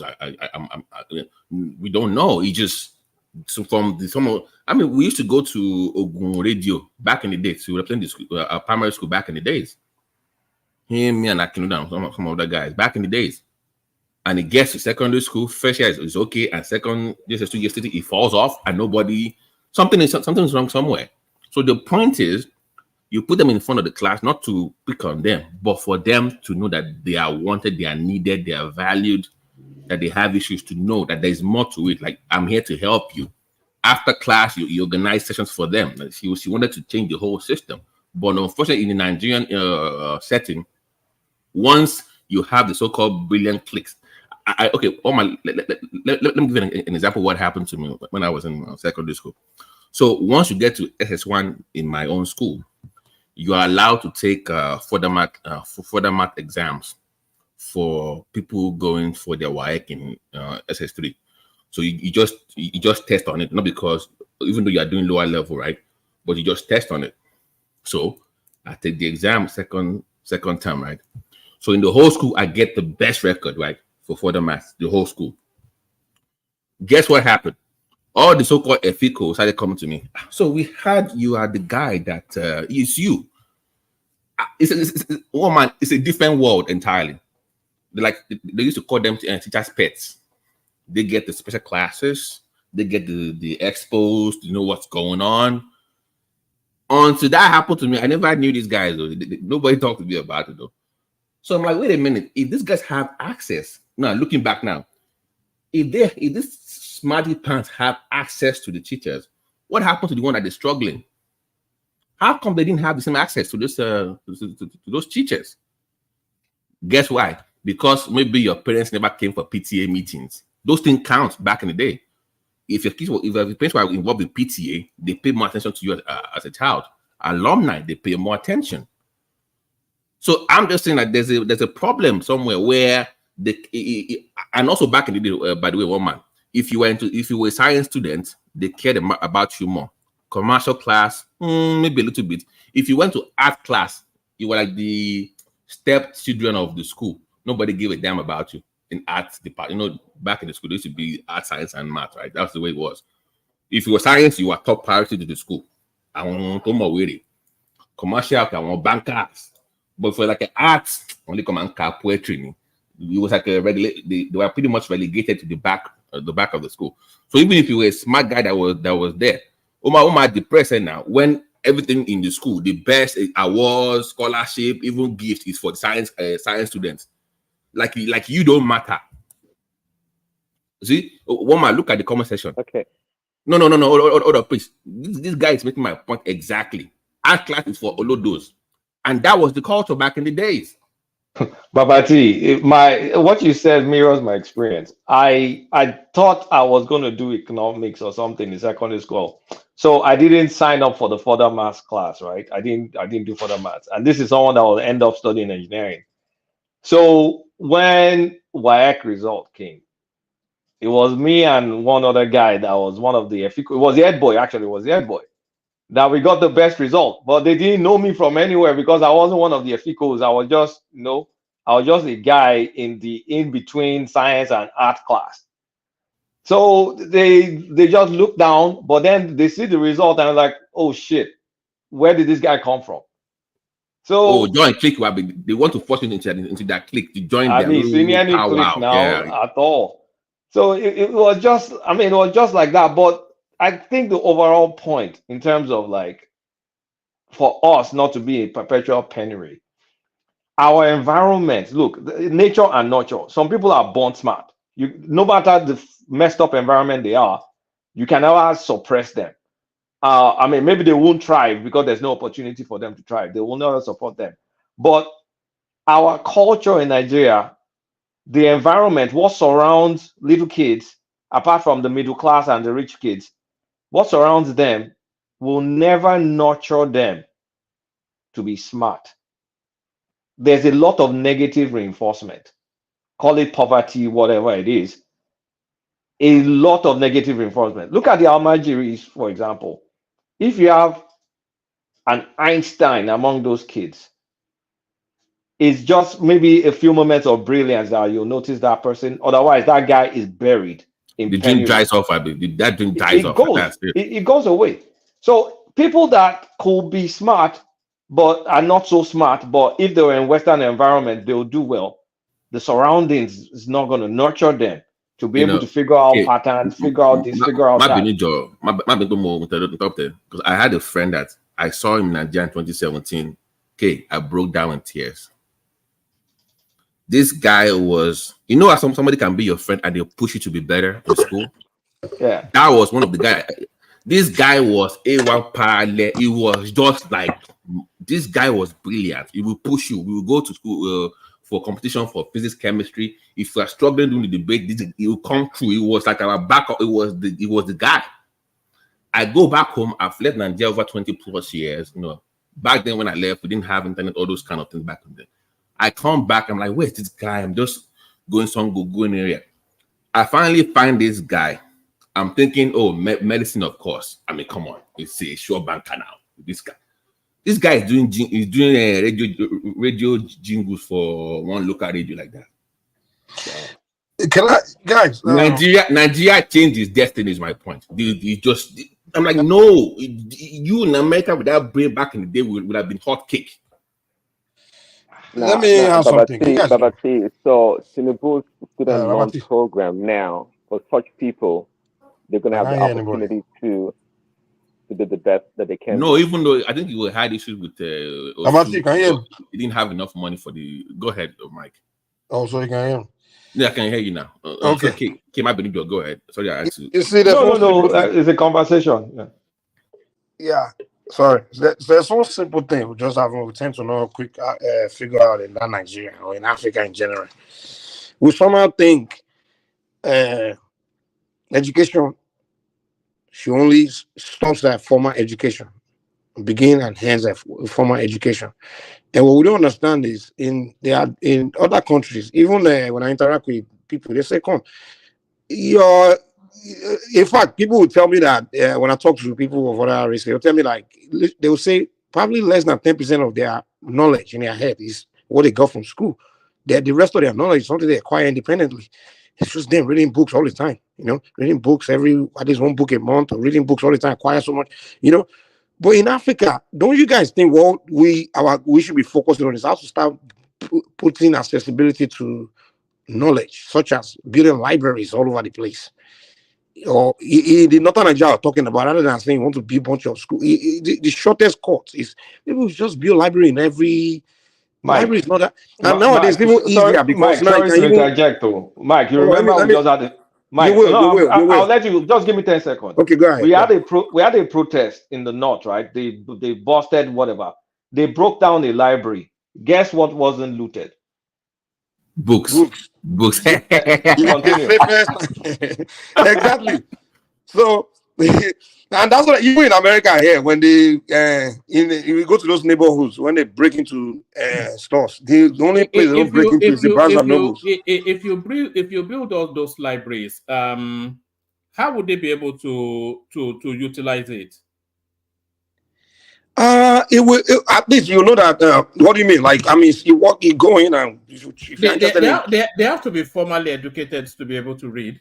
To begin to learn to read, I don't think that would be something very difficult. To start learning how to read it, I don't think it would take that long before someone can learn to at least read. And it's a matter of now reading that you now develop your reading skills and things like that. So I don't think it's that. What about the capacity to comprehend? Well, you can. What they go here is not to look at to focus on the lowest of the lowest. The goal here is like Papa mentions. There's some people that are born geniuses. You understand? But they don't have the tool to polish their natural gift or to push themselves further, or they become something else because he knows he's very good at something. Maybe he's naturally born gifted in physics or gifted in some kind of knowledge or something. But how can he push it? How can he advance himself? But if that kind of person, he has to be formally hold on. Hold on. It's a conversation. It's he has to be formally educated to interpret what he's reading. Not everybody has to reinvent the wheel. The wheel is already invented. So how do you enhance it? So they have to be. Can you break down formally educated in a sense? Yeah. So he has to get to what stage? He has to get degrees before he can start to learn to educate himself. It doesn't necessarily have to get degrees, but it has to be formalized in a structured sort of learning format. I don't necessarily believe so. Well, I don't necessarily believe so, to be honest, because the formal education is nothing but just curriculums. And go to this as this and that's curriculum. It's just textbook in front of you. Teacher just go over it. You read it together. Of course, teachers you explain further and things like that. And they make you take exams and things. I get it. Formal education, the formal system will push you to certain level of acquisition. But what we are saying here is that human beings are naturally born to just love knowledge. They are born. They know what they are born to do in this world. Yes, you understand? But those ones are hold on. Those ones are anomalous. The way it's coming across is like the average person is capacitated in that manner. Those gifted people are few and far between.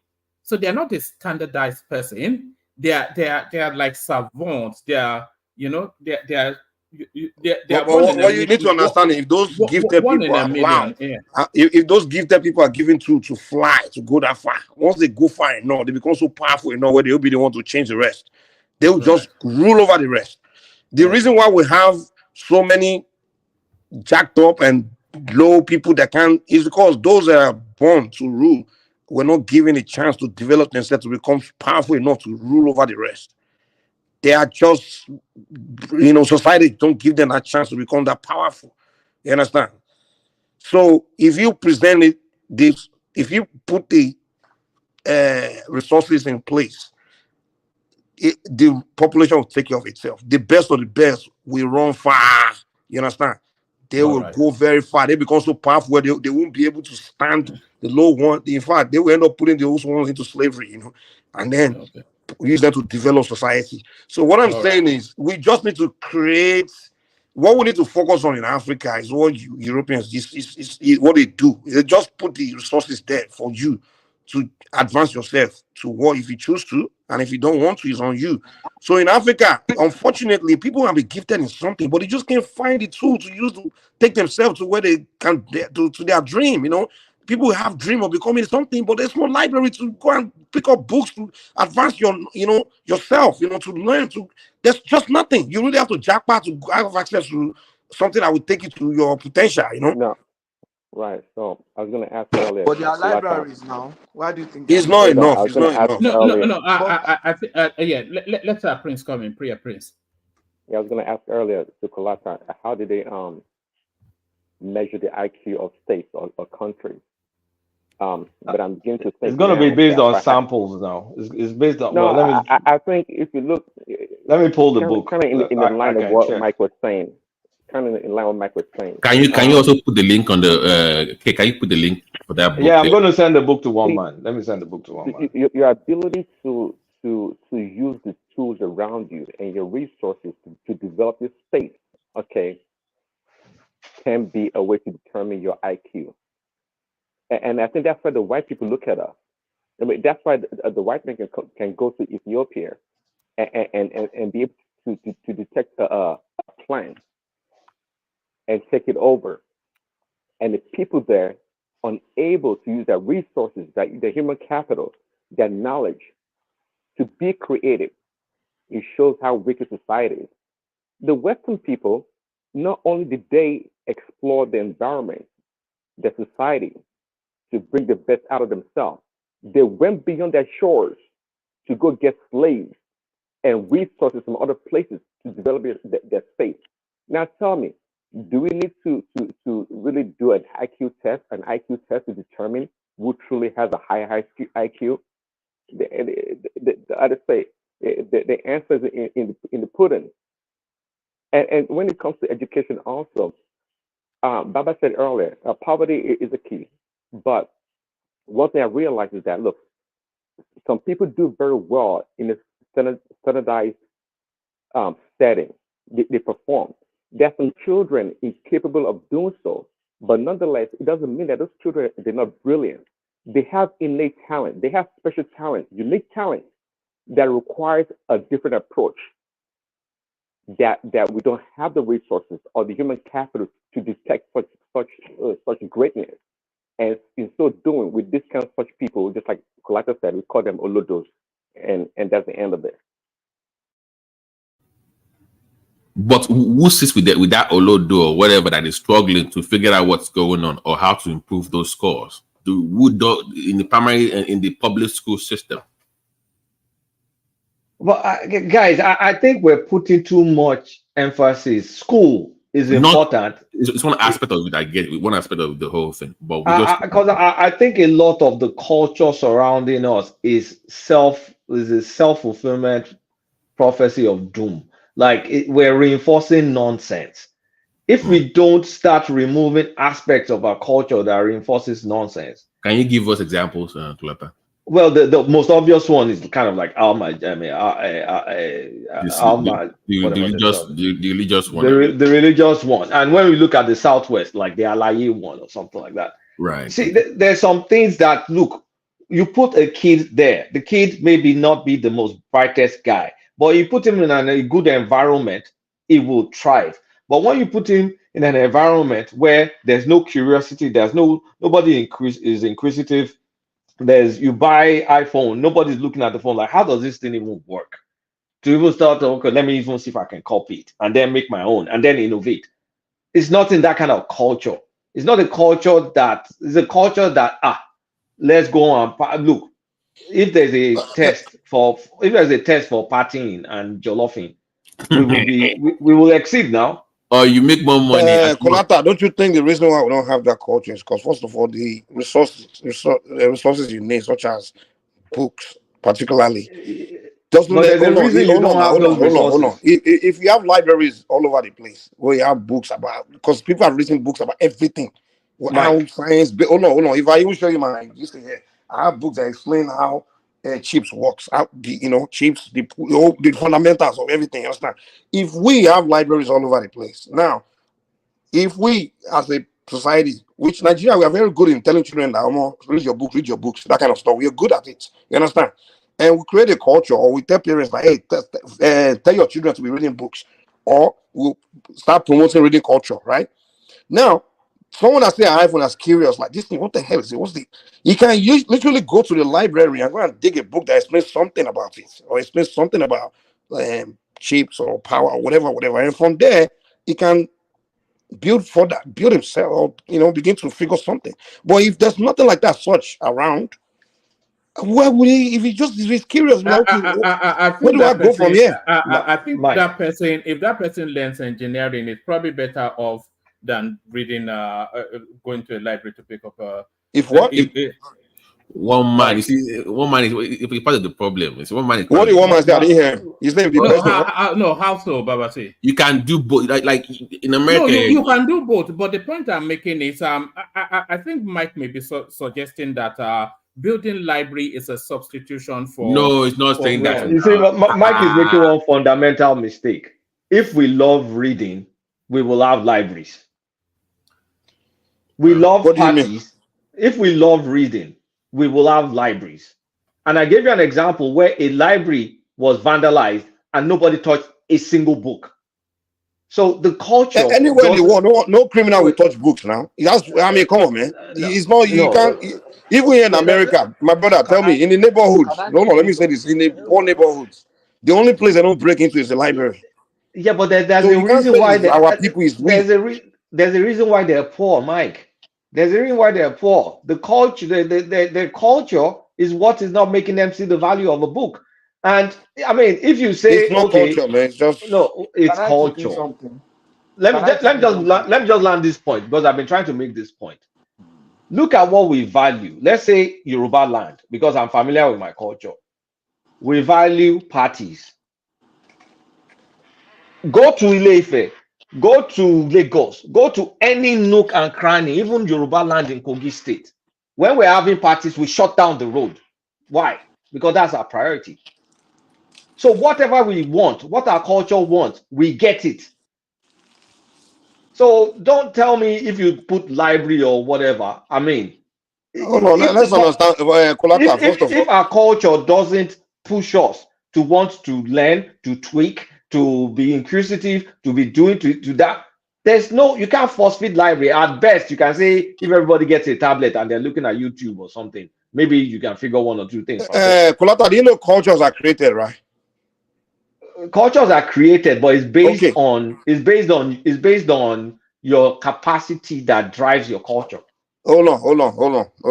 What do I mean? Because in America, I have lived in different communities. I moved around and I began to notice one different. There was particular neighborhood community I moved to where they have this reading culture, right? They promote it, they talk about it, and they literally like it's just been like that there. Where the kids they'll be asking them, who's your favorite author?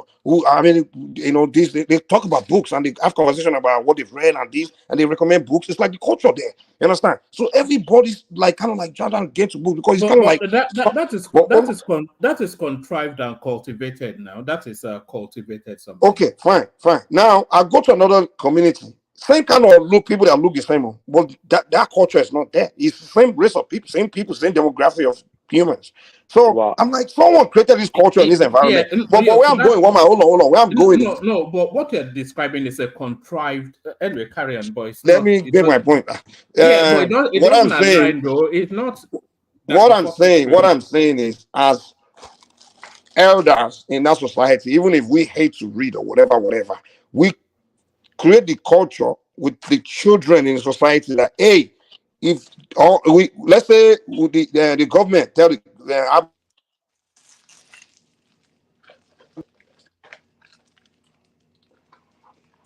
all right, carry on. I think Mike what may have happened been. to Mike I think it's been interrupted somewhat. Can I chip in something?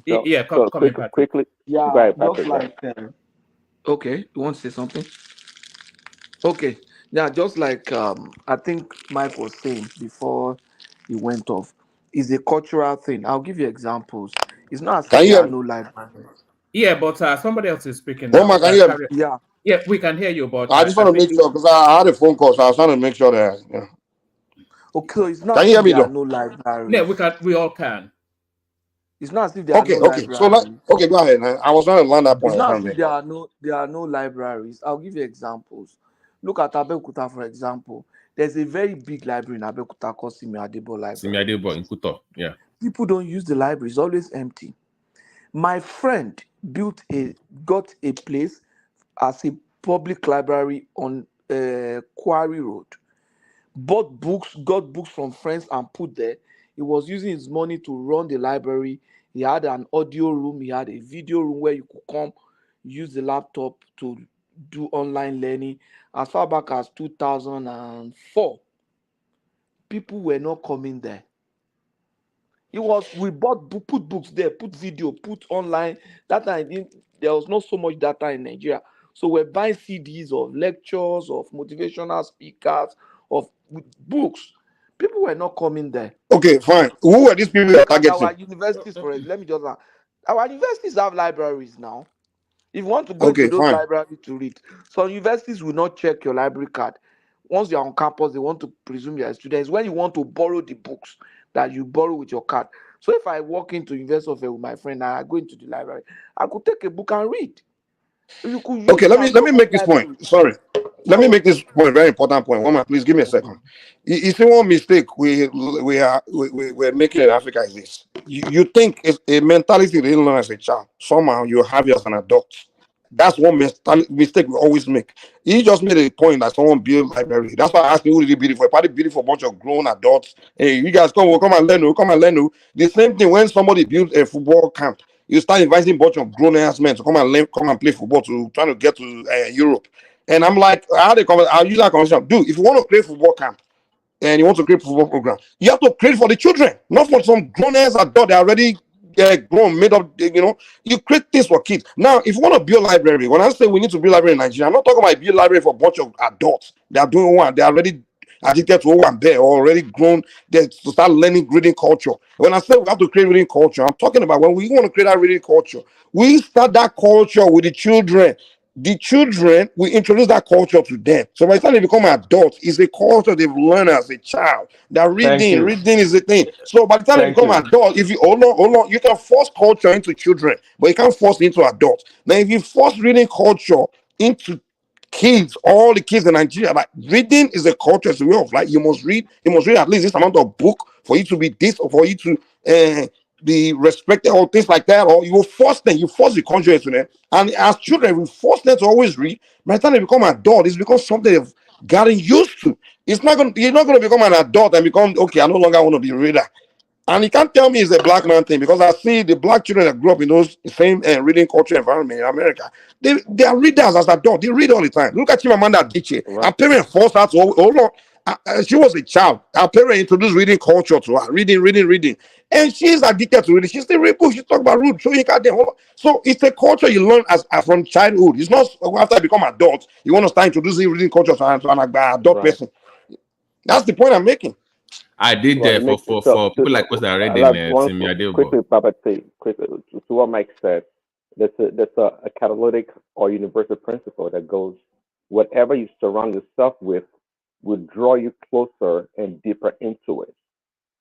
That's plain and simple. You can't just build libraries and just think children will just get up and go in there and read.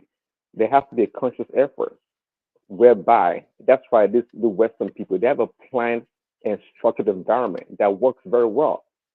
You know, some communities, they actually gather the children, take them to the library, show them around, tell them about the importance of a library and the benefit of it. And that's how that culture that you're talking about starts. And that's how they embrace the culture. Of course, not all of them. Now, I guarantee, just like one man said earlier, if you build a nice, beautiful library that people don't know the value, only 1 or 2% of the people in that community that are inquisitive or geniuses or whatever may go into the library to see what is going on there. But we have to be deliberate in our society to make a change, and that's one thing we don't do very well of as Africans. We just don't. And Prince Daddy, what people don't understand is that it takes a generation to actually create that change. Like Okay. So if a library, let us say a library kind of is old school, right? We're in 2024 going to 2025. Their devices, like, okay, the YouTube that we're currently on, do you know how much content, educational content, that you can spend your time? Like a lot of junk I know about supplements or science or I mean biology stuff I wasn't interested in. I like them just watching one YouTube station or the other and then reading up on the literature because it spurs some curiosity. Like if we even talk about the devices, people that have access to devices, or I mean, what I'm saying is, Quickly, but like, I get your point, and I've told people numerous times. If you want a PhD, a legit PhD, you can get it on the internet. You can. yes, Exactly. You can get good material, solid material, Prince from Daddy, Harvard or wherever. Prince Daddy, Yeah. Kulata, if you hand a tablet to a kid and give also had one to an adult, what the kids will gravitate towards inside that thing is different from what the adults. The kids actually go to look for something that that's really that interests them, their soul, that kind of stuff. A child might be interested in some kind of science or some things like but an adult you is more costly because because your entire life is you've already developed those If you give it, cultural. if you give a tablet to a kid, they will go and look for science. No, I'm not yeah, saying but like one no, man, no. one man. Let's use this example. You give a tablet to a Yoruba Lao kid. He's going to go and look at Ashake on YouTube. He'll spend 19 He's going hours to out spend of it and use No, the they're gonna money. look for something that the parents have introduced to them. That's the something point I'm trying to make. that reinforces their bad behavior. If you give like Al Majiri kid or something, he's going to go look for the most Islamic nuke the hell. I And mean, and bomb. that's my point. Is Yeah. whatever the Do you parents have know? Do you introduced to know them the is what they're current going to look WAEC for. result? The current WAEC result: 500,000 students failed English. So when you don't even understand English, how do you want to understand what you are reading? But Baba, I don't even care about the language because regardless of the language, you can still get knowledge. English is not my father's You see, language. there's a lot of assumption to land at what point Mike is making. If you give if you give a laptop to an adult, he will go and look for what interests him, and then if you give a laptop to a child, he will go and look for what interests him. But whatever interests him depends on that personality as well. If the adult is knowledge inclined, he will probably go and look for some curiosity that always been curious about. If it's not that way inclined, then you go and look for what inclines him, and that similarly to a child going through all the cascading. So it is not necessarily that they will go and look for science or developmental. In fact, it will be anomalous for you to give a laptop to a child that they will go and look for something that enhances them. They will go and look for something that entertains them. That's often what happens. Yeah, you're right. You're right. Both kids and adults. Yeah, we all want to be entertained. Unless the But child is nurtured early on to Mm. appreciate some things, and then he will know that as part of life. And then when he gets exposure, he'll be able to look for things that reinforces that nurture. So a lot Well, of look, we have the nature, but we don't have the nurturing. So we should All set right, reading. We should gentlemen. set reading as the national agenda now. Sorry, Patrick. Let me bail out. I think Ola is waiting to come in, and Mike is here. So you're in good hands. Acknowledging the super chatter. That's Thomas right there. Kulata before he made the decision to join. Kulata again, of course, always gets a mention. That's Ayo right there. XYZ, who made a big hoo-ha about that. And that's Ayo still, and that's still Ayo. Ola, I think rattled off a couple. No, that's Choma right there. So thank you everyone. I'll see you tomorrow. Let me bail out. Let Ola in. before you go, man, Yeah. I had a dream, like today. Someone on this platform, the person passed away, but I'm not going to say the name, Sha, but I just hope it doesn't happen. Because usually when I dream like that, it usually happen. But I just hope it doesn't happen. I'll pray for that person, Sha.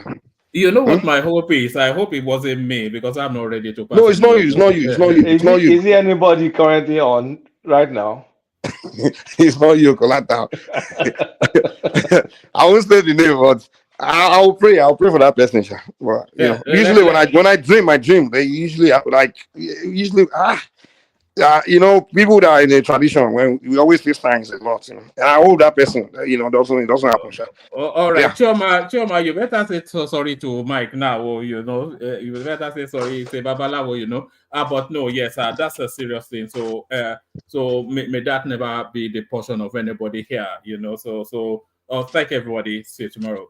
Mike, over to you. What I would say is that everybody be careful. It looks like that person at work. You know, like an accident kind of thing at work. That's what it seems to me. So if you got a job, dangerous job, be careful there. Okay. Anyway, yeah, let's Okay, say what is selling about Marshall? Just to I want no, no but this advice. no, it's like the person had a job it's a dangerous kind of job, and the person Okay. it looks like the person had an accident on the job, and the thing it happened to the person. Sir. Okay. So yeah, so everybody be careful at wherever you work, you know. And sometimes, yeah, it may not be. It may just be that it's fine that that person is just going. It may happen different way, but most likely, usually in that line of however I dream it is how it happens. You know? But I just pray, sir. Commercial. Aboru boy, you, Baba Mike. Everybody, can you fún àbí? No, I know. Mike has spoken well, though. Forget to. At least if he heard that thing and he didn't speak, I'm just getting to say about boy, but I don't know why it's not even answering. So. Okay, now. I will talk. So we should set reading as a national orientation agenda. Yeah. If we do that for the next 10 years, you'll be surprised the kind of change that can happen in a country. Okay. Just that government say, okay, every local government, make sure you build at least one library. Now that local government have money, make sure you build one library each in your local government. Just like we have here in cities. This my city is one local government. Almost every Adugbo, I don't know how you want. Precinct has a library. Can I say something? Okay, quick question. I've always thought about this. Is it impossible for an entire nation, 90% of the entire nation, to be able to read and write? Basic reading and writing, is that too far-fetched? At least you should be able to get to 90% literacy. Just to read and write. Doable, right? Do you know my what is opinion Nigeria's current? Sorry, what is Nigeria's current literacy rate right now? It's close to your it's close to our IQ scores, like 60-something%. So much have you? Hold on. One gave 4. Larry wanted to interject. Larry was going to say something. You know, he doesn't like hustling to speak like us. So I know. Okay, everybody has actually spoken well, but for me, most times when I look at Nigeria and I look at Africa, I always look things from the perspective of who are we, where is Africa presently, and how can we really get out of where we are. Number one thing that we need to understand, you can't take culture away from Africa, and you can't take religion away from Africa. Now, we now have the Western education. How are we able to really bring those three together for the betterment of Africa? Until we start looking at that, and that's why for me, when I look at countries, I look at China, I look at India, and I think we're kind of like similar. Because if you look at China, China is deeply rooted in culture. And if you look at India too, they're deeply rooted in culture.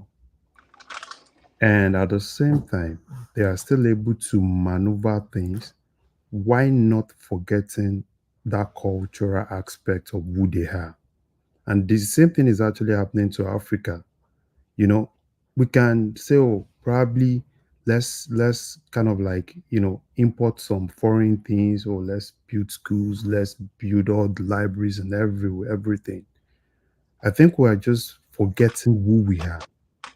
And that who we are is basically why we are not really able to really get to where we want to get to. I was talking about. Okay, go ahead. Okay, you can talk. You can talk. No. Go ahead. So I want to say different thing entirely. Just go ahead. Yeah. I was talking about medicine. The other time. Now, I think it was 7 years ago. I was in Nigeria and I was with some extended families. close extended family, and just like a family meeting. And one of them came out and came out with some big books like that and with a whole lot of things. And I was like, this is good. They said from generations to generations, and probably somebody just kept it somewhere and felt, okay, fine, this is my own kind of like entitlement. And there is a whole lot of things that are really deeply rooted in Africa that I feel that probably a lot of us that actually have, we have access to Western education and kind of like seeing how we can actually meet in the middle. Probably that can actually look at the Almajiris. We tend to say, oh, probably want to build schools for them. But those kids won't go to that school because who they are, it's not really easy to take them away from who they are to who we want them to be. So probably, the best way is to look for how to meet in the middle. Probably that can actually help. That's what I think, though. Okay. Larry, hold on. You mean it to raise the average IQ from 65 to 67? That's what we're striving for. Continue, Ola. Okay. Honestly, this discussion tonight very on point and has always been the discussion I love so much. You see, the problem in Nigeria today, whether we like it or not, is we are inadequate short of educators. The problem of Nigeria has been that we have the abundance of indoctrinators and abundance of those people that just took education as just part of a survival route than the actual educators. And that is why we're in serious crisis today, that we cannot even share the proper way for us to develop our human capital. So if we don't fix that, we will always get confused. That is why that many of those things we learn. There's one thing I will give to Nigerians when it comes to theoretical part of things and to cram things, to teach you out here, to teach you about theory, about particular thing. We are very good. Even though we are outdated because Ola, I'm afraid. I think you're speaking for a subset that you fall into. The collective, including the 200 million collective, and including the entire Black Africa. Yeah, it's not like that. No, I'll let you continue, but I'm trying to say it's not like that because I'm sick and tired of us saying that. Make me understand. That's what I'm trying to say because I'm trying to get what. Because look, when you say the Nigerians can cram and co, the Nigerians that can cram are the ones that get out of school or something. We have so much more Nigerians that don't even get to the point where we're discussing cramming and all that. They exist, they live. They're not where they're not there. The ones that are selectively bred, the ones that are, the one that due to selection, maybe the japa or part of middle class or naturally gifted are the ones we end up reinforcing and talking about. That is not the average. Okay. You see, when I started that we have indoctrinator more than educator. Education, as we have informal, we have formal, right? Education starts from individual's home. Charity begins at home. If it's from individual homes, we start having some kind of indoctrination. You now escalate to the religious body, then you escalated to the public institutions. So now we do more of indoctrinating our youth because while I say indoctrination, I mean indoctrination to mean something that you are giving something that is detrimental to the society. Naturally, we may not look at it as being detrimental as of now, but in the long time, you see. Now, instead of proper education of how to blend and make the society livable and sustainable. You are giving some kind of indoctrination about tribalism, about religious intolerance, about some kind of thing that will not actually help the society to grow. That is what I mean by indoctrination, and everybody is guilty of that one in Nigeria. You understand? So I left that one. I now move forward. That is where you say I'm talking to subset of that problem. I'm even saying, even in our institution, we don't even have educators. We have those people that we introduce some kind of psychiatric problem, some mental fatigue, and some kind of mental, situation. Okay, now some people were. I heard people talking about certificate the other time. How did we get to the level of certificate to start with? It was when I made comment in the comment section that personally I would prefer system of America to the system of the UK. Why did I say so? HND BSc dichotomy in Nigeria today. Why you look down on people that went to technical school? Why you look down at those people that are tradesmen, are the byproduct of the UK system, because they are the one that live in class. They are the one that love creating classes. But America, you will see all the rebel, the way it's like they are protesting against anything British. That's why you see them speaking the English differently. That is why they don't want to go by their culture until we start finding a way to rebel against the norms, whatever they brought to us. Then to go forward will be very difficult for us. I'm just talking broadly now. So,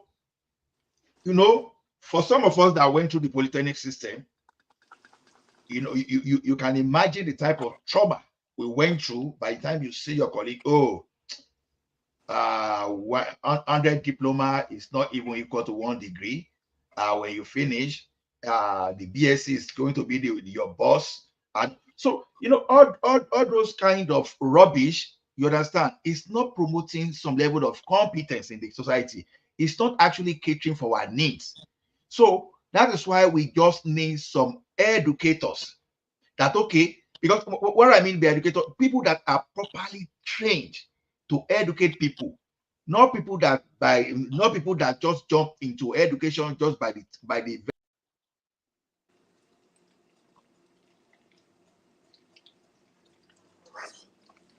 What happened? Mike, what happened? Ola is But Mike, Kulata Mike, when we are saying that we are building people that are theorists, when we have a system of education that is graded based on what you can remember, you understand? The lecturer comes to teach you something, and the grades are apportioned based on substantially what you can remember by virtue of some element of understanding. So if even if I don't understand, but if I can remember majority of what the lecturer taught in the school, in the class, I can even come out with almost a first class. You understand? In a lot of things, because most of the lecturers are not testing understanding. At times they are just testing how many of what you have been taught that you can remember. The testing regurgitation. Yeah, that's the problem. That's the problem. You want to express your mind.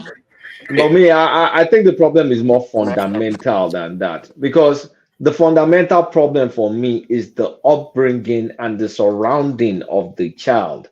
If our entire society is surrounded by culture that wants to learn, wants to do, the teaching itself will mirror that exactly. Inquisitive. Okay, can I push back on something? Okay, so let's say, because you said it starts from the home.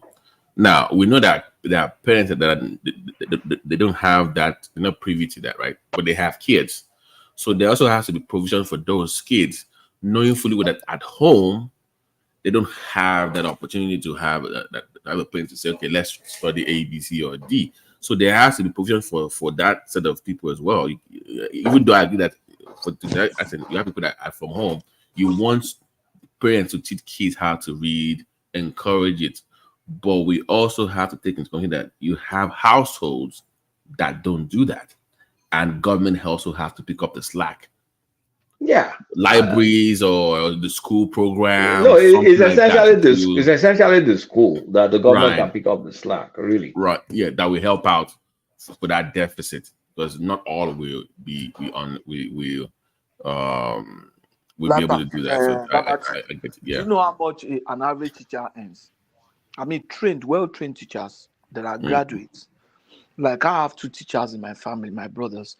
These are grounded teachers.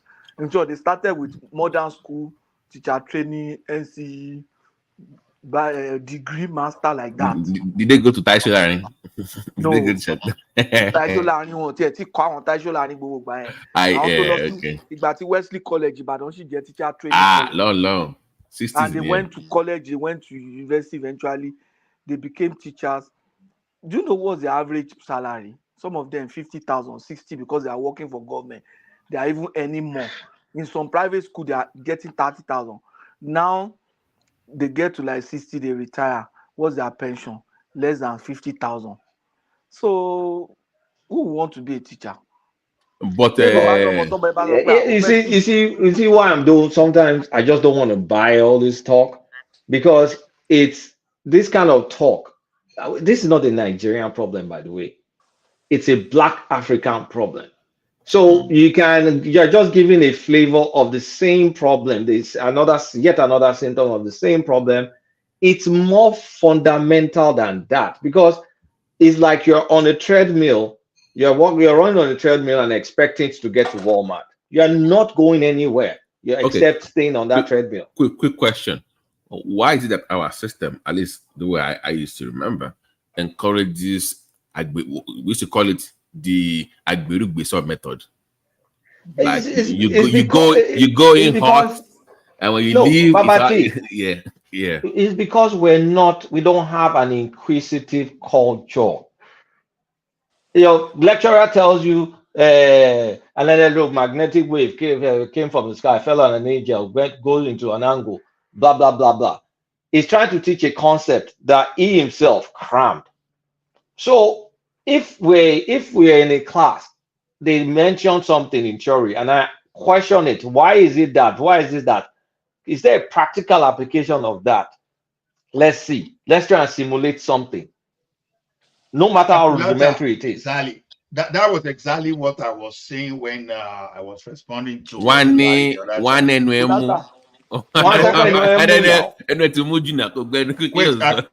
anybody hear me? Who is this one? No, it starts with that culture, even at home. Look, I had this argument. We can hear you. I'll never forget. No, let me not put my personal life into it. Ola continues. No. Go ahead. No. You will use name now. So the thing is this, like I was responding the other time, there's nothing wrong in theory. Like say, okay, I heard Larry saying that, okay, they just give computer mathematics, everything. To be honest with you, I don't think even in this environment, in the class, of course, they will teach you the mathematics of computer. Mathematics is what we learn in computer, but the thing is this: when you finish that, your assignment will be application. Oh, data structure, discrete mathematics, even your calculus. Once you finish your calculus, by the time you are going to get your question, you are not going to get question like what is the YDS? You are not going to get question that what it is. They are going to give you some kind of application, a reason, an enterprise problem that we have to apply everything you've learned to do. Ola, you see, but back in Nigeria, they will tell you what is electromagnetism. You see, I don't want you to make it look like to get it stuck in school. It is a culture that makes you get to the point where you have to explain things that way, where you have to practicalize it. If the culture is you just borrow some educational stuff, then at the end of the day, that's why our education is kind of like Berubeso. Get what I'm saying?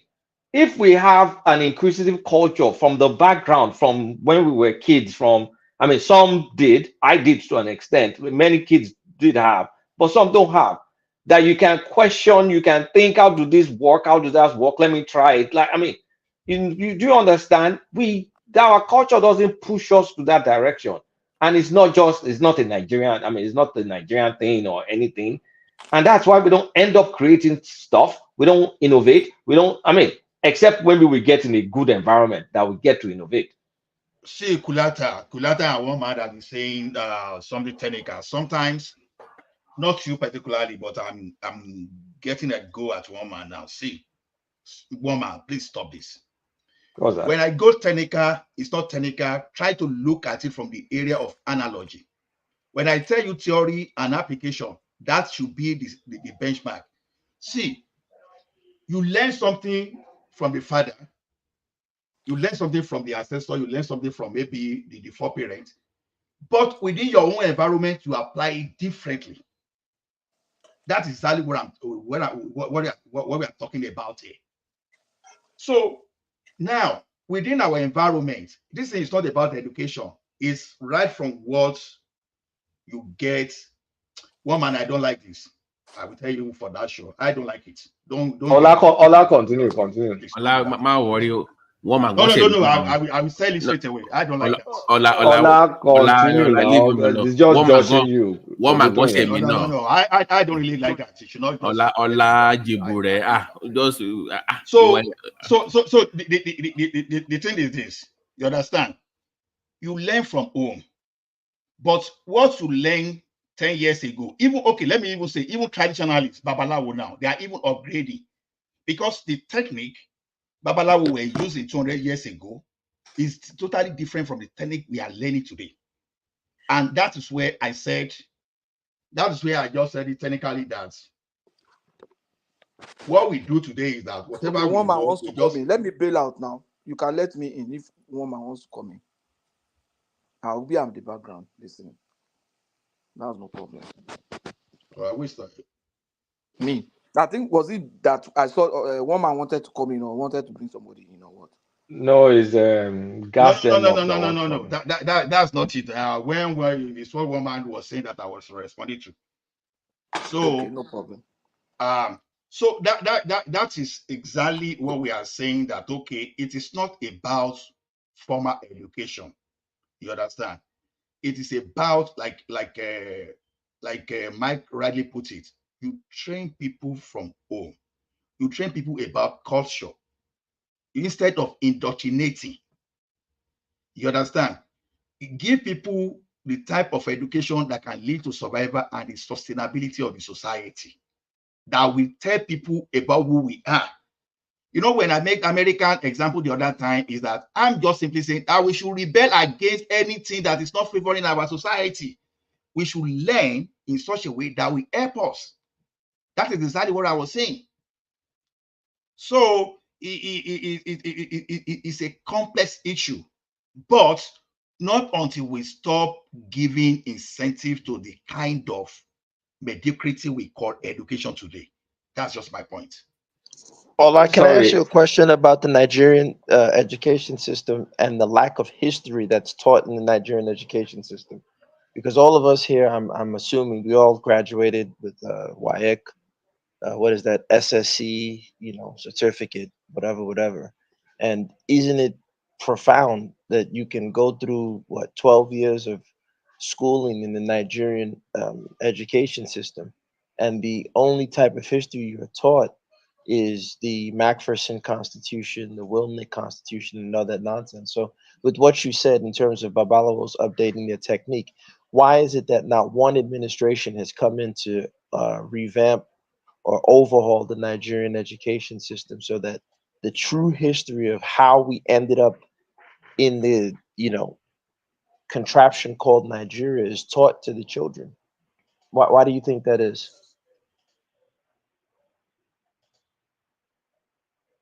Sorry, I'm trying to get your question. I'm sorry. Can you? Sorry, I think here's the thing. My question is, hold on, guys. If you don't mind, brother, can I just ask Ola if you don't mind? My question. No, I want to quickly push something. Give me a second. Yeah, but let me just ask all of the just give me question to clarify. give me 10 seconds. We're pushing it, we're turning it into Nigerian education thing. And I want us to see a bigger picture. This is not a Nigerian failing. This The is culture of it. the black culture failing. So continue. Well, whether we call it a black culture failing or whatnot, the fact Because still remains there's that some traits in that we're not in seeing in sub-Saharan Africa, such as innovation, such as inquisitiveness, such as being able to copy innovation, being able to replicate it, being able to push it further. Like there are many things. We can't just be stuck like well, I this. think part of the problem, part of and I had this conversation on this platform a while back. I was saying this to, I don't know if it was Ponsat or one of them, and they came at me viciously. I was saying part of the problem is, you see, language is one of the things that structures and shapes your reality. So, if you're learning science in, the colonizer's language, if you're learning math in the colonial language, you can't be surprised if you're not coming up with any innovations. And I think, ironically, that's one of the problems that we had in Africa. If you look at us from the 1500s, after the fall of the Songhai Empire, when you look at the Moors who destroyed the last Songhai Empire, they came with guns and they used gunfire, of course, right, gunpowder. And the number one problem that and it ties into education is that none of our elites at that time, our traditional rulers, they never reversed engineered the technology that they were coming across. So for them, it was much easier to grab someone from one Yoruba town or one Igbo town and extract them and sell your human resources for some gin and some muskets than to break the musket down, not only reverse engineer it, but update your language so that your language could reflect the new technologies that were being brought around you. And Let me I push this really further. think, Let me push this further. Okay, I'm going to the fundamental. It's theory though. So how about the fact that we've been living in the tropics? I mean, I don't know if there's a paradox to this, but living in an environment as black people where there's no harsh conditions conditioned us to just be comfortable with the environment. We don't, there's no snow, you didn't have to think too far. You can get your food, your meat is easily available. So I'm thinking very, very, very fundamentally. I'm forgetting about education. I'm just trying to think the basic. Why? Because if you go to a society, you go to China, you look at some things they've created in the BCs, you go to different areas, you come to Africa, you don't even see anything. You look at the Pompeo that was stuck in the that volcano. They had restaurants with a menu, for crying out loud. no, but you see, Wait, hold on, sir. I I'm going to land. disagree I'm going going to when you land say now. this. Wait, I'm going to Okay. land now. I'm going to land now.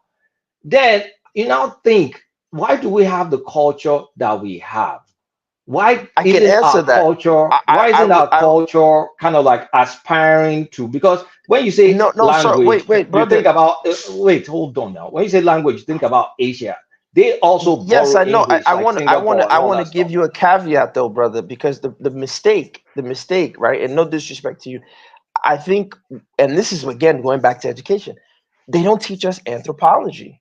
So, for example, No, in before West we even Africa, got to anthropology, historically, brother, slow down. Listen, brother, trust me. I get what you're saying, but I'm only giving you a caveat to say, in West Africa, for example, we were doing C-sections.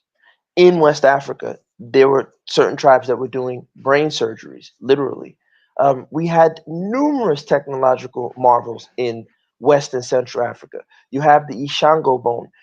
If you look at the way we build our villages and our huts, Ron Eglash already shows that we built our villages on fractal patterns. And as a matter of fact, the fractal patterns are the base for binary technology, which ended up becoming the supercomputer. What I'm saying is that the technology was there. It's not that we were in the no, tropics. Just I hold on, brother. disagree. Wait, I We didn't disagree. have those things, brother. Daniel. We Please, didn't have please, it. Don't wait. Hold on. You told me to let you land. I need you to do the same. No, I just said I disagreed, but Okay. continue. Great. I get that, and that's why I'm saying my pushback to you is I know you disagree, and I would only push back. It's just a suggestion. You can throw it in the trash can if you want to really do a deeper dive into West African history, West African And I've military done that. science. Wait, brother. Oh man, brother, slow down, please. The reason why I'm telling you this, and that's why I'm bringing up that two key words, anthropology and archaeology. I've done Most that. people, if that's the case, then I would be a little bit confused as to how you're saying Yeah, that I mean, we did can not talk now. I wait. said I've done that, and I can look I know. and I can draw parallels. Like, look, But when brother, you wait now, what? brother, you can't. Hold on, brother, please. Let me explain where I'm bringing the information from. You know, one thing about me, as I said, I'm very accessible. I'm gasthemup@gmail.com, right? I can send you No, don't worry. Land it. enough, right? Land the plane. Good, right? I can send you enough information, not trustmebro.com, Land the like plane, and I'll tell legit you why I disagree. JSTOR sources from different journals, different authors who are not only We all they're get into all experts in that. their fields, right? So my point is this. Is that we in West Africa do have a history. For example, people like Milton Friedman would say nonsense out of their mouth. They say, in Africa, they didn't invent the wheel. That was a lie. We had the wheel. As a matter of fact, in Ife, there, they have You're talking to the someone that archaeologists. grew up in. You're talking to someone that grew up in that town. I'm not. So look, Oh my God, brother, slow listen. down. Can I get it out? God damn, brother, you so quick to Land dismiss. it quickly because Okay, no, don't you're tell me to do that because when you land, I listened intently, right? So cool down, brother. My point is that when you have go straight to the Western point. scholars, Jesus Christ, dude, man, it's tough to deal Okay, with make your sometimes. point now. We are When listening. Make you your have point. That's what I'm saying. Okay, so let me make the point. Thank you. When you have Western scholars like Milton Friedman say things like the African didn't invent the wheel, yet a simple research into the archaeology of West Africa, you'll see that we had the wheel in terms of using it for wells. We had the wheels in terms of using it for other machinery and mechanics. Now, there is a specialization that comes with what we call today the so-called scientific revolution. And that scientific revolution, which is basically this idea of creating a hypothesis, there's again a reason behind why Europe did what they did in terms of taking things like gunpowder, which the Chinese originally used to scare away ghosts, and they now turn it into a machinery for warfare. Because Europe was going through extreme social change. Don't forget, you had the Crusades. Don't forget, you had the Black Plague. Don't forget, you had the end of feudalism. So Europe is going through extreme social changes, and there's a demand from their society in terms of their experts to create things in the society to make things easier for them. And that's why I said when our West African leadership, were getting things like the gun and gunpowder, we failed in the sense that we didn't reverse engineer the technology. And more importantly, we didn't update our language to reflect the changing technology and the changing times that were abound us. And even to this day, if you look at our language is not reflecting. I'll end with this. It's a shame, it's painful, and it makes me cry on the inside that Africans to this day, particularly West Africans, are so quick to translate the Bible or Can translate. Well, you you don't really can translate. you Let me land. can you Let me land. expatiate? Let me No, land. no, I'm ending I'm right not. now. Let Please, me let's end. not ask for Can I end? explantation. Can I end? Let me say my last sentence. God damn, brother. Guy, we were having a Again, conversation I'm before ending you my said last anything. sentence. Yeah. All I'm right, ending my gas last him up. sentence. Okay, Can I say guys, my gas last him up. Say your sentence? last sentence I real know I'm quick. saying my Guys. last sentence, but thank you.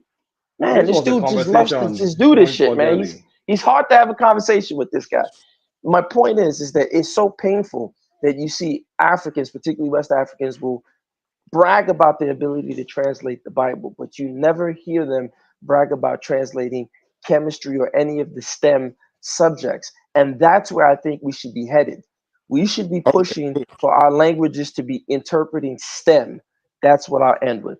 They do Okay. have. Okay. Can I respond to that real Sorry, quick, I want to. Let Kunata respond, then all I come in Look, after him. see, all this stuff is just a bunch of fluff.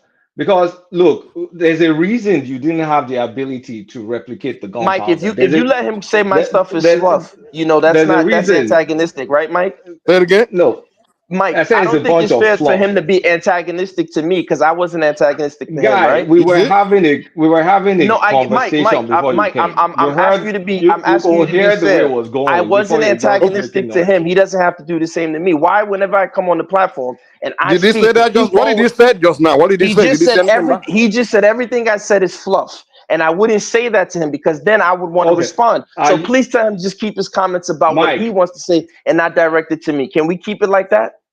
Mike, we were having a great conversation before we got interrupted. So let's continue that great conversation in that line that we were all Well, going. Okay, yeah. Mike. So obviously, the two of them have other issues going on there. You know, no, I don't have No, issues, but he's just antagonistic. Every time I come on the platform, this guy's just antagonistic, Gas them man. up. That's okay. Gas them up. Let's Jesus just Christ. Can we go back to the whole? So let's maintain peace, man. Yeah. when we're talking about language is this, language is that, please, I hate excuses. We couldn't replicate gunpowder. There's a reason for that. Go back to the fundamentals. Go look at like West Africa. The professor, one of the most notable professor archaeologists in Ile-Ife, is my friend's dad, late dad. So what are we talking about with all the glass glass industry in Ife, the iron, all that stuff? I mean, why did you think I grew up? My dad is an academic. So look, when we start picking little innovation here, there, you did Benji here. The person that found vaccination, I mean, through what's it called? We used to practice in Yoruba land, Shokbono and all that stuff. How far did we push these things? When you travel, you see structure, and you see the structure, something BC, made of what we now know as cement. Look at Roman roads. Look at the aqueducts. Look at all sorts of things. Go to Turkey. Look at the Blue Mosques, 17th century, 16th century, 15th century. Look at it still standing. You look at how far man has been able to push, and they pushed it a long time ago. You have to help think about why didn't we get this far? Like, I mean, you could pick one thing here or there, one thing here or there. If you really were Excuse exposed by me. academics, you would know the answer. Excuse me. If we're picking, we built the well, that means we were able to invent the wheel. If that is the kind of thing we're going to be picking, or we have one random thing, I'm talking about a fundamental defect in the culture that still manifests today. And you're defective, not me, not my people. Can I respond? Yeah, you respond now, Ola. I'm talking about a fundamental defect that makes the entire black world not to have a culture that fosters innovation, fosters, except they find themselves in the right environment that has that culture. Ola, respond. No, the thing is this. I will start from the point that when I limit my discussion to Nigeria is, if Nigeria get this thing right, it is likely that other West African countries will get it right because we have ample of examples that we can give. So maybe for another day. The thing is this, before you can even borrow anything from others, you still have to work on your core strength. The problem we have here is that we are throwing our own core strength away. For now, if anybody see Babalawo in Nigeria today, I mean Babalawo, people that can divine, maybe people that can use all those local jazz, because it hadn't been that we see all those local jazz and all those local things that are peculiar to us as the basis of our own science, and we strengthen that to the extent that people can start running after all those stuff. Then we gain our own strength. Then we can now borrow and add up. But the problem we have in Africa generally is that what belongs to us, we cast them away as if, these are not where we are supposed to be. Indoctrinations, we chew everything. If you see someone that is doing the fast today now, you cast the devil in name out. If you see another person that maybe put this app, put the other apps together, oh, all this devil. You understand? So at the end of the day, you shame these people. Everybody started abandoning what is supposed to be our core strength. Then we are now setting ourselves up now to start learning what others, maybe they've already have like head with like 1,000 years ahead of us. That is where our problem, that loss of identity. We lost our identity. So we believe that we have to be someone. So fundamentally, if you go back to our own core strength, then we have something to negotiate. As it is now, Mike, please let me call after, come after Ola. So there was a day I was saying that, okay, we are even at the mercy of these people. We want to. So one reason we cannot compare, we cannot look at Chinese and use that as a model for us is this. You know, I keep saying it this way. The Western world stole technology from the Chinese. I'm not the one saying it. The Western researchers are the ones saying that, not me. So to me, for us to move forward, we have to look at our traditional sciences that people call fetishism. That they call, oh, these are fetish. These are Ola, do you know that it takes competence to steal and actually make something out of it? Ola, sorry, guys, hold on. Kulata, Gasmo make one point. I think it was not flawful. He said the language of instruction should be our own local language, translating the knowledge of the Europeans, all that to our own language. Do you disagree with that? I agree with. I mean, I don't think that's. I don't think it's the fundamental problem. I don't think that's the problem. I don't think that's the fundamental problem. It is a fundamental problem. I don't think so. Can we there's this saying that say if you want to take people's culture away, take their language. When you want to take people's culture away, your ability. You want to take people the best of ability. Okay, so take the language away first. Okay, let's put this question this way. What if we do this today, Kolata? What if we go to Germany today and take away everything in German? Take German as language of instruction, and put English as a language of instruction, and take away German philosophy, German, just make everything English. Do you think Germany will continue to just, advance in the same thing? Can I respond to that? Patrick, go first. Okay, go ahead. Whoever wants to. Yeah. I thought Kulata to respond. It will set them. I'll go after him. Yeah. It will set them back a little, but it will dissipate. A little or a lot? Will dissipate when English language become a language spoken by a majority of the people. As we speak in Nigeria today, we have people who don't even understand Yoruba. If you make Yoruba the language of instruction, they will fail. No. No one is saying. Hold on. I think you misunderstand. Listen. Before you continue, hold on. No one is saying make Yoruba language of instruction for Hausa people and Igbo people. No one is saying that. Make the instruction for Yoruba people. But go ahead. This is what I'm saying. Among the Yorubas today, you have so many of this generation that cannot even speak Yoruba. English is their own mother tongue because that's the first language they learned, and it is not making any difference. So it does not necessarily have to do with language. But let me address one thing. Are you saying Yoruba and people speak English better than Yoruba? Is that what you're saying? There are people in Nigeria. Don't say there are people. Let's speak on the terms of majority. Wait, now there are people in Nigeria, in this younger generation, who speak better English than they speak Yoruba.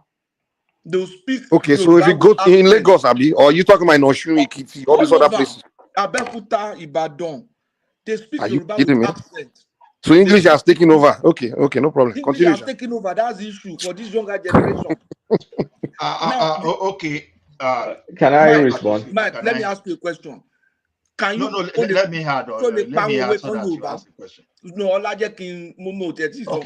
Go ahead. What I'm even trying to say is this: when we say, "Oh, we have technology, we have innovation," like Kulata was saying, when we go to Europe, we see evidence of those technologies, innovation. We saw the Great Wall of China, but where is the Benin Empire Wall? Oh, it was destroyed by what?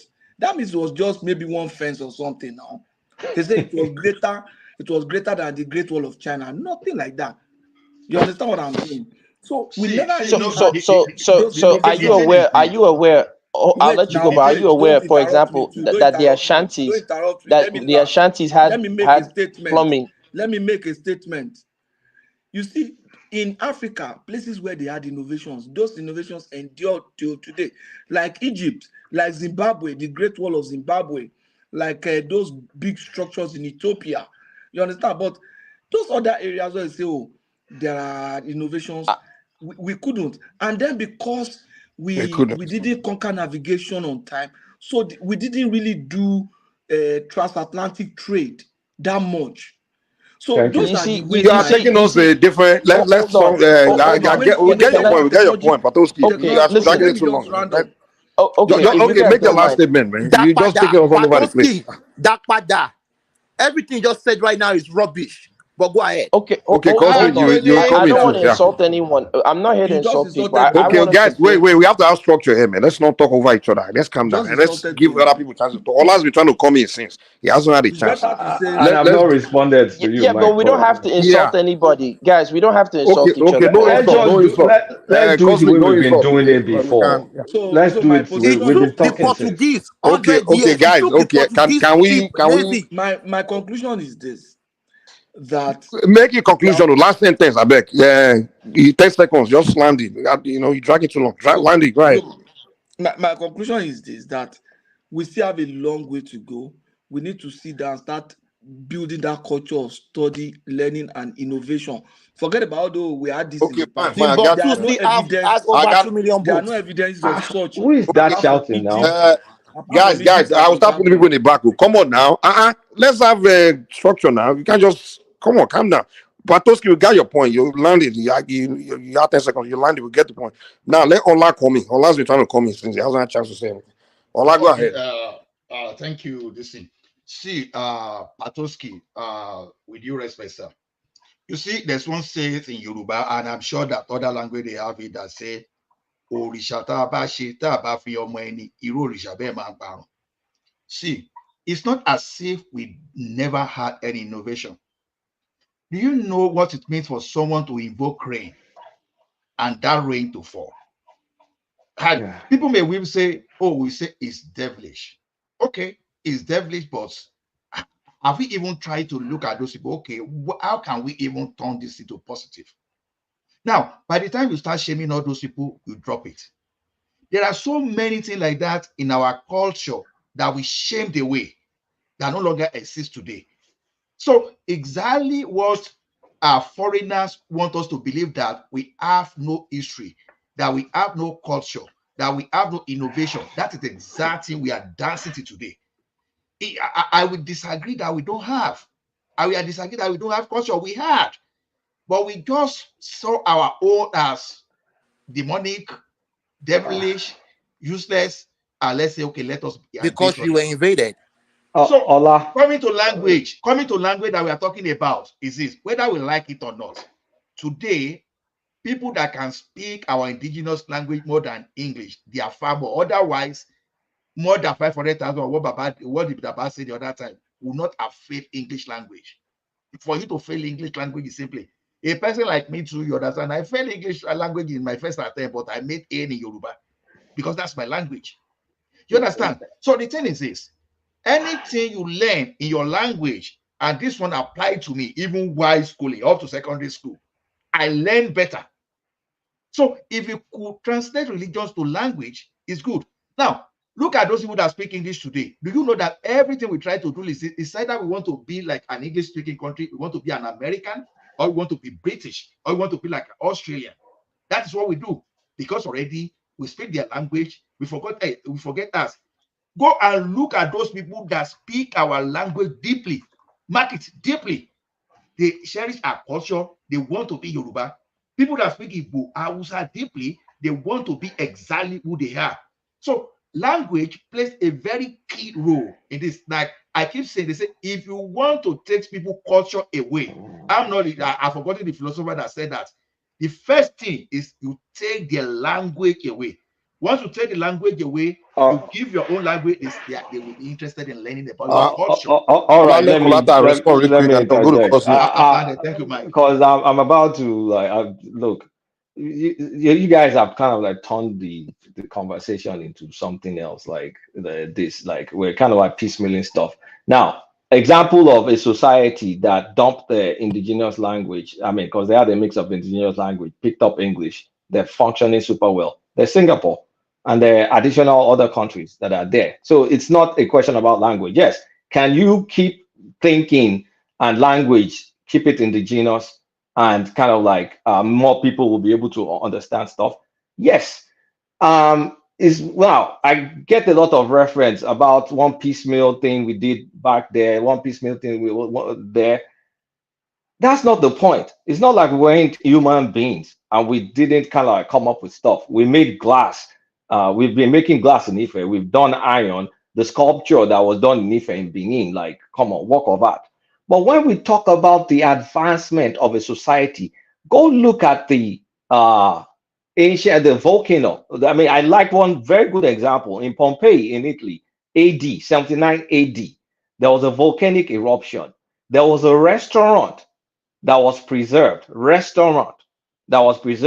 AD 79. Go just Google, look at the picture, look at what they were doing at that time. Travel around the world, look at structures, the use of different materials, and all that stuff. Look at advancement. We weren't that advanced. It's not like we didn't discover things here or there. And I'm trying to get to the bottom of it, why it happened. I think to a large extent, we were isolated. I mean, there were a few areas in Black Africa that were not as isolated. For example, Ethiopia, and you could see evidence that they were not as isolated. But a large proportion of Black Africa was isolated, and our weather was conducive. I don't think it stressed us to the extent that we had to innovate to be able to just get through. This is really condescending, man. To just get, excuse me, you can hold yourself. Cosmic, you're coming next. You're coming after Kulata. To just kind of like to just get through, to just get through every day. So without nearby culture influencing your own culture, because in Europe, Middle East will influence you. Middle East definitely influence Europeans. If Europeans influence themselves, they stole from China. I mean, you could see a lot of innovation. Travel to India. Look at what they've been doing since, preserved from something BC. But you come to our side. I'm not talking about Egypt because everybody wants to jack that, or the north part of Sudan. Come to lower to Africa. I mean, you What see about that. Timbuktu? Okay, That's Kulata, let's allow Cosmic. Kulata doesn't know his history. Let me finish. Because you don't know your history. Let me finish. Okay, guys. Okay, Kulata, can you land it, please? So come back to our side. Not too much. The Timbuktu you're talking about is Islamic influence eventually that got there. That was maybe 11th to 12th century. You don't know what you're talking about. So it's the reason why you see a lot of Black African. Cosmic, you're allowing to land. Cosmic, if the more you give it another, the more I will give it. If you interrupt me, I'll continue. You're coming next. That's why when you see Black African countries today, the culture does not really facilitate a lot of innovation, and why we're behind. Okay, we got you, Kulata. Thanks. Cosmic, go ahead, man. Yeah. Hey, good evening, everybody. I would like, what I really want to do is read something to you guys. But before I do that, I just want to say that the issue you guys are having here is that you guys are putting various aspects of things in the same topic. You know what I'm saying? You guys are, anthropology, epistemology, religion. You guys are all jamming it up in one thing, okay? But that's not. I'll talk about that later. But I want to read something to you guys, real quick, if you guys will allow me. It's called. I was reading this book. I forgot the name. I'll tell you guys. I wrote down everything, right? So it says European history. What exactly was going on? One European professor wrote, from the 5th to the 10th century, Europe lay sunk in a night of barbarism, more awful and horrible than that of the primitive savage, for it was the decomposing body of what has been a great civilization. Cities had practically disappeared. They were pulled down and used as quarry to build towers in which a bishop or a baron established himself who could afford some protection. In names, for example, the remains of the population dwelt in huts built among the ruins of the amphitheater. Other towns were completely abandoned. Famines and plague were chronic. there were 10 devastating famines from the 13 there were 10 devastating famines and 13 plague in the course of 10th century alone. Cases of cannibalism were not uncommon. There were man-hunts, not with a view of plunder, but for food. Robert Bruford, Rational Evolution, U.S., the Macmillan C, 1930, page 109 to 11. Now, I'll complete with this one. Do other European scholars agree with this assessment? Joseph McCabe wrote, none of our modern sophistry redeems the squalor of Europe from the 5th to the 11th century. By the year 1000, Europe was reduced to a condition which, if we were not Europeans, we should frankly call barbarism. Yet, at that time, the Arabs were talking about were the Almoravids, who were the West Africans more, who went into Spain and brought their education, because don't forget that Europe was dying of the Black Plague. They had no science. It was the Africans who introduced soap to them. It was the Africans who introduced algebra, geometry to them, bringing it straight from Africa. Okay. Hold on. Yes, at that time, the Arabs had a guys, let's let him talk, man. Sicily, Egypt, and Persia, and it linked on to those of India, China. Joseph McCabe, The Science and the Story of Evolution, UK Washington, page 298. So I'm going to come back later. I just want to put that there because you guys keep talking as if these Europeans knew shit. It was the mistake that the African made going into Europe and bringing their education to them. We should have let them die. We should have let them went extinct. You get racism or Benin what? had lights. Benin had street lights. Benin had roads. Congo, the kingdom of Congo was one of the most sophisticated kingdoms in the world. But if you read European books and you don't read enough of it, you would hate yourself. All of you here hate yourself. You don't have the right perspective on yourself. Thank you. I thought we were having a conversation. Okay, can I chime in briefly, please? Okay, Babati, come in. Just for a second. So let me just address.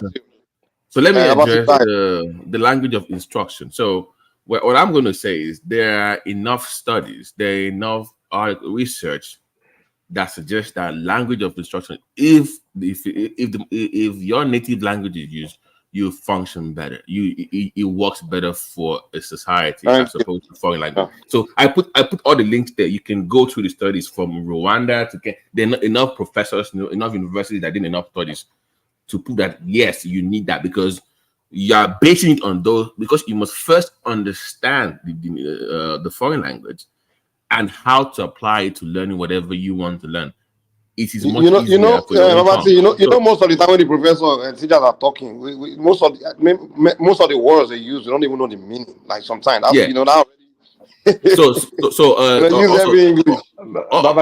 Also to gas them up, I wish I could find the link because I once posted the link on this platform. There's this organization that actually translates chemistry, physics. I think I put the link here once. I'm trying to find that web page again for you to look at.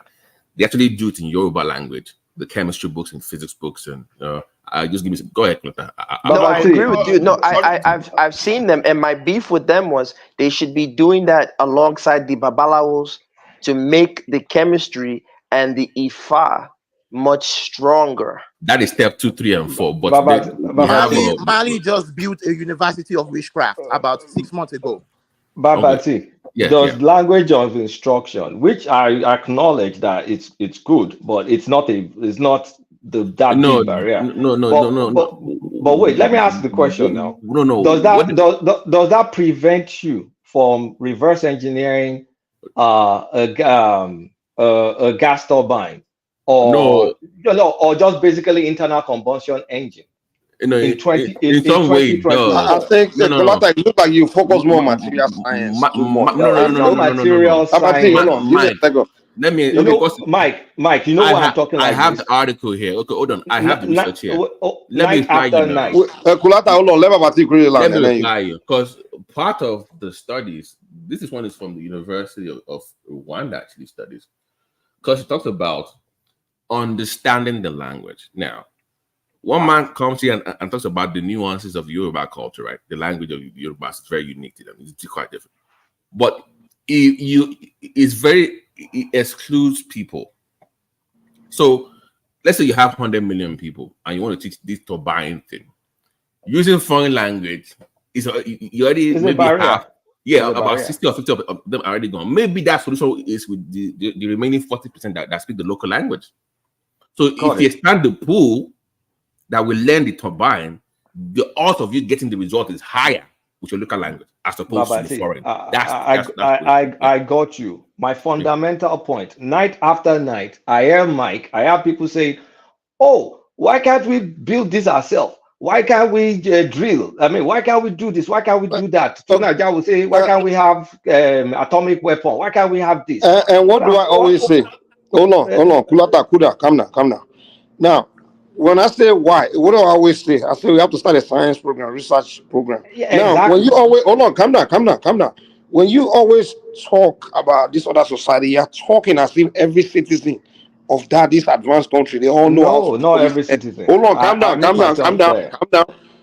First of all, you focus more on material science. Now, what we are saying here is that to have a more educated, higher IQ population. That's what we are arguing here. Yeah, But you hold on the now, result. calm Wait, down. Mike. No, wait. Let's have a conversation. You are better than this now. Allow people to. Let's converse. But allow Let's me to. converse. You take me out of Because my out of context. I'm not taking Calm you out down. of your point. I haven't made my point. You don't know what I'm trying to say. You don't know where I'm going. Calm down. Just wait.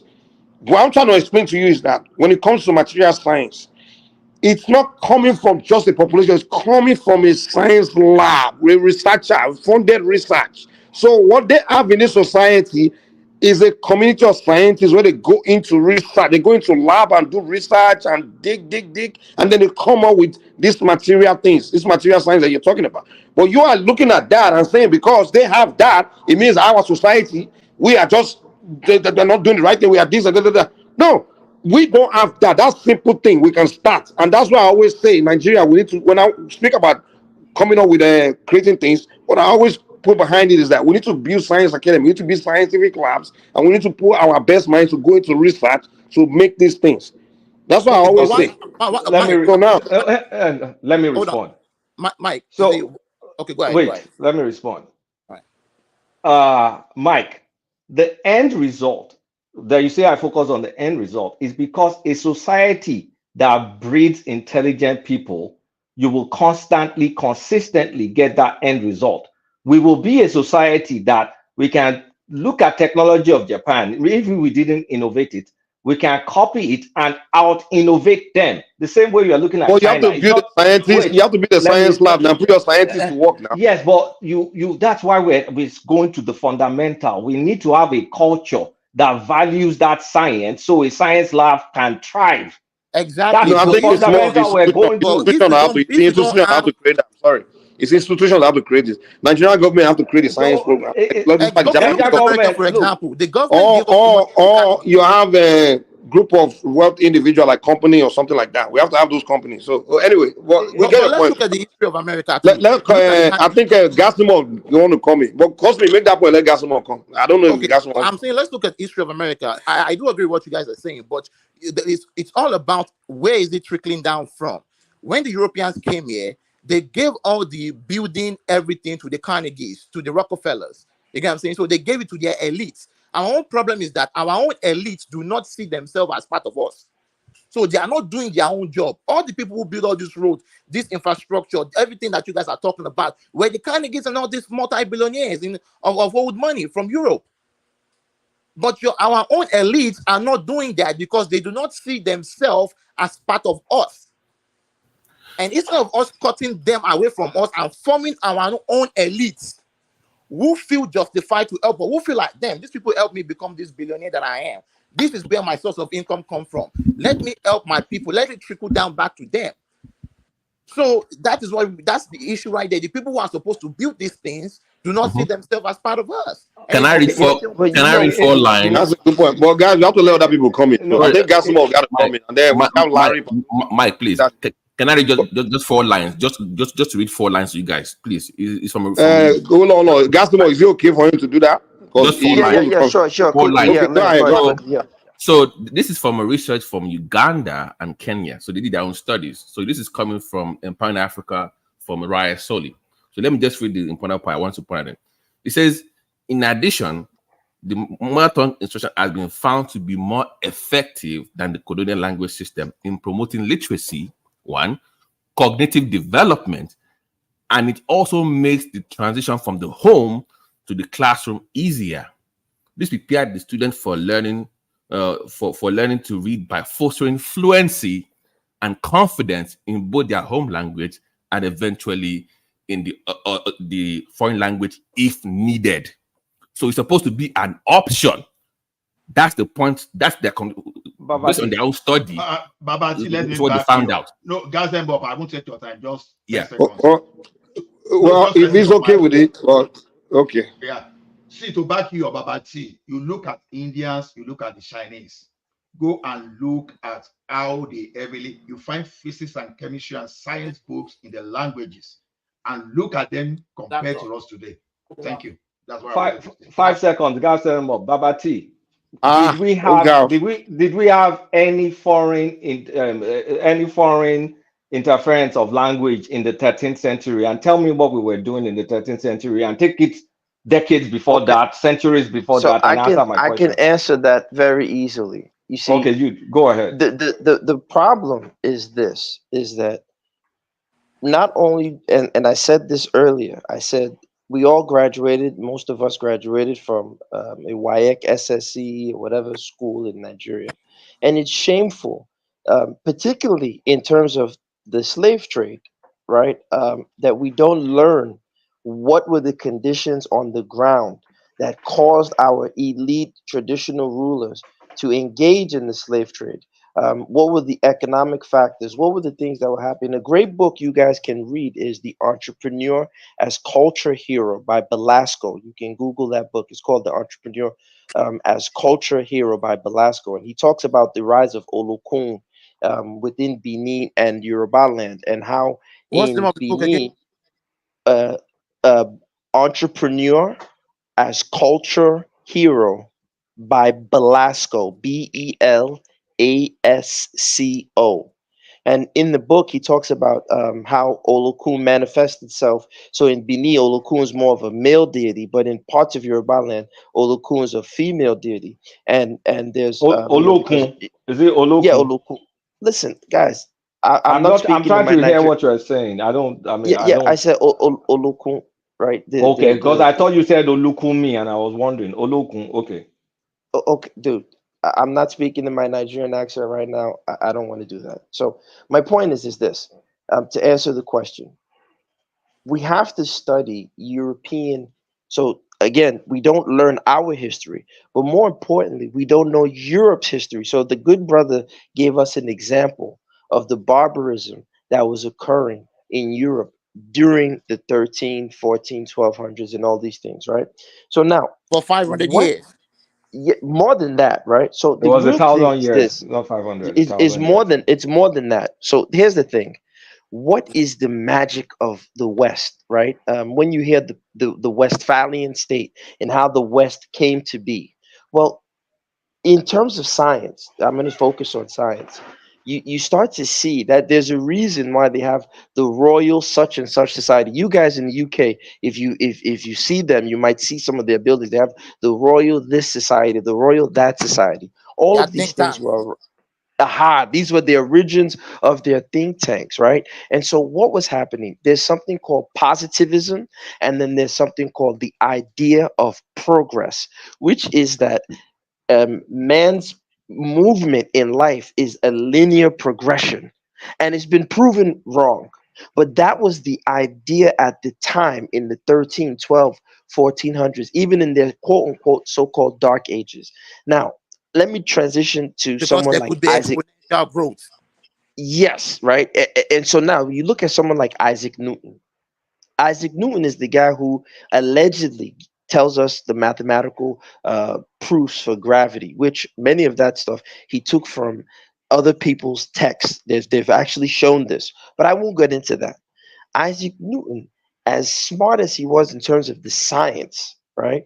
Most people don't know he actually was hired by the British Crown to protect their currency because there were a lot of people who were counterfeiting their currency.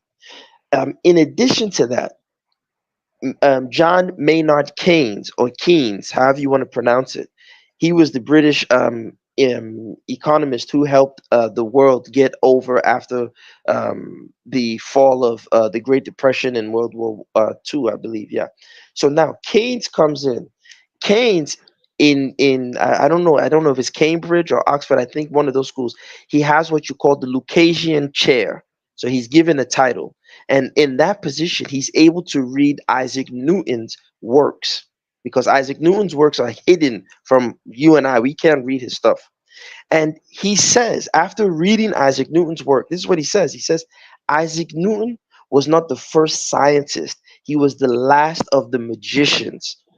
This is what he's saying. So basically, Isaac Newton. Entirely right there, because we have to talk about alchemy. Yeah, so let me wrap up. So Isaac Newton, in many instances, was like a babalawo to the British crown. John Dee, you guys can Google him. JOHNDEE, two E's. John Dee. He was advising Queen Elizabeth. He was a babalawo that was helping her. And so what was happening is that they were taking their divinations, their Dibia work, their babalawo work, and they put it in this new thing called the scientific method, which comes with the hypothesis, which comes with the thesis.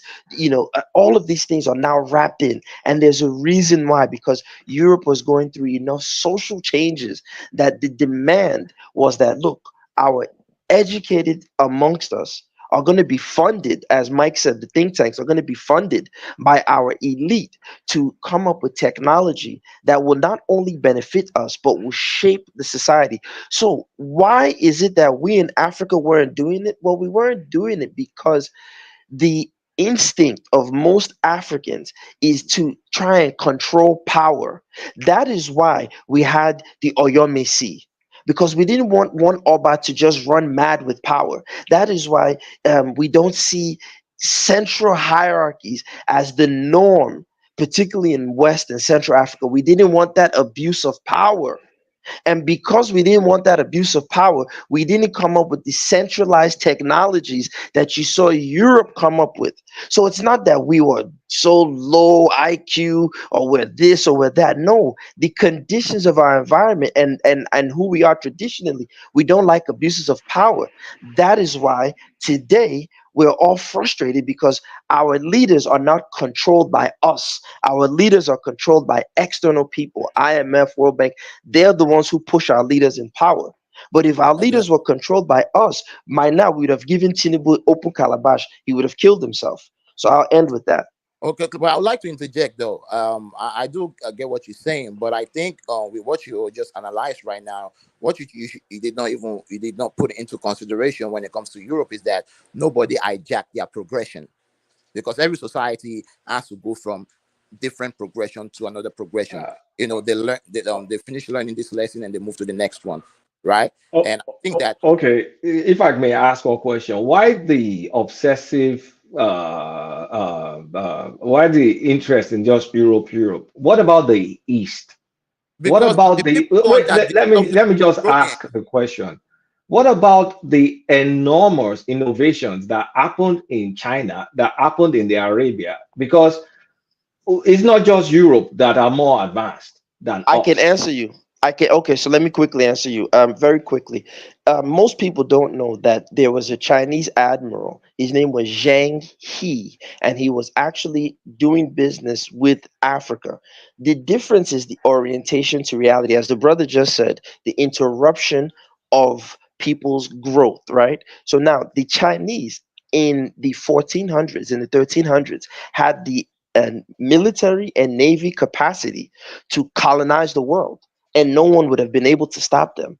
but hold on, What that's China, let me wrap up. Let me just wrap up. What China ended up doing, the emperor said, we don't need external trade. So when people said something earlier, they said, oh, we didn't do Atlantic trade. You have to ask yourself, why was Europe so focused on global Atlantic trade because Europe wanted to create a system. Hold on, let me finish this last sentence. No, I'm letting you finish. I said okay. Okay, thank you. Their elites like Isaac Newton and the rest of them, they created a system in place in which all global commodities ended up being funneled back to Europe. That's the whole point of global trade. So the Chinese, whether it's the Arabs, you didn't really see them take an expansionist mentality in terms of what the Chinese could have done. They didn't do that because their orientation to reality was different. So when Marco Polo went to China and he brought all his goods and stuff to the Chinese emperor, the Chinese emperor looked at him and said, "We don't need it. Thank you, but no thanks. We don't need to do trade with you." That is why the Europeans created the opium crisis with Hong Kong, and they bombed Japan with Admiral Perry because they want global trade. And we West Africans don't realize that. That's more recent history. All the hold on, Simba, are you there? Larry. So is what I'm getting at. I mean, what you guys are getting to the point I made before. The reason because we can explain all this, we can explain all that. You can see the trade. I mean, you can till date, you can see the proof of this guy's civilizations and exposure to each other. I said the reason Black Africa. So Ifa is not proof of civilization. Hold on. I said no. Wait. So Ifa is not a proof of civilization. Let me land. Ifa is civilization. There's Yoruba civilization. I'm Yoruba, by the way. So I didn't say you were, but you're saying proof of civilization. So Efa in Igbo side, Afa is not proof of civilization. No, you are not letting me land. Okay, the reason. Let me land my point. You guys keep your panties in the bunch. If the reason, what I said was the reason we're not where we're supposed to be, because I said this before. I said, first of all, our environment wasn't harsh. Then the second thing, we were not exposed to other culture, other civilizations where we could trade a lot to a large extent, apart from the area of Ethiopia, North Sudan, that area. The rest of Africa was left in isolation. We got whatever we could get on our own, but we couldn't expand it the way it was expanded, where there was cross-pollination of ideas between different societies. But Kulata, that's not true. We had the civilizations came up of the theft of underdogs. We traded. Guys, give me 1 second. We did a lot of trade. That's not true. Hold on, give me 1 second. Can we come into? Okay, Abdul, you come in next. And that is why today you see the average IQ of Nigeria being 65, and Nigeria is not like the bedrock of some. IQ is a racist formulation. Hold on, guys, calm down. Kulata, I just want to know one thing. Your knowledge of where we were doing in the 13th century and all that time, where do you get your knowledge from? Which source? Oh, I got it, Professor. Oh, I don't want to be mentioning people. I got it directly. Hold on, wait, guys, wait. Mike, calm down. Mike, go ahead. Mike, you knew I grew up in the university, right? So some of the people that wrote this. Hold on now, Cosme, calm down. Some of the people that wrote this book that you guys are talking about are next door neighbors. Kulata, wait. One man is talking. Oh, one man, yeah. Yes, Cosmic, I need you to be calming down for we're not badgering here. So just settle down and let Mike bring you in as and when. Don't disrupt. I have the right to interject also. Yeah, but don't disrupt the flow, though. You are sniping, not interjecting. Don't snipe. So a lot of all this text were even based on people that was next door neighbors with, or very, very close to. And of course, outside of that, I've been reading also all manner of books, European source, African source, and all. But Kulata, if I come on here and I start bragging about, let me ask this question. Mike, let me just say, if I come on here and I talk about, I don't like this noise. Can I finish?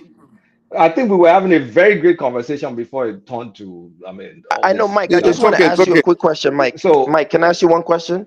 If I come on the platform and start talking about, let me just finish. Wait. Kulata, you still continue. I just want to ask Mike. Let people come in. I'll let you continue. I just want to ask Mike. Lose my train of thought. Okay, Mike, quickly. If I come on the platform and start telling people I have a PhD and my PhD, I don't know how good in terms of showing sources that's a good way of showing sources. That's all I want to tell you. You're asking where I got a lot of, knowledge of what I'm saying through books and even through direct interaction with You are authors, getting because it from Hollywood. because I Kolata, hold on. grew up with them. But my point is this: Kolata, we got your there's point now. You're stretching it too much. Other people got to come in. Calm down now. You keep stretching I'm, we already get your point. Trust me. because We I got don't it. like getting interjected in But between. you already made your point, but the thing is, you I've keep not made dragging my and point. you make it circling around the same point you've made. We No, I'm get not your whole point. circling around, Mike. If you just calm down. But I asked you the question, you already answered it. I don't know why you're still expanding on it. So you got it. You got your knowledge of the where we were doing it this century, that century. You got it from books, and I'm telling you. And my response, hold on. Calm down now. Mike, Wait. Mike. The core But fundamental. Kolata, you can't be the only one talking. I have to. I'm not the only one talking because you're interjecting Well, me. if I'm talking, then allow me to land my point. I can't keep cutting me because I keep. But you cut me off and you didn't let me finish my point. You already finished the point now. You already answered my question. Are you in my brain that you tell me I'm finished? It was the question I asked you. You already answered it, but then you are expanding to other things. But I was in the middle of answering it. And you already answered it. I said, what do you get your information about what we're doing? You already said these books and then this professor and stuff and the European books and that. And then you mentioned African books. And I'm trying to ask you about the African book. I was making a point before you asked that question. Okay, you know what? Just go ahead, make your point. The point is this: except you are blind, will you not be able to tell why we're where we are versus why others are more advanced than us? And I hate all this nitpicking of this and that and trying to try to justify every single thing. You nitpick Nigeria when the issue is in Ghana or Zimbabwe. Name whatever African country, is the same thing. Okay, fine, cool. So the reason why I asked you that question, what did you get? What is your source of your information of what we were back then or thousands of years or whatever? You tend to refer to story from books. And typically who wrote those stories are usually Europeans. Most Africans consume their knowledge about their past or themselves from European books. And that's why the more educated Africans are, the more they tend to just see African very just negative. My battery is dead. Hold on, calm down. Well, I'm going No, I somewhere. said my battery is dead. I'm not talking to you. Sorry. Okay.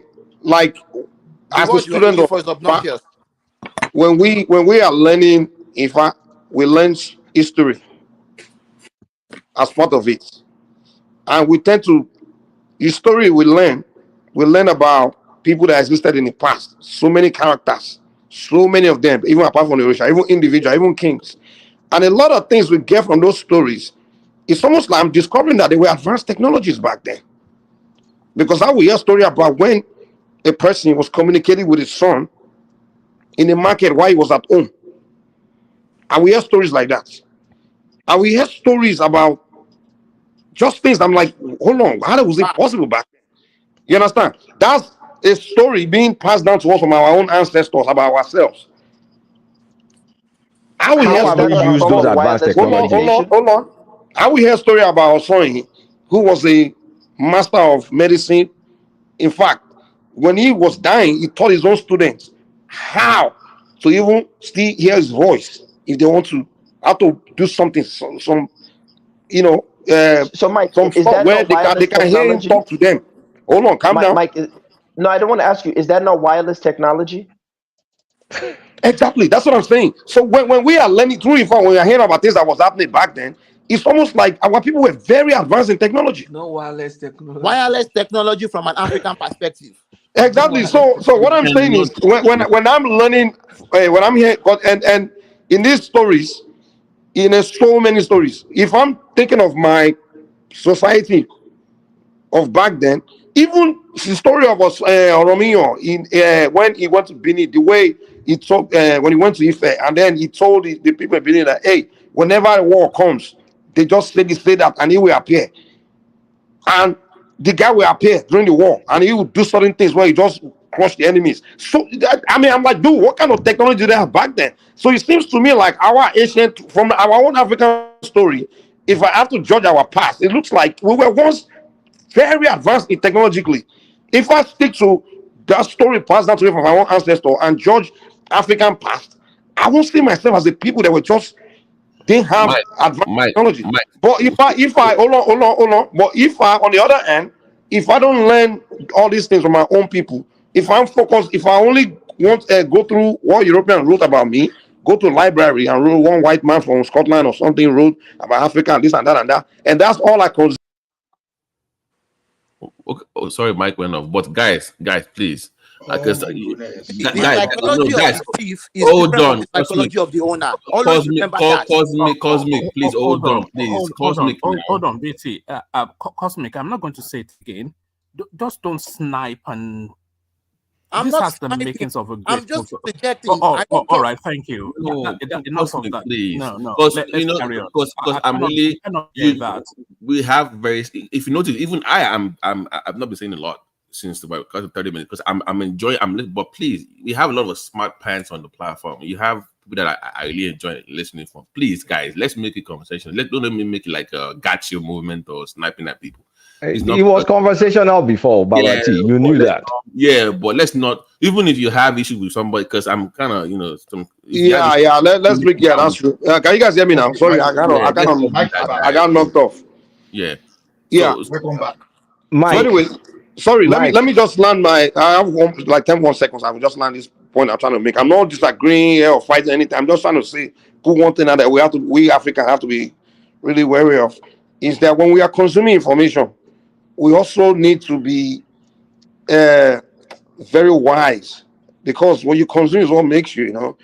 They say, what you eat is you are what you eat. You are what you consume. So it looks like in Africa, when we're consuming knowledge of ourselves from the outside source, I don't know. We have to be careful, So it looks like Kolata, when you start saying Africa, we're in 13th century, this and that, and that's why I ask you, what's your source of your information? And when you respond to me, it's books, and most books that were written about Africa were written by Europeans. And if you were really advanced in the 13th century, and today you are not really there, Europeans are not going to tell you, because we know them to be very racist. So they will not. The same way in the media today, when they want to tell people about Africa, they will say in Africa everybody's walking around naked. They will not tell you good thing about yourself. That's what we need to know. So Mike, anyway, okay. Professor Akinjogmi, does that sound European? That was my next door neighbor. Who educated the professor? Wait now, wait. A lot of the Yoruba history, you could attribute it to him. A lot of what we understand now is not European. Let me advise you. Also, archaeologists. Archaeologists. The one of the chief archaeologists from Ife. He's from Ife. Is also a professor. I grew up in an academic environment. Don't think I'm dumping Oyinbo to you. But the question I want to ask you is this. Okay, go ahead. If we had all that technology, where has it taken us today? Where's the deal, Kolata? First of all, before I answer that one, first of all, I have guys, give me 1 second. We'll continue with the whole thing. Let me just go back and work Kolata for 1 minute or so. First, when people start mentioning the name professor, this and that, I just say white man in black skin. I'm sorry, because most of our so-called scholars, professor, they were all educated by Europeans. They are just it's just a white man in a black skin talking. I've seen some of those so-called professors like Samuel Johnson. He wrote the history of the Yorubas, and he was even talking about the Ifa tradition, those things. And when I read it, I'm like, oh my God. Still, most of the thing he was saying was contrary to what the Babalaos themselves know. We tell you, he's a scholar. He's just and in Africa we have this mentality that when someone can speak every grammar, and it's this professor from Cambridge and all this. Hold on. To me, if you were trained. If you're a person trained, educated by Europeans, you are just a European in the black skin telling a black story, because your source of your education is from white man. So we don't trust our own because sources. he's a professor, he's telling you Nigerian history or Yoruba history. It doesn't make it valid. He's just telling you what the white. No, okay. So if we don't trust our history, right? Okay, let's move to the next question. University. Hold on, calm down. The so-called power we calm had down. Now let's not do this argument around this shit. Allow people. No, it's not argument. Answer that question. But let me why is it not potent? Let me answer the question about why is it not whatever. There are two reasons. One, Let me give you this scenario, for example. United States right now is the most advanced, is a very advanced country technologically. Now, there has to be a nuclear war between US and, let's say, Russia right now, and they fire a few nukes, bomb each other, and they hit key areas. But in the aftermath, those that will survive, they'll go back to Stone Age. United States will no longer be at that advanced country, I'm telling you. Because maybe the key scientists, all the people that were, they probably be dead. Now they have to start afresh. You understand? Now people are going to ask, maybe 100 years, 500 years later, if those Americans, their children are not talking about, maybe they're all backward because they no longer know how to make the things their society were making after the aftermath of the nuclear war. People are going to say, if he has technology back then, where is it now? Why is it not? Where is it now? Of course, we don't know what happened in Africa. Something might have happened. We don't know. No. So I seem to agree with Mike. Mike, just give me a minute. Mike, you Oh, see, God. this time in history, Africa have discovered writing. We had writings in Egypt, and you can't have events of that level of proportion that is able to change the course of history, and they are not documented, even by other people in other continents. I just gave you documents of things that I'm learning about my history. You just conjure those things. I Those are just I didn't conjure anything. No, we have a those are very just well structured. speculations that maybe It's from something happened Griot. and Batoski. Mike, let's not Okay, misinform the can I public. Let's not. respond if you don't mind? Abdul, come in. Let's let Abdul talk. Let Abdul, me come in. just come in real quick. I'll let you guys speak. You see, most of you all have a point on this issue. Almost all of you. When Kolata was talking about the importance of language, teaching in our native language, he has a point. There's no single silver bullet to this question. Language is not necessarily prescriptive. Descriptive. You understand? Its language is prescriptive. You can call an atom in English. In Yoruba, you can decide to call it kolata. It doesn't matter. It's how you described it. And somebody, I think BT talked about the culture, having the scientific culture. He also has a point there. It's true. It doesn't matter how much money you spend on science. If you don't have that culture, that scientific culture, the society will not make any progress. For example, look at our society. Look at the professors we have in Nigeria. They are more religious than even the pastors. Those ones cannot produce anything because you cannot have that kind of thinking and you're able to innovate. It's not possible. And there's another guy who talked about the history of European. Yeah, he's also right. Europe before was very, very backward. There's a reason why they called it the Dark Ages.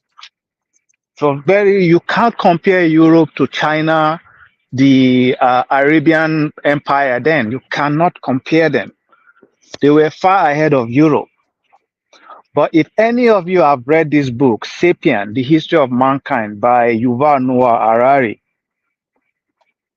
he made an argument on why Europe today were able to advance in terms of science and technology.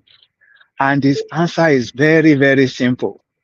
And I've noticed, even on this panel, we all have that problem. The Europeans, he argued in that book, were the first to accept ignorance, to accept that they don't know, which is what you hardly see a black man accept. A black man will never accept he doesn't know. We always want to say we know and give excuses for why we're not making progress. Mike So what also do we has a call point. witchcraft? Hold on. There's nothing like witchcraft. Mike also has a point. No, I'm saying witchcraft is our form of accepting ignorance. No. That's not true. But Abdul, go ahead. Mike also has a point. Our ancestors, I will tell you guys, did better than the present Africans that we have, the modern African men we have today. We've stopped thinking, we've stopped innovating. All we just do is adopt anything the Europeans, the Asians are doing. Our ancestors invented language, they invented medicine. through plant and all these things. But where Mike is getting it wrong is to call it advanced technology. No, those were rudimentary technology. But for their time and the level of knowledge at that time, they have done really, really well, especially when you compare it to the modern African man. We're not doing nothing. We're not thinking. That's what I've Now, always said. Today's intellectuals, they don't do anything, especially grammar. And then Abdul, hold on. Hold on. Let me just conclude real quick. You see, I'll challenge all of you on this panel that we have never really humbled ourselves to understand the scientific process.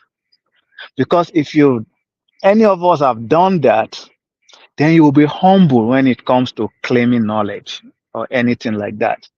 Because the scientific knowledge process is very simple.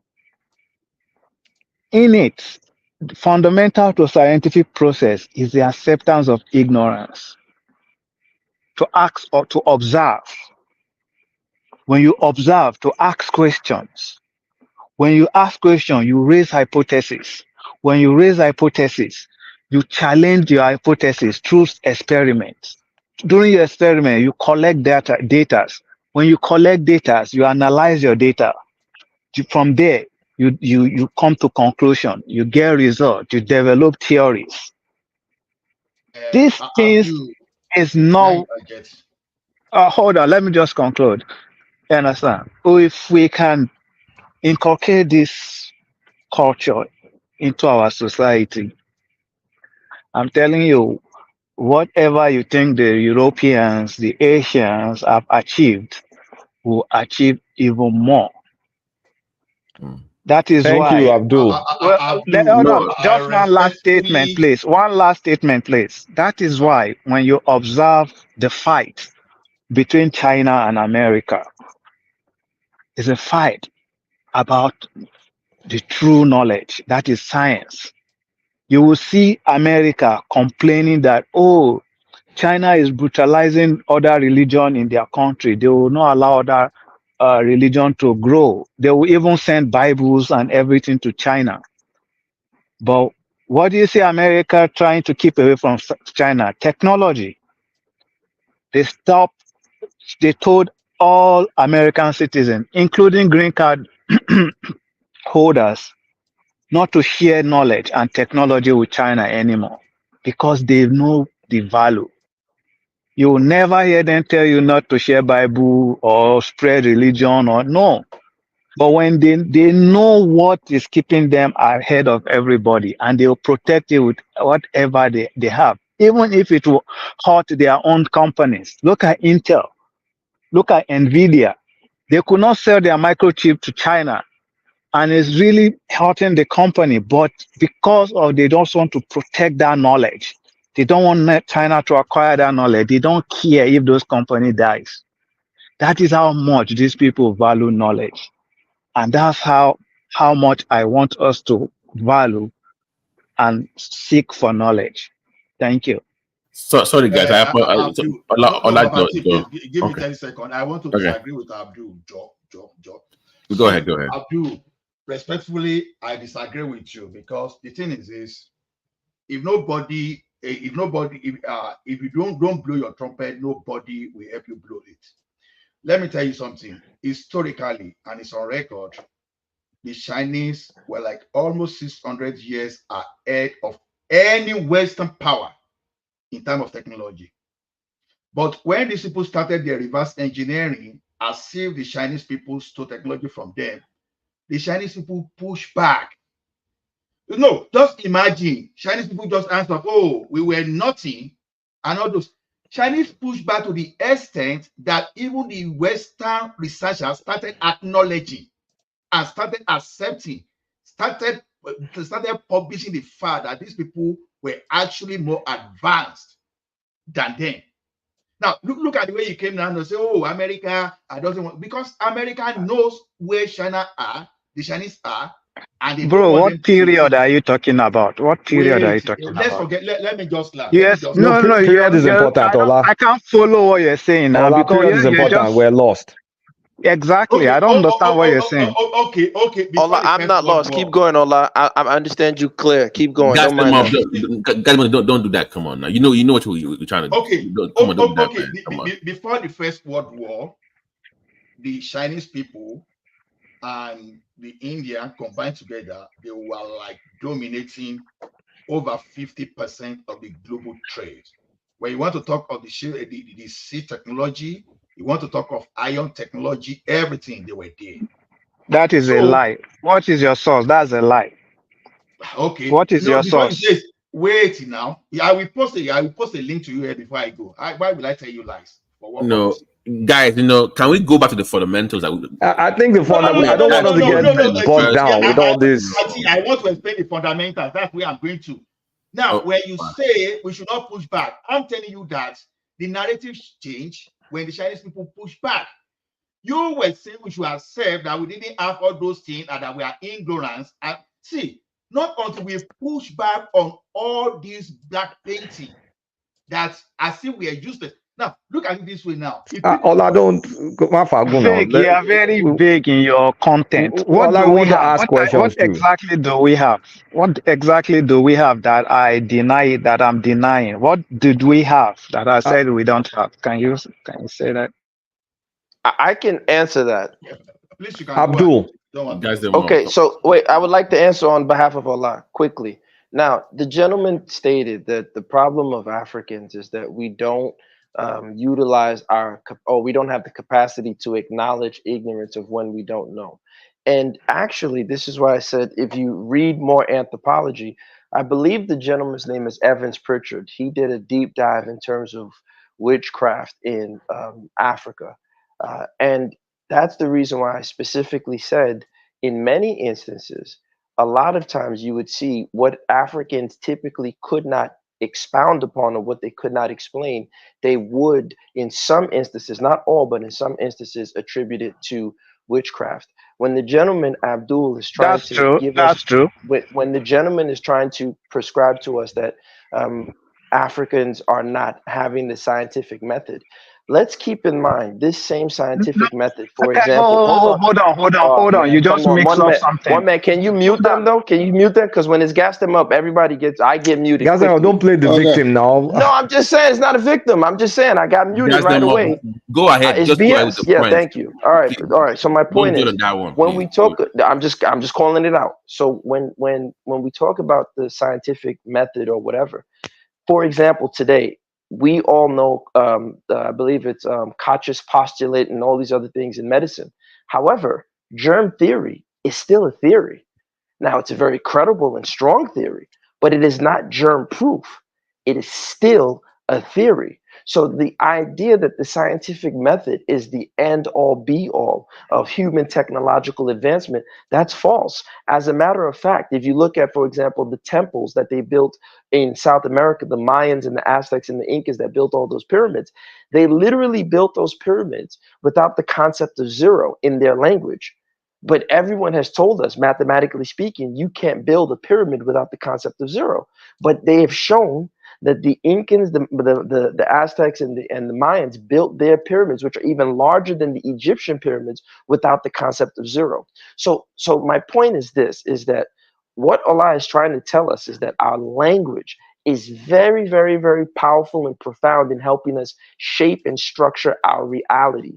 And if we just dismiss it to say all we have to do is reverse engineer and carbon copy, I think we're doing ourselves a grave disservice. Because here's the thing, and now let me end with this sentence. If we just carbon copy paste, that means we will not be the innovators.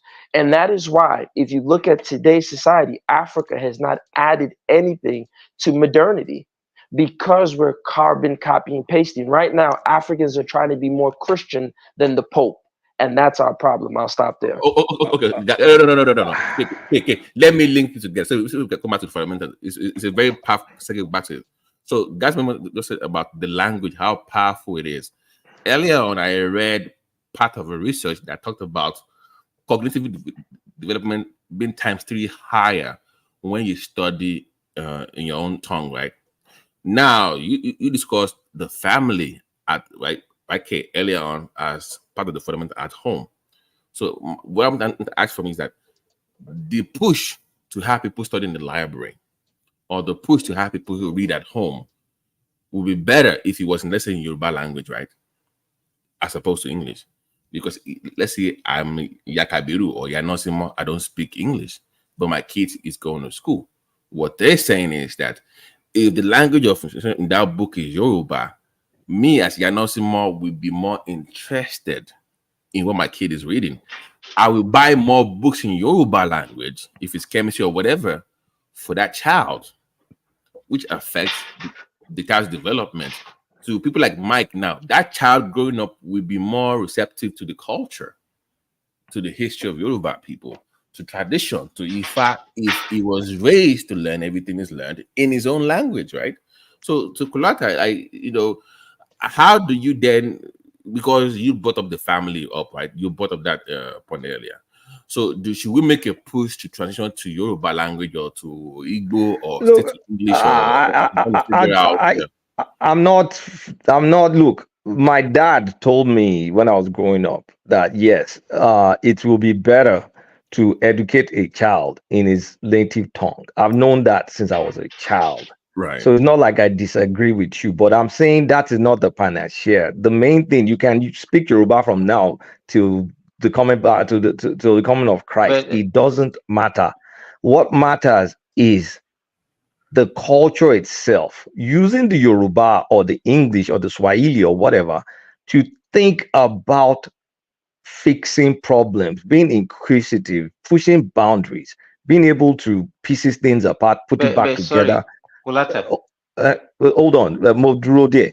Putting it back together, that's the fundamental thing. It's not whether the language is immaterial. Yeah, can the language pick it up? Yes, I agree. No. But don't you think? It Sorry, is material. I've not talked since. Okay, we have to let Simba talk. He hasn't said anything. No, let me push back on what you just said now. No, it is as important.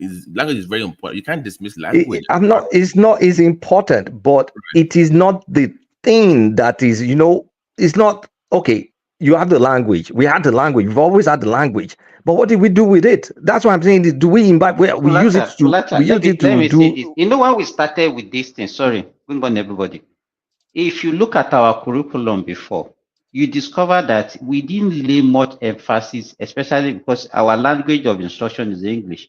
You discover that if you are reading sciences, medicine and all those things, they didn't place most emphasis. Those days, you remember that they will say, okay, if you have ordinary P7 in English, you can be accepted to read those courses. To read science, yes, true. Yes, but now we are taking it too far. Will you believe that they are now saying that you must have credit? And you discover, in fact, the recent WAEC that they released, I discovered that I saw one result of a child that had A in all the sciences, and she had a D7 in English, and she couldn't get admission. If you this kind of thing that we are doing is going to exclude a large. Okay, if she understood English enough to write all those things, all those subjects in English, and passed those subjects with distinction, and just because you are marking grammatical errors and all those things, you said, okay, she had D7 in English and she couldn't get admission. Don't you people think that a large percentage of our people will be excluded from, and probably that child might be probably more intelligent than those one that has maybe probably B3 or 6 in English. That's the point that I was saying earlier when Kay was discussing turbines earlier, that you're going to exclude some maybe people. She's not a son, a daughter of a professor like Kulata or somebody who is educated. That's why she had problem in English. You are excluding some people from is the point that I was making. A lot, not even some. You are making it to look. Simba, maybe you caught our conversation in the middle. We started this conversation by Nigeria has an average IQ as documented of 65. I mean 67, sorry. Who documented which is false. It's false. That's false. Documented. European that came there. Look, can I explain to Simba? Hold on, guys. God damn it. Please, Najo. that we started with that, and then we looked at, okay, according to that research, the countries with, I mean, that had IIQ, we started looking at, okay, the development. Why? I mean, I now tied that. Hey, I don't think it's small accident that even though people can abuse IQ and say it's culturally blah blah blah, but there's a correlation between those with high IQ and development, and those with low IQ and with low development. And that's where the conversation started. And then is, of course, like any conversation, is gone into different angles. And we're now here. So he brought up the issue of the family being part of it, the core of it, like from home, them encouraging you to read and education, and that's why I tied in. So how we got to anthropology and I don't even know but that's where we are. So no, Job, just a second. I'm not speaking. Abdul, I'm just giving you a material, because one important thing here is that when we are having conversation, before you challenge someone, let us respectfully ask for proof, because when we say people are ignorant of some things, anybody can be ignorant, right? I just put some research materials in the private chat. I've given this thing before. If you need more, trust me, I can even give you hundreds of that, so that knowledge doesn't start from somewhere and it doesn't end somewhere. I intentionally gave you a Western research, not even from the one from the Chinese. And you will see the technological gap and advancements between the Western. So next time, don't just challenge me that I'm telling lies. Okay. No. Oh, because you're taking your voice is going up a little bit. That's why. No. I mean, okay. So next time, let's just be very factual, because as we are saying, the Western people, they have an agenda of pulling others down. That is why Africa, we need to push back.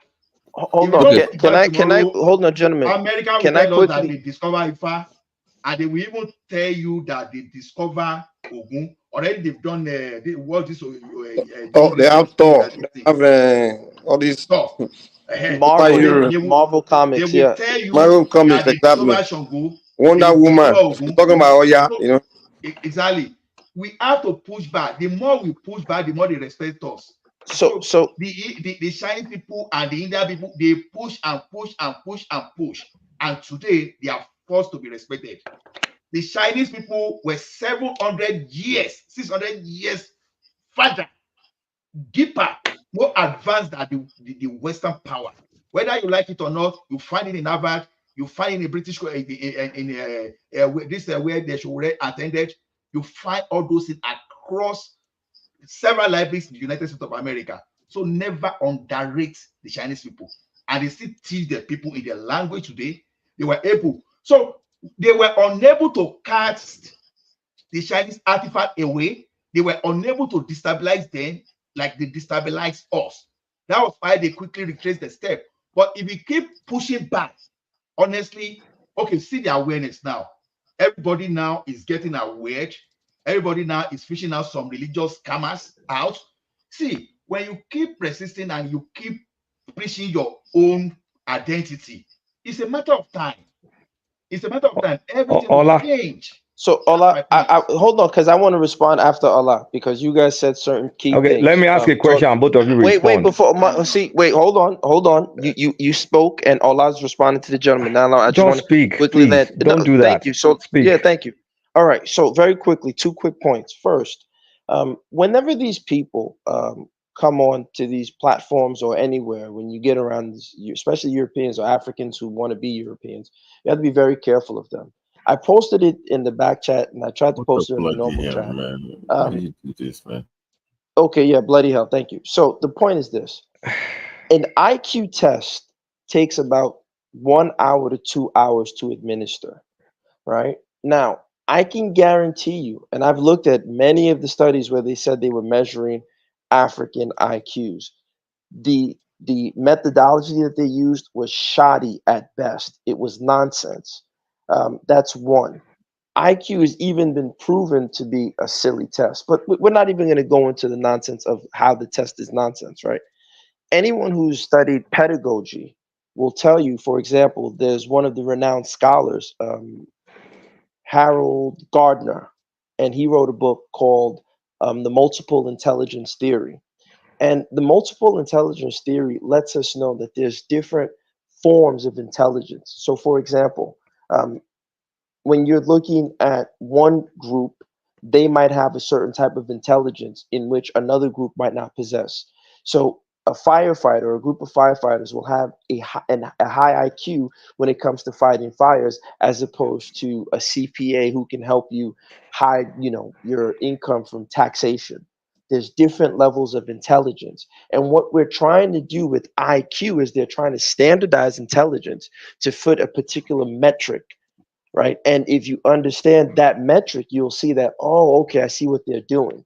And once again, like I said, the methodology in which they're coming to say, oh yeah, African IQs. As a matter of fact, when they did study the African IQs, what they're doing is they're looking at particular groups and their occupations, and then they're making a gross generalization of the particular occupation to say that's what we estimate the IQ to be. It's not that they're coming into Nigeria and sitting people down and spending a large amount of money and administering these 2-hour exams to find out people's actual IQ. They're not doing that. And instead of Africans to question these things, they just accept it. And so we have to be very, very careful. But I end with that. I wish all of you the best, but please stop following Oyibo and running behind Oyibo, because they will lead you down a well. Ola, whoever wants to take this, Ola or Babati, can you explain to me why Black Africa is underdeveloped, not productive, not innovative compared to other races? You've spent a lot of time trying to dodge the question, or I'm not. Whatever. Let me answer that question. Is it because you don't speak Yoruba and they've stolen our juju away? That's not They what I didn't steal it. They didn't steal our juju away. You abandon your juju. That's your problem. And those that abandon it and the one in charge. Here's the deal. Let me tell you what. Let me answer your question simply. There's an interruption. We got scammed when this so-called colonial idea came. It was really what the Europeans told these kingdoms was, okay, we'll come to share information, share our ideas, share our modern ways and things like that. That was the agreement. They didn't tell them they were creating countries.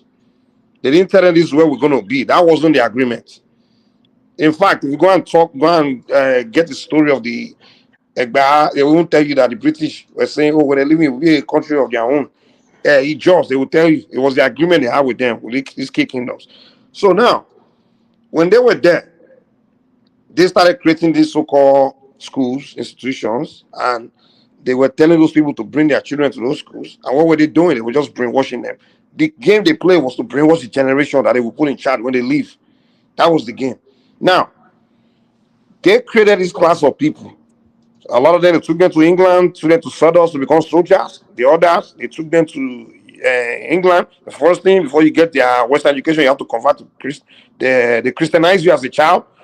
And how did they do that? There's something called psychological warfare. You go to school, they'll tell you that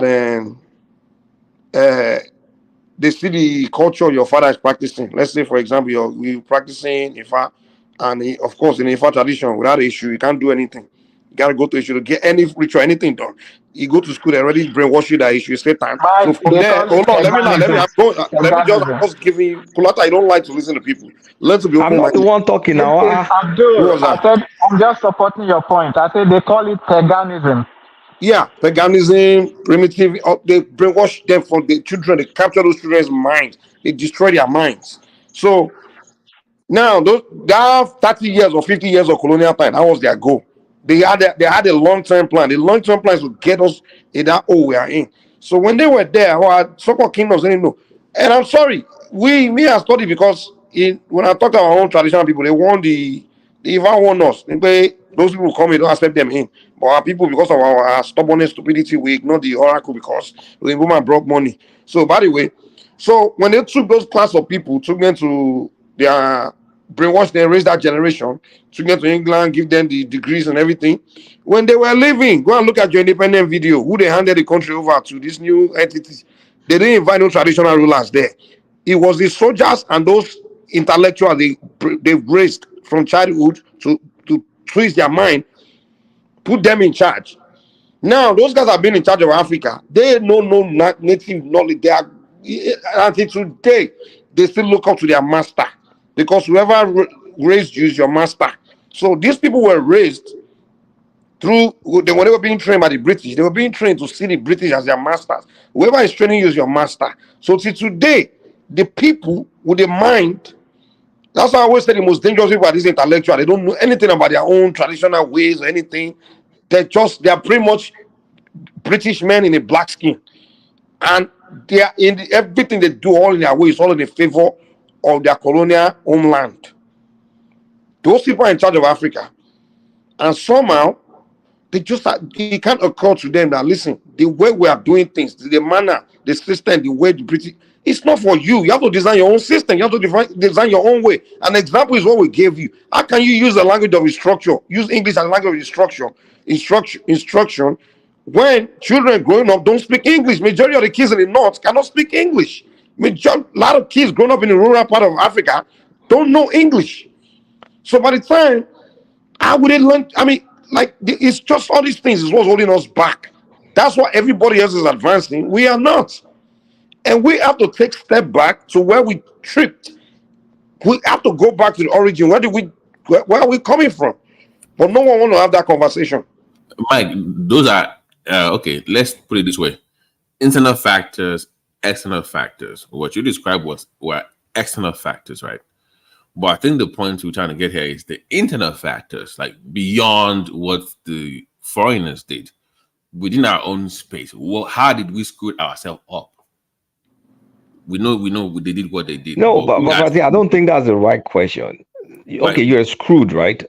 If you're screwed, if you're screwed and you're smart, right? You should be able to overcome your screwed up situation. But you need to first be self. It's about self. Well, the piece you're missing is that the people in charge. No, Papa, this is very important. The people in charge, in a position to change it, they are benefiting from the situation.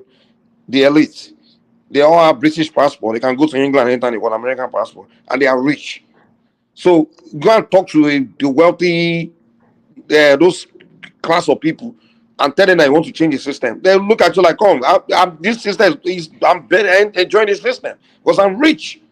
I'm benefiting from this. Why would I want to cut my ties with England when I have house in London, I have connection with the royal family, the elite of England. We are one family.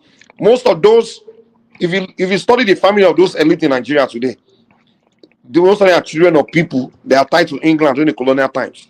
The Fanikayo days, the Ojukus, all those people, those families, that's why they are all friends. All the Nigerian, the Northerners too, many of them, they are children, even most of them, they are connected to the first generation of people that the British took to England. That's why all of them always have British passports.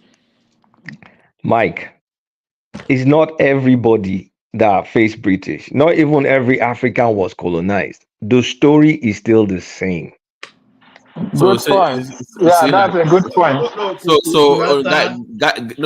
Guys, hold on, please. So, to clarify with the Kulata, you're saying that something is fundamentally wrong with the black brain, or the culture. It's the culture. Right. It's the culture. I agree with Kulata. It's absolutely the culture. Which culture? Is it the African culture or which culture are we? Which culture are the elite of Nigeria using, following? Are they all not sending their children to British schools? British culture that they are using. Mike, not in that sense. Not in that sense. Abdul, even the Europeans. So hold on now. So it's okay. Let me give an example. We have a dream killing culture where we don't nurture innovation. If an idea springs up now, the first thing we think is, how can I benefit from it? It's a cultural problem. We don't nurture growth. If it's different from the norm or what is conventional in that society, we don't promote it. So it's a dream killing culture by itself, and it's been there for so long. So it's one aspect. We don't nurture that growth as well. Second of all, Babati, if you don't mind, can I just for 30 seconds challenge that thing? Right. You said if innovating, that the first thing that comes in mind is what should we benefit? Yes, that's the problem now. What we should benefit should even be what the innovator should drive. Because that's the problem. That's where we get. That's where we miss it. No, you're not listening. Listen to what I'm saying. If I come up with A, even as a society, the better approach in others that I've seen that they want to benefit from it, but it's from that person succeeding, not you being involved in it, or not it not coming from you. So if you say American and somebody says, "Oh, I am Tesla," or whatever, and it comes off, those that will support him are not trying to compete with him. They're looking at, okay, how can I benefit from him just being himself? How can that business benefit me? Collaboration. We want to take over that business. We want to be that person. That's the difference. We only value money. We don't value exactly. So you okay, don't even want, let me ask you another question. Let me ask you a question. Okay, we have European influence. They took our language. They took anything. Did they take away our ability to dance? No one is saying they took anything away. No, I'm asking that question. I have a reason. Can you repeat the question? I said, okay, let's say they took the white folks or whatever came, they took this away, they empowered us this. But did they take away our ability to dance and entertain? They didn't take anything away. The answer is no one ever said that. No, because let me tell you why. What I'm trying to say, because our culture reinforces those things. And that's why we will always be good at those things. So our culture does not reinforce. Colata, here's the deal. I'm sorry. Here's the deal, Colata. Okay, so those. Okay, will Nigerians allow someone that doesn't? Okay, will Nigeria ever allow someone that doesn't? Maybe that's not British influence, like without British mentality, meaning that without Western mindset to rule to be leader in Nigeria. They will say no, you are illiterate, or they will say you are local. The fact of the matter is, those in charge, right? They are responsible for funding or putting an institution of research and all those things. Now, pretty much navigating the way towards nation building, but they're not doing it because they're just, it's like they're not doing it because they're so westernized and they see everything has to be Western and British. That's why everything they import everything from England, import all the technology, import everything. It doesn't occur to them that no, let's invest in our people's. We don't have a culture of fixing problems. But what I'm hold on. What I'm saying is those that we tend to put in charge are not the people of the African cultures, things. These are westernized Nigerians, Africans that we put in charge. Okay, so it's not I want to agree that with you. Like, okay. if I agree with you on that, then in Oshogbo or in Ikirun or somewhere where they're not so westernized that they're still hardcore Yoruba, I should be seeing a lot of innovation coming from that all side. The governors, the governor in Oshogbo, is he no, okay, let me forget Oshogbo. The guy was a Christian. Okay, let me use this one. Okay, this is the best way I can use it. Name the last time we had a traditional worshiper that's a governor or a president. I don't think that exactly matters. To me, if you're a Christian, you're not African, you're a westernized person. You're a Muslim, you're not African, you're an Arabized person. So you can't say it's African culture when the people in charge are Western, foreign-minded people. To me, if you're a Christian, honestly, there's nothing African about you. I'm sorry. Okay, let me put it for the platform. Now we're in 2024, right? A lot of technologies are available to us, like in abundance. Name the huge innovation that has come out, birthed in Africa, Black Africa, because there's innovation coming out every time, but I'm not saying Africans don't innovate. We innovate when we're outside, when we're in a good environment. But across, even if they stifle us, we should be able to see some things, some flashes. I don't know if you understand what I'm saying. They because they can't just, if it's in you, they just can't kill it entirely in you. Okay, that means it's not innate. One of it is this, Kulata. Now, to have access to position of privilege, you have to first of all be westernized. You have to be English person, English speaking person, or a Christian, Muslim, that kind of stuff. That's number one. To have access to that position. And now, who are the people responsible for actually investing in anything about the environment to advance to do this? They are usually people with that mindset. And those people, what are the first thing they do? They usually jackpot, or their mind is more towards America. You know, they don't believe in their own society. They don't believe in their people. I don't know what it is. And I see it in your tone too when you speak. It's like you just don't believe in people of like ancient people, ancient ideas. You're so more of everything Western. Like you don't Everything believe is your own not ancient Western ideas. to me, Mike. No, what I'm saying, okay, the thing is this. Here's the thing. First thing first, our education was not education about our environment. That's number one. Our education solely educate us about Europe and the Western, the outside world. That's why when we finish getting education, we just want to go there. And that's why we succeed in those places. Because we're going to just learn about those places. So now if you don't know your own society, you don't know your environment, you don't even understand your, terrain, you really can't do much with it, with that environment. So our education is really not, and unfortunately, the only people who are allowed to access privileged positions are those that went through our education system. Because if I tell you a Babalawo is far more educated than you, you will say I'm lying. Because to become a priest, it takes, to even get to the position of now you are free to do divination. It takes 10 years of training. Okay, 10 years. 10 can years a of philosophy. Babalawo create Hold on. an hydrogen car? Hold on. If you put your investment in it, maybe you can go into the research. But we are, first of all, people in our this we're isolated for one. Our direction, let me just say, Nigerian system, economic system, is more. What's the word? Enshrouded more in. If you're not a westernized person, you can't even get a job in Nigeria. Yeah, but Mike, look, we live in the real world. Can If you can't Babalawo speak English, you create can't get a drilling job in technology Nigeria. You can't that we really do can use to much. drill Nigerian oil or lift Nigerian gas? Come on now. What are we talking about? We're talking about real world problems. It doesn't have to be drilling. That's the mistake we are making. Oh, so okay. If it's not drilling, then what? Can he create iPhone? It doesn't have to be iPhone 2. Wait.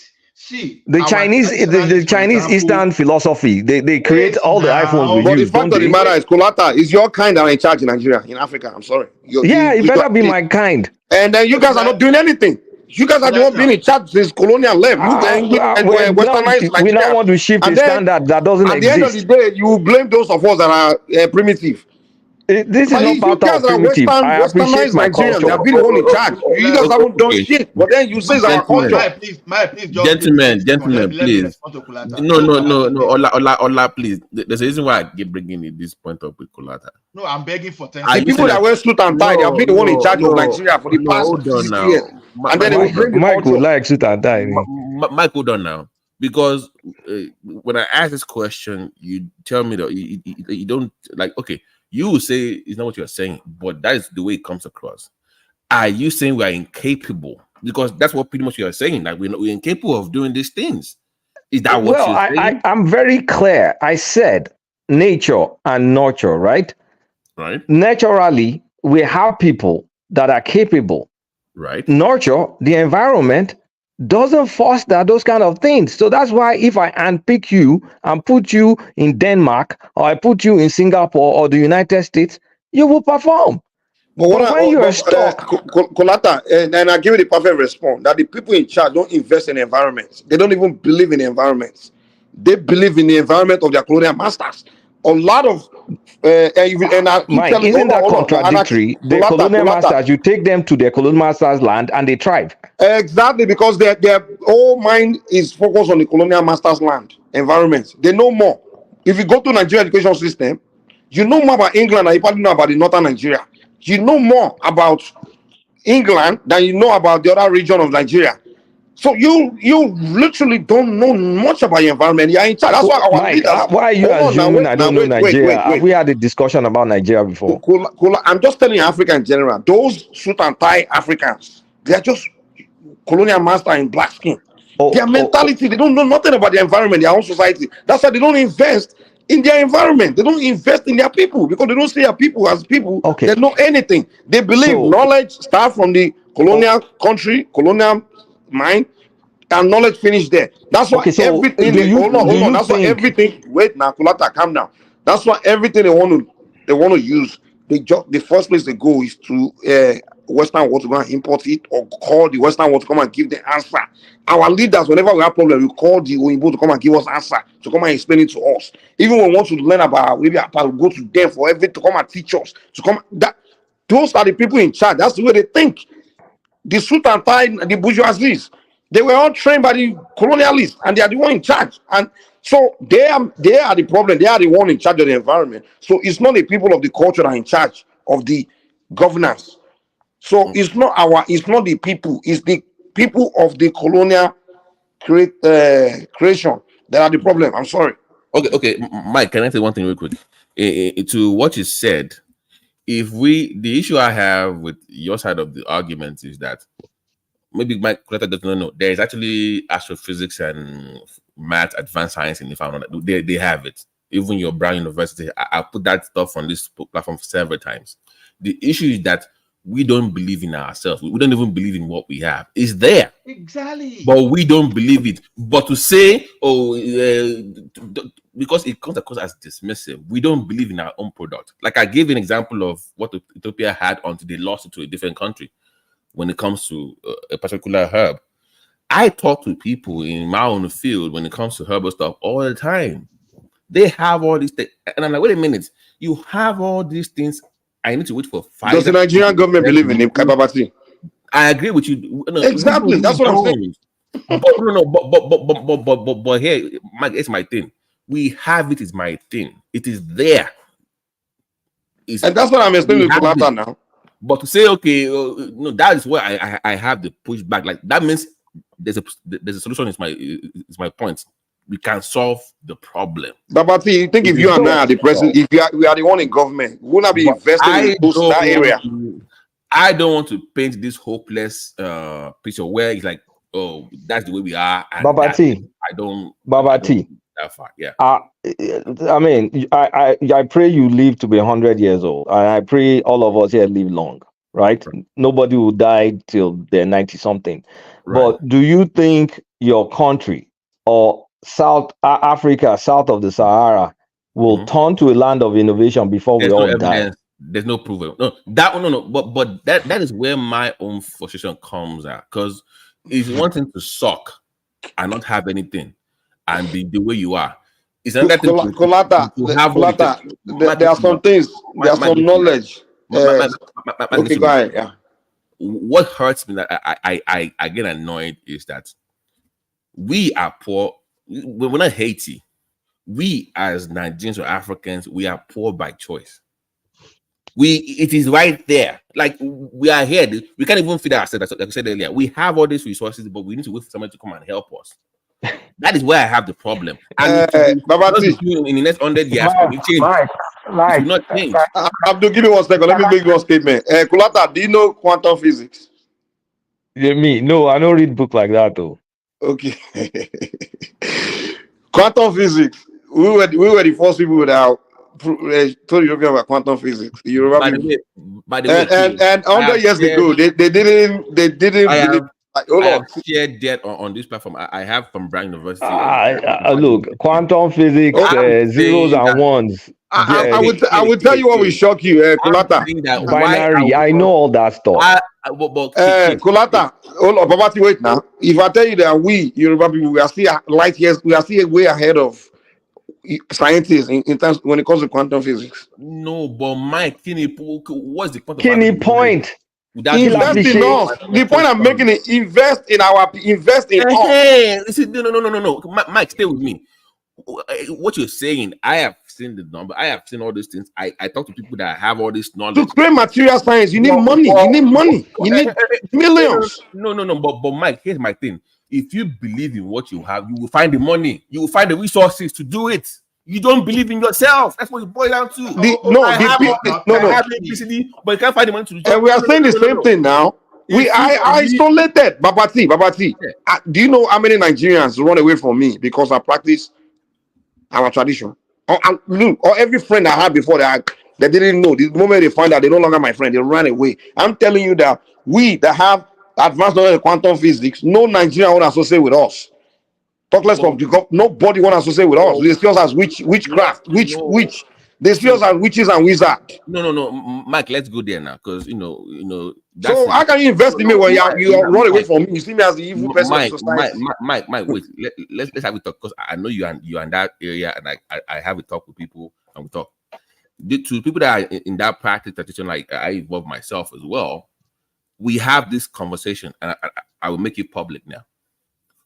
What moves have you made as IFA practitioners, A, B, C, and D to push for that out there? Let's no. If you have all this tech and people label it as witchcraft unfairly, by the way, I agree with you, Mike. Unfairly label it as witchcraft, as evil, or whatever. What moves have you made to debunk those myths, to change the narrative? That way you can get investment. Because here's the point, Mike. When we had this physicist come into a conversation with people that with their Nnpcl, they said he wanted to do A, B, C, D, and E. They said, "Oh, now we can't give you all this information without you being a member." And I agree with them on that. Like, we can't give you the secret knowledge. We can't give you. I can't even me myself. The knowledge I have, I can't share it. But Mike, the world we live in, you must be able to disclose what you have at some point. You can't keep holding. I tell you, I'm advanced quantum physics. All I need is you believe in me. Hold on. Listen. You don't go and tell American nuclear scientists like, hey, okay, show us. It's not gonna tell you. What America? No. The American nuclear scientists, even Joe Biden won't give you the secret.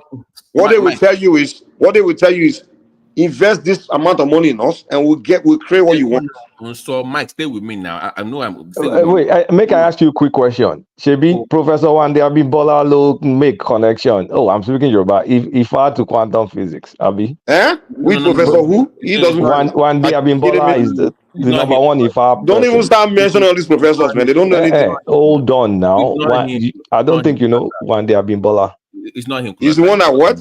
Wande Abimbola, it's an IFA. I mean, but it's not professor. He's a professor. He was a former VC. He was a former VC. I thought you were talking about this one. I always follow Igbo. No. Yeah, not that one. Not those ones. No. This is a deep IFA person. Yeah, I know him. From Oyo. Yeah, he's a senior member. He's from Oyo. Okay. From Oyo. Yeah, I know him. Yeah. I know him personally. You said? I said, I know him. I know him a lot. And I think he's one of the people that made the connection. Maybe you spend more time with Kolata, man. You know. But Mike, are they going house before now with all the IFA I've seen in my life? I saw in his house. Stay with me. Oh, you didn't learn anything, Mike. Listen now. Here's my thing. We can't claim to have all these things. They may not believe by war. But how? Because Unconfirmed Preserve, they are very conservative in that space. In fact, there was a day I was on the show. See, but buying let often wine go or how to cure whatever. You can, I come here and I say you can. Why do you guys believe all this stuff, man? No, please. Honestly speaking, it's like, come on. Okay, hold on. This is evidence. How do you mean? No, hold on. Oh God, Mike, hold on, please. Hold on, okay. Yeah. I'm going somewhere here. My thing is, some people, of course, you want to make money from what you know, knowledge base. Some people are very conservative in that space. They don't want it to be out there being disclosed. But as a group of people that have all this tech, at some point, you need to find a way for your society or your people to benefit from it. If you want to keep it private, what it is, but you must make the push. I argue with them all the time. If what you believe is there for you, you make the push out there. You come and say we have this. You make the push for it. Give me a minute to respond to you, Babati. Please give me a minute.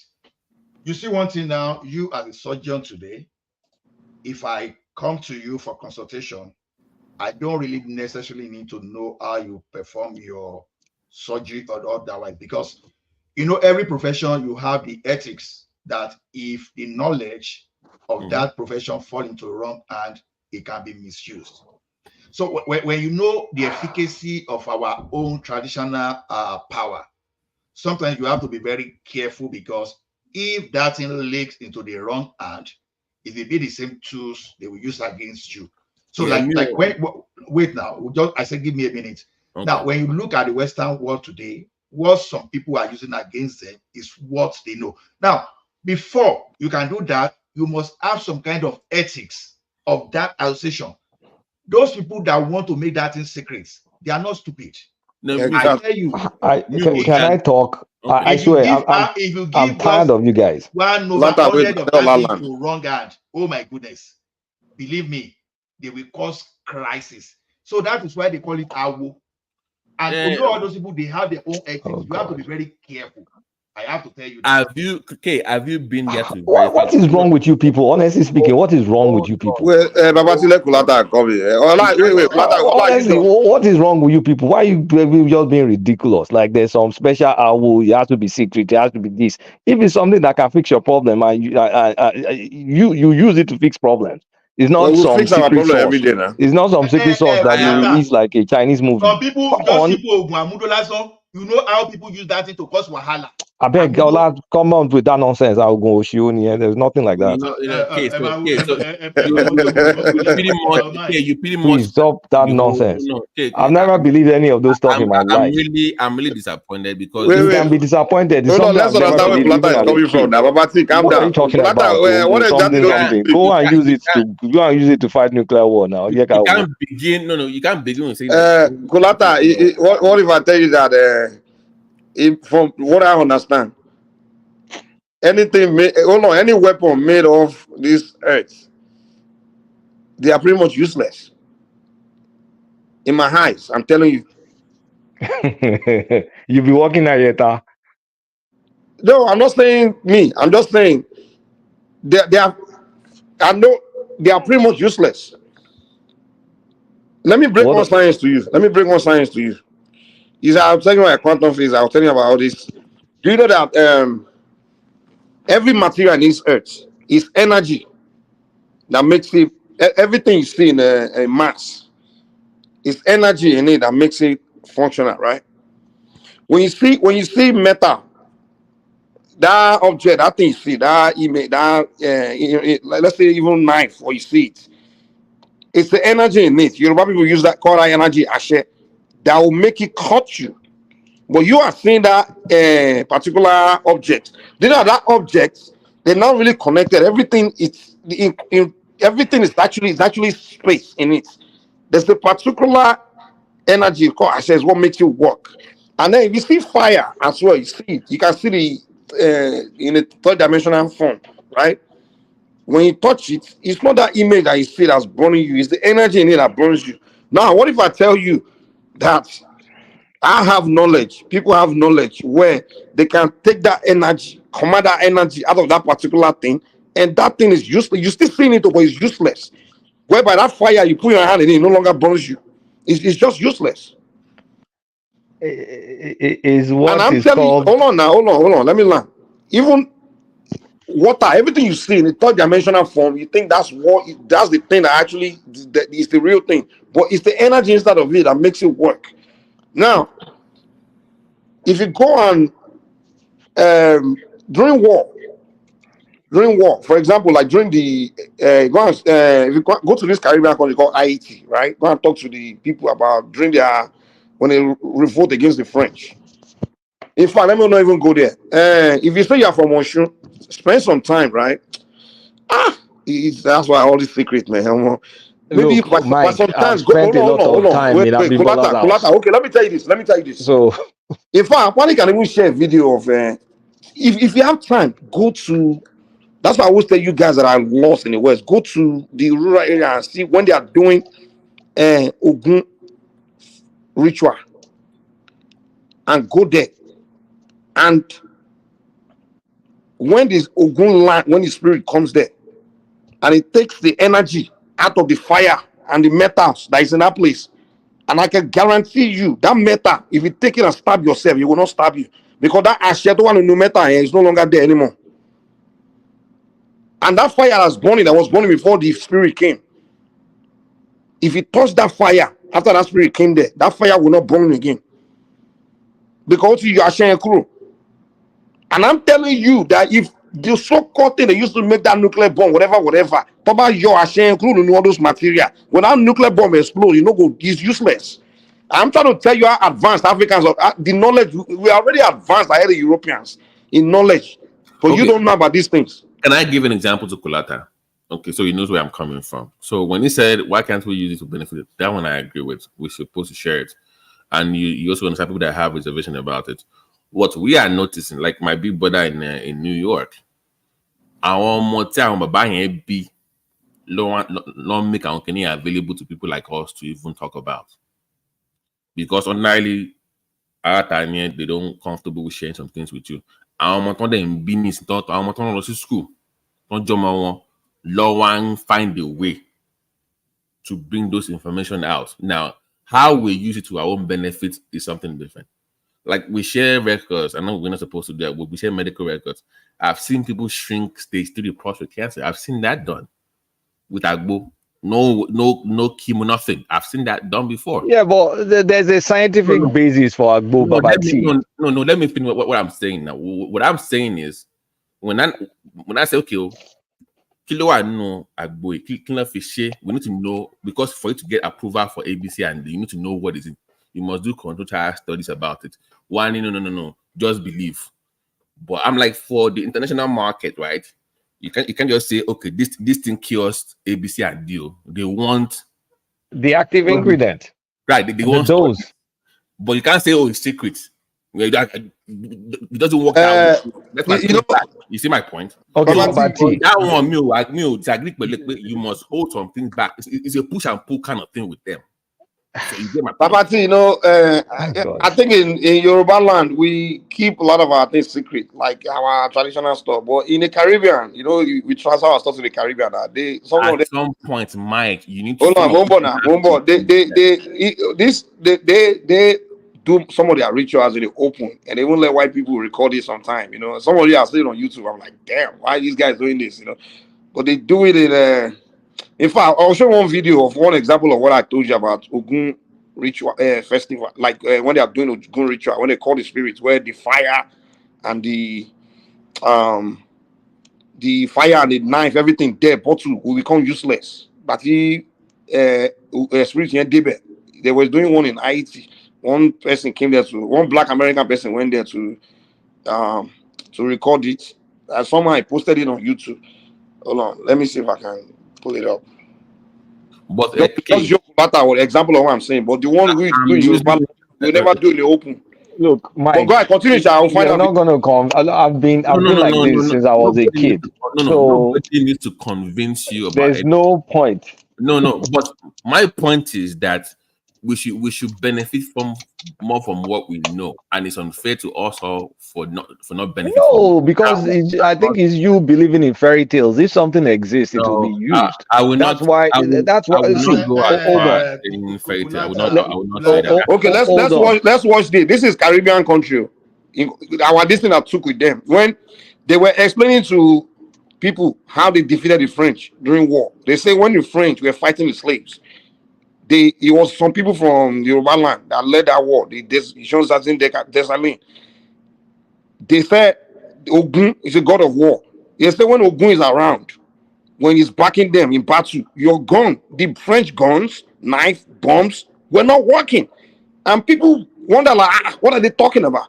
So somebody went to where they are doing Ogun ritual when the spirit came and were proving to them, like, watch. When the spirit came, there's someone went and recorded. I'll play for you guys to watch it. Watch this. Voodoo conjures up images of mysterious ceremonies, frightening ceremonies, bloody with the sacrifice of animals, strange and secret rites.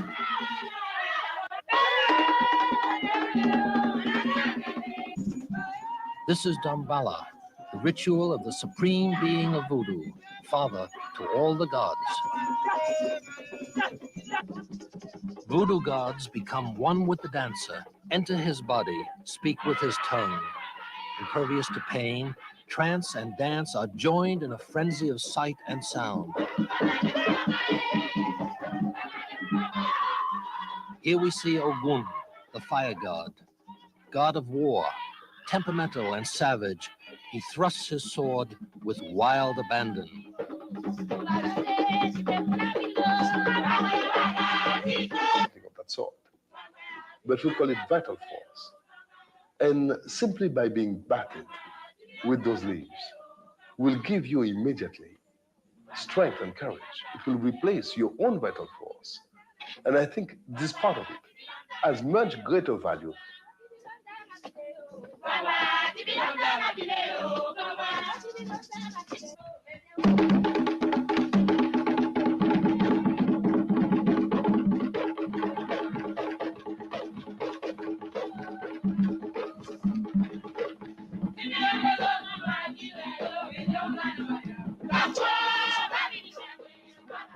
Those ceremonies are very old.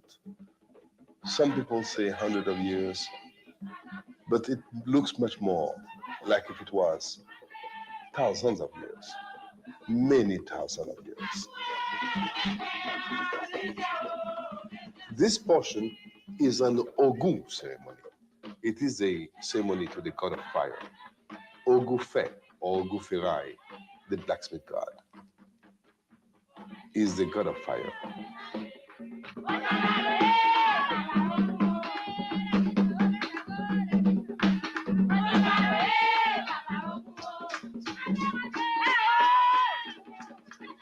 This ceremony to Ogun, our hero, we say hero because most of the Haitians who went into the war of revolution against the French settlers were all possessed by Ogun. That's why he's so fiery and so fierce. Violent. He's somewhat violent, so to speak, because he is the god of war, the god of fire.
Max, why did you participate suddenly when it wasn't planned in the ceremony? The spirit has arrived much quicker than we expected. We can see the Mambo who is in trance right now. For a minute, we were left without a head, so that's why I had to go and carry on the process.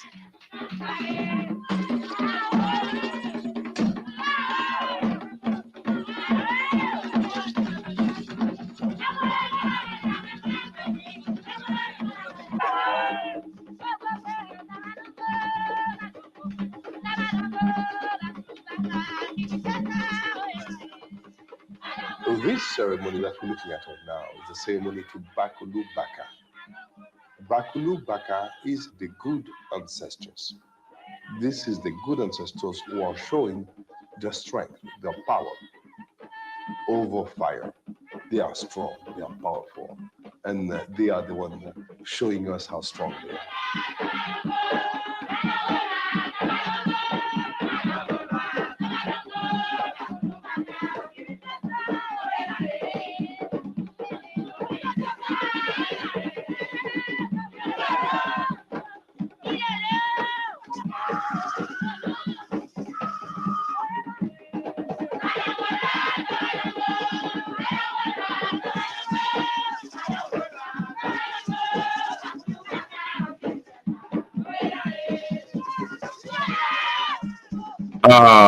Mike. How do they keep from getting burnt? They cannot get burned because it is not them who is there, it is the spirit.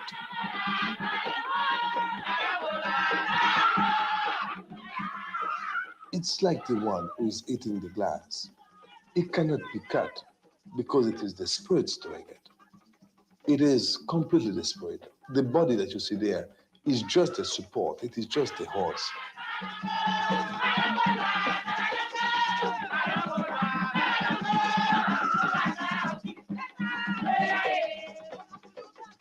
What is being Mike, said àwọn oníṣègùn is yìí ó ti that, tó now. come to us. You know, Mike. Okay, then Kulata.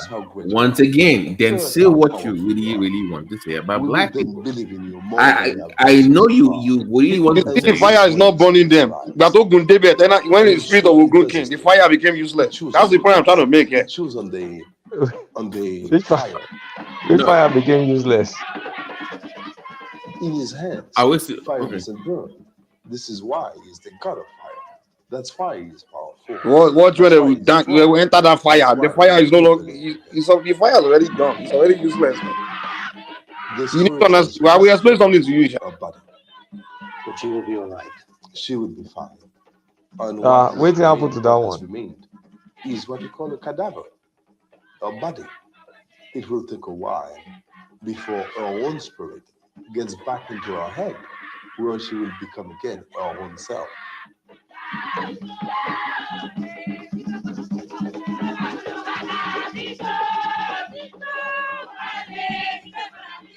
This just be like one of those Pastor Chris church people. This is why the horse cannot be burned.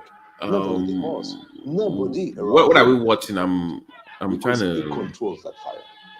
Mike, can you narrate the? Okay, let me narrate what's going on. So, somebody wanted to find out. You know the Asian Revolution, and you know the slaves they pop from Yoruba land and Benin Republic. You know when they took them to Haiti, the Caribbean island Haiti. So, among them there were this woman. She's a traditionalist, show, and then her son Deselin. He was a Ogun worshiper. You understand? So he led them. They wanted to revolt against the French, their slave master. So they went and consulted the spirit of Ogun to lead them. So when they went to the war, when they revolt against the French in the island, basically the bombs and the guns the French were shooting at them was not killing them. It was not effective. So now this person went to do document for them to explain why the French guns and bombs and their fight was not killing the people that revolted, the slaves that revolted against them. So they now brought him to Ogun ceremony to show him that when the spirit of Ogun is around, Ogun he control fire and metal because he's the god of iron and fire. You understand? They control the element of nature. You understand? Every element of nature is associated with a particular Orisha, one or two Orisha also. So Ogun, he controls fire, he controls metal. So whenever he's around, if you take the ashe out of that fire or the metal, that metal becomes useless. When that fire becomes useless. And that's why I was explaining to Kolata that your nuclear bomb, if they set down, if Ogun take the ashe out of that element that used to make it, the bomb is not working. Mike, so why haven't we made him superhero to go and disarm America? No. Well, maybe you need to do that. No, Mike. Let me get to the point here. It's one thing to say, why have we not done something?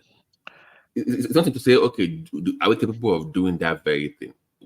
My pushback to you is, do you think it's easy for me as a medical practitioner to believe in something like this? Because at some point, Coletta, because I have a group, I'm trying to have Simba join, by the way. When people show you their before and after, right? This is, okay, somebody has cancer, whatever they have. They go through herbal, whatever they have, their spirituality in Nigeria, whatever.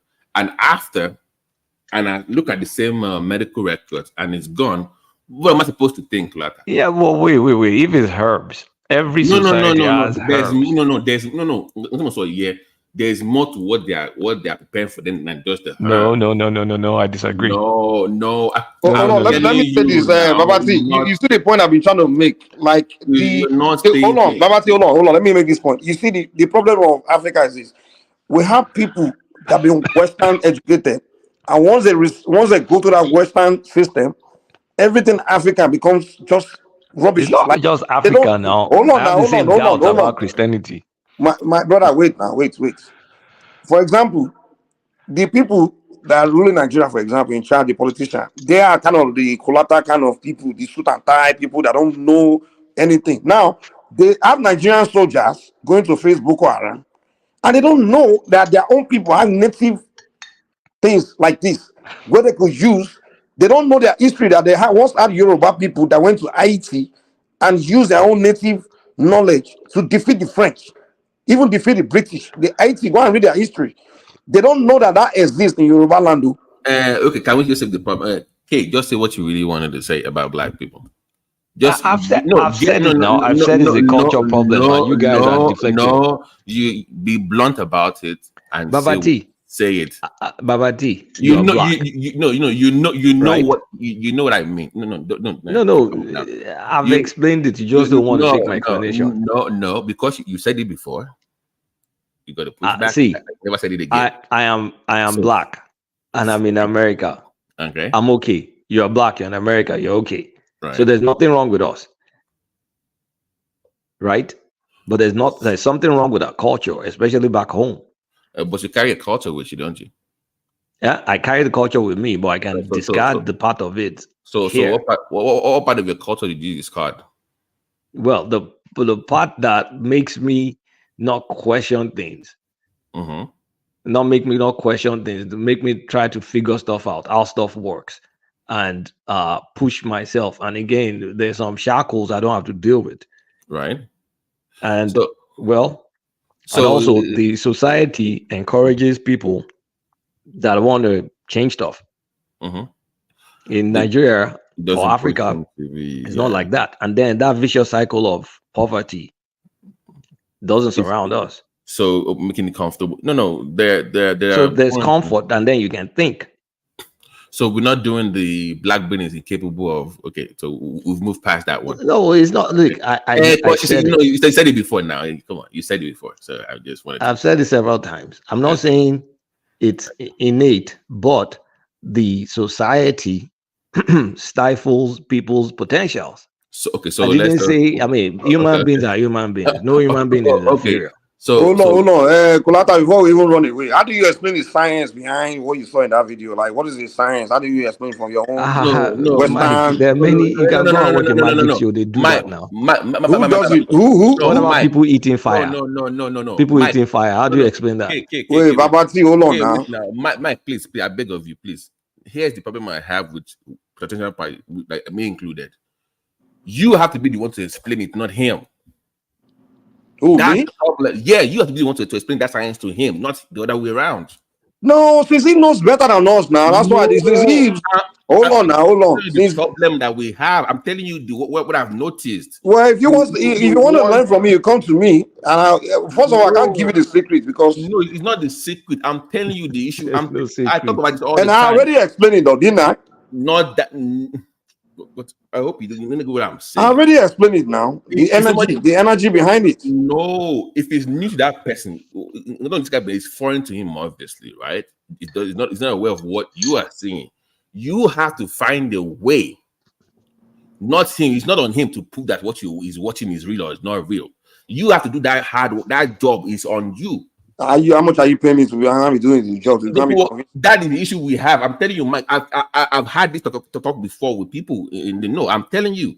They say when a student is ready, the teacher will appear. That's the way it goes. I'm not going to go around and be trying to force on Christians to come and learn. Some people they don't care about their ancient ways. The approach is wrong. I keep saying that the approach is wrong. That Mike, trust me.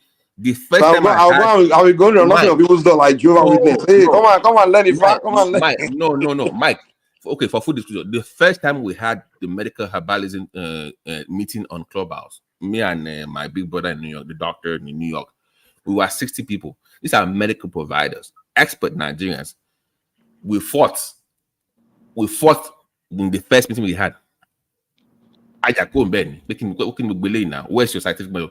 But over time, they started bringing this so-called expert team in the they have to come in and show us, okay, A, B, C, D, when before lab test to after, then we cross it together and we look at it ourselves. You have to be the one to do that, not collateral. You have to be the one to make the push. That's the way. That's the only way.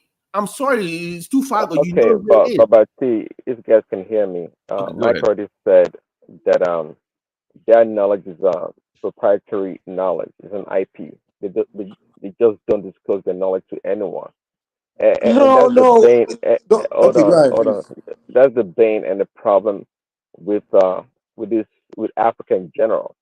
So I do believe that. I mean, I kind of straddle both sides. I do believe that the Africans, we have a lot of knowledge, and to your point earlier, Babati, but the inability to translate, especially spiritual knowledge, into material physical science knowledge that can be applicable or be application for others is the backwardness of our society. It requires investment. Hold on, no. Well, okay, let me say. See, you guys claim all this damn knowledge, and you guys claim all this damn knowledge. And I heard it before. I actually watched this guy. I think it was on YouTube or whatever. He explained that the origin of computer science is actually by the way of Ifa divination. He explained it. When I first heard it, I kind of chuckled and cracked up. Then I thought about it. I'm like, you know what? It is Only true. 356 It is true because it is true because see, it makes it sound like okay, we Africans we have no knowledge. We have knowledge, and Coletta alluded to it before. We have knowledge, but our inability, perhaps we had more knowledge than the Europeans and the Chinese, but we failed as a society, as a people, to translate this knowledge, okay, into something tangible to improve our society. We've not been able to do that. It's because the people in charge have been colonized. They have colonial mind. No, Mike, no. See, that you want to cop out. It's No. the truth, What though. about, You got to what about accept hundreds it. and thousands of years ago when we had those knowledge? What about back then? What did we do with How do you know we're not advanced back then? How did you know? Were where you are the there? relics? Where are the relics? Where are the Where are relics of where what do are you mean the where? signs, the relics, Well, if you I go, mean, if you, for example, maybe if you come to our tradition and come and learning about the past, the history we have, you know about Mike, it. relics are things you can see. Dude, how do you? Mike, it Oh is my time. God. Mike, it is time. It is time. This is what I'm talking about. I've been cursed out by even daring to ask this question. It is time. If you don't want Onibos to take hold of what you know, train your own kids to take it over and do the research themselves. If you don't want foreigner to take over, okay, your own kids don't want in the know. You send them to school, let them come back and Kabati, this way I can explain something to you. See, this way, hold on. This is my summary. I think everything happened for a reason. I think the stage you are in, we have to be in that stage right now.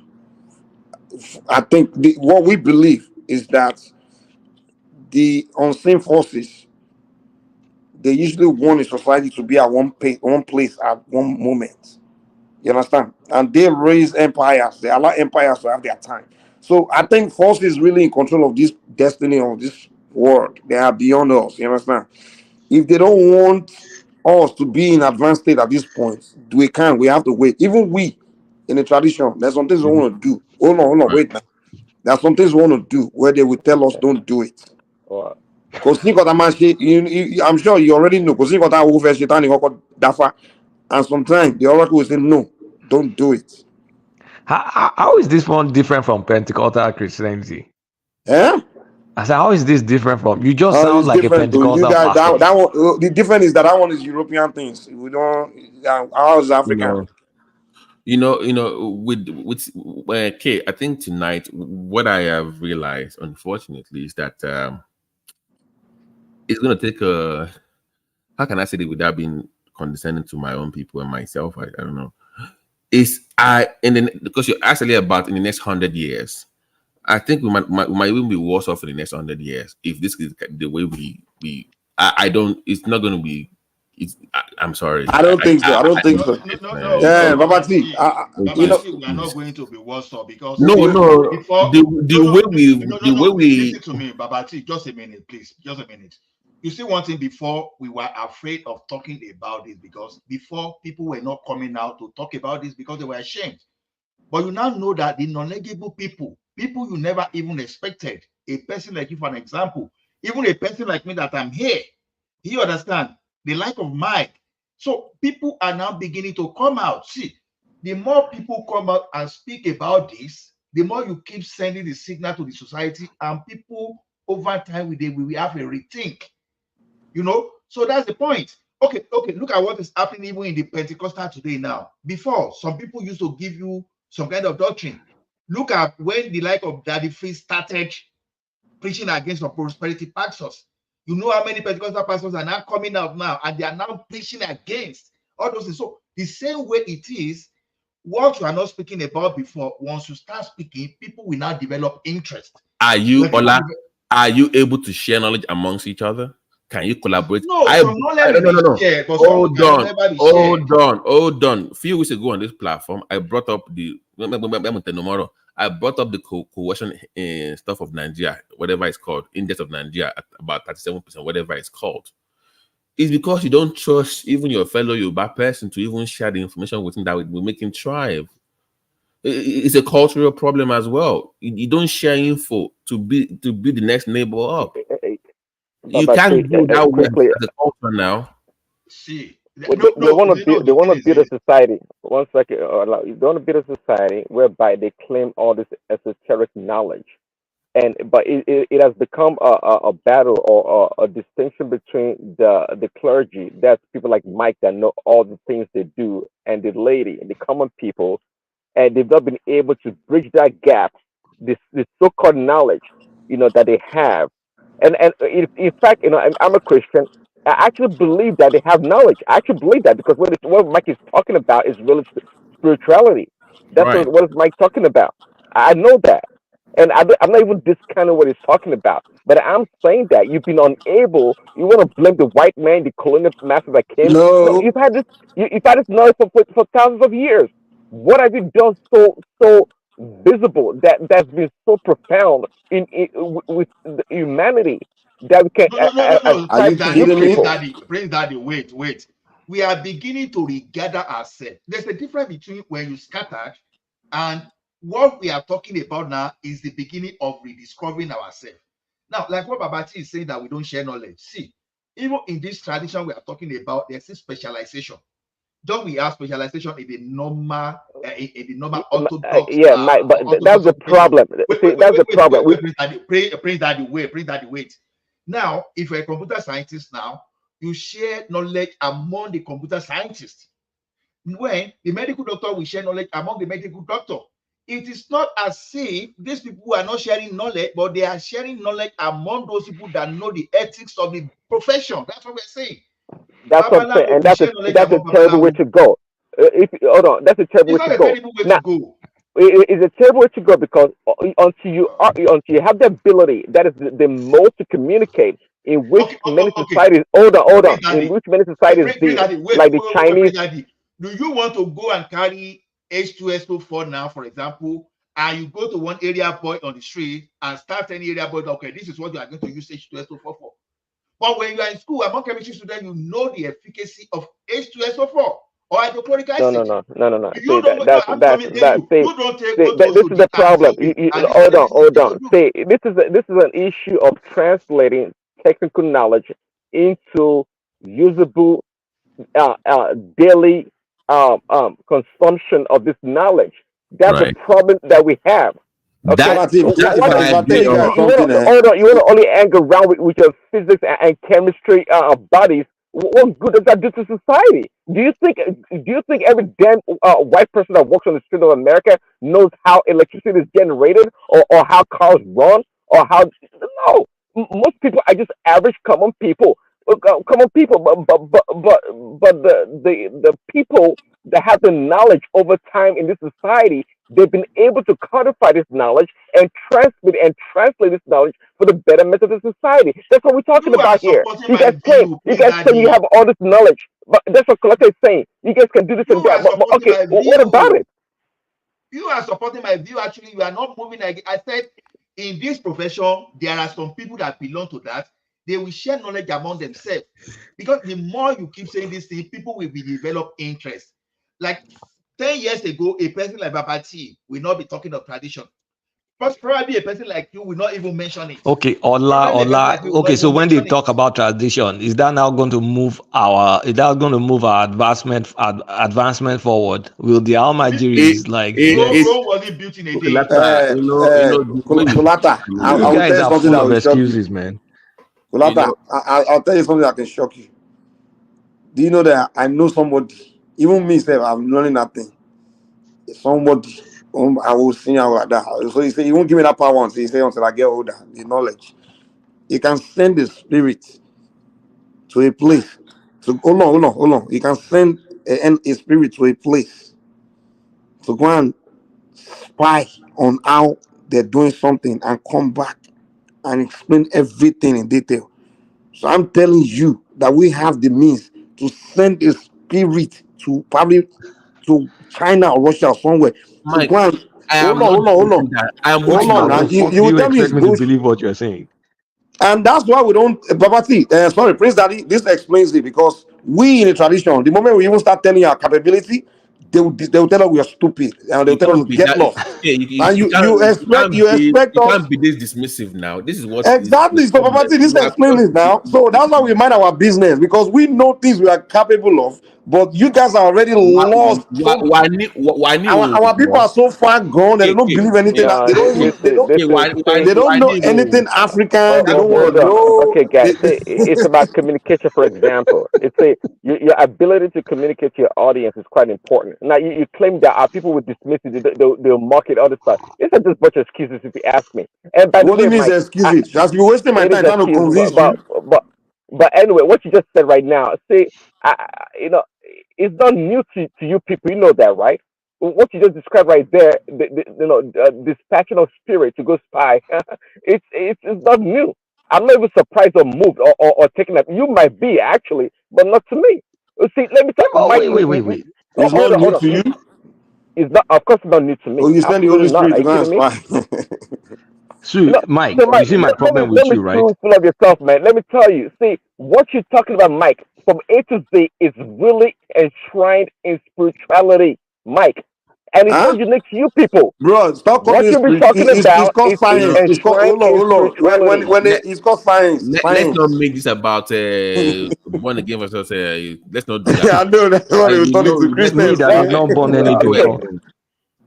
Okay, you see, Babati, Mike, Prince. See, look, internet, wireless network. I don't see anything. There's frequency hopping or spread spectrum, whatever is going on in the Wi-Fi. I don't see that, but there's clear science behind it. We don't call that juju. We don't say, "Oh no, it will take some Very chemical good to point. figure it out." I'm not. So if you like, that's why we talk about the scientific I am method, not disagreeing with scientific Kulata. process. I am not. See, I am with you that, but my thing is, it is there. I am not. I'm not. I don't. It is not Okay, there for me unless I Babati, see give it, me a second. and then Babati you is very document important. how it works. Okay, It's not Babati, there. sorry. I'm sorry. Okay, for example, United States build F what's that new Steph airplane they just built, right? And when they F6 tell is it you F16? no, the new Steph. Well, let's just use Oh, F16 the for new example. stealth Now, one. Okay. B whatever. now when they get a droid out on board, they got the knowledge of how to build it. Do you know how much it costs them to build it? About maybe they will tell you this airplane to build a single one will cost $1 billion or something like that. To Okay, build a the B2 costs 2 B2, billion per unit. 2 billion, exactly B2. So okay, if I send a spirit to go and spy on how they built it, all the information, and it comes back, give me all the knowledge, and I get all the knowledge, take it down. Mm. Now, where do I get the 2 billion to build it? That's an excuse right So there. This you is the guys problem. keep telling me that Mike, that is why not don't you go spy? why would I Why don't waste you my go spy energy? on the simple things? Why don't you go spy on the damn simple Mike, things? you go to China, they'll pay you that 2 billion. Our life. Okay, let me give you spy on the simple things, I'm not Mike? trying to tell you that in Africa, the reason why we the people in the tradition are not building the See, material is let me because tell you, Mike. If it's still, the if it's society is still not spied, investing in us. if it's still spied on you, you don't have your society don't have that knowledge. You don't have that So you don't have there's it. no You don't You are have point. the wasting my skills time. Man. You guys are proving to exactly what I'm translate. saying. You don't believe it. No. You don't believe in your people. You don't No, believe in your rural people. what have you done? Can we clarify Let me. something, Exactly. guys? Thank you. Guys, let's calm down. Look at that. This is the point. You say so is there. You say, what is the benefit of what you have to the society? Okay, I'm saying, my pushback to Mike is we should have done better. My pushback to case that it is there. Okay, that's my own point because I've seen this. I think it was 94. But BT, I'm not disputing the BT. I'm not disputing it. Babati, if you want us to do better, start electing your governors. That Baba, hold on. See that Baba I told you that has that knowledge. Make him your governor. Don't go and be one bourgeoisie that don't know that because you can speak grammar. You make him your governor. You make them president. They don't know anything. Mike, hold on now. Hold on. Babati. In the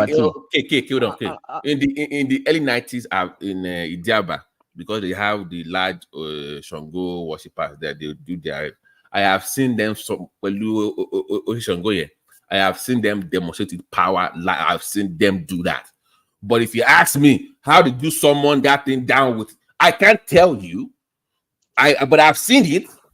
But I can't tell you. Oh, this is how I can't explain to you. I'm saying that it is there now. How can society benefit from it? Is the question. Well, it's up to government to make policies and start tapping into it. Government is now going to legislate if I Mike. No, you have to hold on. You have to associate with us, include us in your so-called national planning, whatever the heck you want to do. Look, then we can start bringing our knowledge to the fold and present what we can add. You guys cannot isolate us in the jungles, in the villages. Without the government, you can do a whole lot. People, hold on. Wait. These people with this knowledge, most of them are living in rural parts, in areas. There's no investment, like literally government investment in them, and no one really wants to stay with them. All they do is have their knowledge, but they don't have the resources to say they want to push that knowledge. Now, if you have serious goddamn people in Nigeria, they understand that people like this exist, we can utilize them in national development. They will invest in them, they won't isolate them, but they are isolated. What do you want them to do? Mike. First of all, most of them don't even speak English. Mike, let's get real. They speak really ancient language. Mike, send the spirit to go spy on that $2 billion warplane. Is that and let them document? Hold on. Let them document all the design and all the components of it and put it in a book or whatever and give it to somebody and see what it do. Are you Let's crazy? We'll give, are you crazy? Yeah, of course you're crazy. Of course. Mike, do you know what just happened now? In Koto Fun 1 year, it's advanced. It's supposed to start with basic. You've gone too far off. They think it's something the Baba learned one day. They don't know it took that man 40 years to learn that one now. So you guys, you see that you guys. You guys are being emotional and ridiculous at the same time. I am not emotional. Come on, no, you are. Both of you are. You're telling me this is exist, and I tell you where's the evidence, and your answer is trust me. But we showed you some evidence now. I mean, we showed you videos. I don't even understand. Which evidence? Which evidence did you show me? Some people dancing and in trance, like you see. No, in trance. Okay, so trance. How do you explain trance? Is that all evidence? Pastor Chris Oyakimolo, you see trance. Oh yeah, which pastor? Those are faking. Come on, man, get out of here. You know what the funny part is? The side part of it. K is from Ife. I'm not from Ife. I just grew up there. He's on Oshu, and he hasn't seen any of these things. Okay. Yes, now. I'm even closer to it than you guys. Big trouble. Somebody from Oshu doesn't even know power can. That's how far the British penetrated us, man. It's okay. How can you come from Oshun? You don't know. You don't know about this It's place. not just I come from Oshun. Look, I'm close to one of the deepest Ifa people in the world. I don't believe all this stuff, and I've never believed it. Guys, on a more serious note, I'm glad we had the conversation. We should have more conversation like this about the cultural problem beyond just talking about budget planning and some government. This is the heart of the problem here, right? Cultural issues and stuff like this. And thank you guys. I really enjoyed the conversation. It became rowdy. K, by the way, you are boy, you share an issue. No, anytime. But boy, Oman complained you. Even if I'm not there, it will be complaining. The one man is partial. Can you let me talk? It's just it acts like it felt kind of personal between you. That's the way. But I do notice that Kulata, those people, everyone from that other show, or all those let me just say obedience. All obedience is Kulata. I don't know why. Is he obedience? Is he guys? The guys in Kwaka obedience. Okay. Okay. All of them hate Kulata. I don't know why. I didn't know. It kind of felt kind of weird. Like what? You always see even a man of prestige. Kulata. I'm like, what's this? That they even maybe know Kulata because they always say that name for their mouth. Because I never okay, that explains it then. I just like I need to start paying attention to what Kulata is saying to them. Maybe some debates you always debate them or comment section. I don't know. But I just even before Kulata started coming on the show regularly, I just always say that name in their mouth. I'm like, what is this? I don't do anything to them. No, you know, Kulata, they eat them with facts. Because the thing is this, when someone is running agenda and you now have someone that is pushing facts, and you become invasive immediately because you don't have counterparts. That's just the problem Kulata created for them. So, easy to say they see Kulata, I'm sure say they then go hammer Kulata. But sorry to digress. I'm just away from this toxic talk. No, interesting. Sorry, I didn't see that. But Kulata, I raised a point earlier. But I worry for my state. But like, as down to mark or 30 more, right? State into economy get you check basically, because I had to, I know I'm on ground kinda. I might not be there, but you soon collect your money to pay the Chinese people. Sorry, ilẹ̀ tí wọ́n tún lùtà tó ní nǹkan ló pọ̀ kò tí public buy. Wàhálà wà. OPEC àti Ogadep. OPEC estate, you guys, you've been a problem since 1960. No. Even before 1960. Ola, I'm where not. Where is your brother from? Ola, I'm being serious now. Let's leave the banter. I'm being serious now. I am really worried for my state. In when it comes out, I don't know how as I said we will survive it. I said that one, yeah, before. Since because Benga was OPIC, but Ogadep will come to the Ogadep will come to Oshoba is like 2000, 2003. It's about that much. It's about Oshoba screwed up too. Gbogbo le redeem to gba yen. Àwọn le redeem yen. Bó ṣe pọ̀ yen. It was meant for agriculture. They gave it to Ogun to redeem for Olofo, but that one is so you allow. I just. Babadi, you see what I noticed? It's just when they are doing statistics of Southwest, for one reason or the other, indices Ogun is always the lowest. And I've been wondering, doing so close to Lagos, why are all these developmental because in continuum, it was supposed to be agricultural lands. They gave those guys those land for pretty much nothing. Wow. And they I'm telling you, if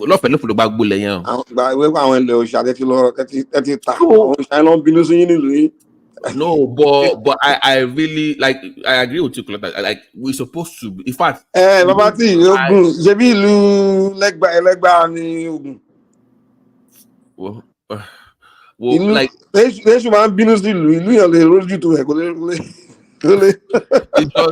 just that I know the potential. My mom. You know the secret. You know the secret. Hello, boy. I'm telling you. Hello, boy. Mike, here's the thing. You got to understand that not everybody subscribes to that. So I'm always you never get it now. Be a good thing. No, It's not but when really. Lagos started turning to rubbish, look. They still do Ogun. Lagos started prospering. They still So do Orisha Ogun State is an issue. Mike, because Sorisha can to my son $70 million. but no problem don't need him so they should ban it go this shit. They should ban to my broken. Oribi, it's almost like a curse. Like not because you have the opportunity. Like in fact, Lagos, we should be better than Lagos. I'm sorry to people might not believe what I'm saying. Ogun should be better than Lagos. In my opinion. How? In my opinion. Now, look about Ogun West, for instance. Right? People that work in that area are from my state. Manufacturing go to triple. Like the article written by in 92 by, because my daddy used to have a company in that side. Ogun was supposed to be the next big thing. That was the article. Oh no, Baba Ogun State ni ìlú àwọn ìlú yìí kí ló ń pè ìlú yìí náà Ọ̀tà. Yes, now. Ọ̀tà. Yeah. Ìlú àwọn ìyá mi kọ́ nìyẹn. Yeah, Ojúore nìyẹn, mo mọ Ojúore. Ojúore that. Ṣé máa ń pèsè fáwọn ìyá? No. It's every year now, 7 days. They close the whole street down now. Okay. But that one, but that's a different issue. But I'm saying that in Kota Nilogun, we're supposed to be maybe number 2 or 3 in terms of the IGR. Kemi tried when she came, by the way, she tripled it. But in Kota Ani, it's like, no, with all these companies and all these people, Ogun, why are you that way? So it bothers me. I take it personal. You know, I'm Ogun True. I was born in Central. My mom is from East. I lived in the West. I'm Ogun True. So I have to send people money to even fix their Okada because of the bad dose and some. Like, so I take it personal. Like, so me come to come and party. I take it very personal. So I don't know how, because I had it to deal. Sort of yeah. So I put that terrible because if it's that bad the way I heard it, then we are fucked. No, it's bad. It's okay. Some of what I've heard, bad. I don't know. I don't know. Bobo cementing, bobo limestone in central. If not for people in Egba that will even fight for the limestone, you give everything to the Chinese. That was an Egba. What's the point now? Shori Ogunye one way rail station, Losibe, from the federal government one Monsorong Power. The place to the draw near Abeokuta, the place to draw before Abeokuta, they didn't even build the road. Okay, Mason. The road is so fucked. And there's the train. So people will build houses all over that place. So they can take train to Lagos. Nothing. Follow plan. We're supposed to come close to Kuto market. So you can have more traffic come there. Man, you know, it's a sad. All my friends from Abeokuta, nobody's going back. Well, it's a sad. So they have a new development coming up at the back of the government house that they want them to buy some lands there. I'm like, I don't want to. Land is, I think, it's only Lagos. Don't make sense unless it's an emotional investment. Yeah, but I have enough land to. But that place is you are from Songo to Egba, it's a 45-minute drive now. You're supposed to be express 6 lane. But nobody's doing all that. The governor is not any road from that Lagos even to that West Ogun area. Nobody's touching it. And if you don't connect Lagos or area, all that place, it should be fast, clean road. They said they have started this Ota road now. They said they have mobilized and they have started. People have homes in Songwater. Ojore, where they have homes in bed. they have to go rent house in Abule and Lagos to work in Lagos. Or and they can't sell it because nobody's going to buy that kind of stuff because of the roads. You're a landlord though, you're still renting. So it's a ridiculous thing. I don't know. Oh, I think the governors are not serious. Well, it's not just Ogun. What about me? What about my Oshu? So it's not only Ogun. At least you still have your land. Only God knows once it buy.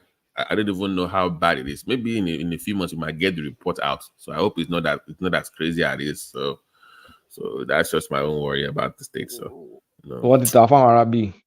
No, I didn't even know we have bitumen, we have all those kind of things.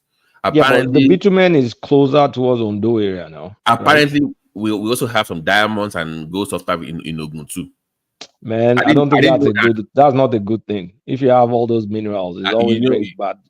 Guess what? Do you remember when they had terrorists fighting at the border of Ogun State with the Benin Republic? Yeah. It was due because there's something there. Man, it's always bad news. If you have minerals, it's bad news. Yeah. So I'm like, oh shit, what did you do that for? I don't even know who signed what. So I don't know, man. I don't know. It just it is what it is, man. Simba, go ahead, my brother. No, I'm just talking about the road that you're talking about. This road. That road is terrible. I think it was this guy on the social media that was talking much about it, and maybe it got the attention of the Ogun State government. I still have the video on my camera memory file. In 17 when I went to Nigeria, it was the same way. It's always been terrible. So it's been effed up for a long time. But why this Obasanjo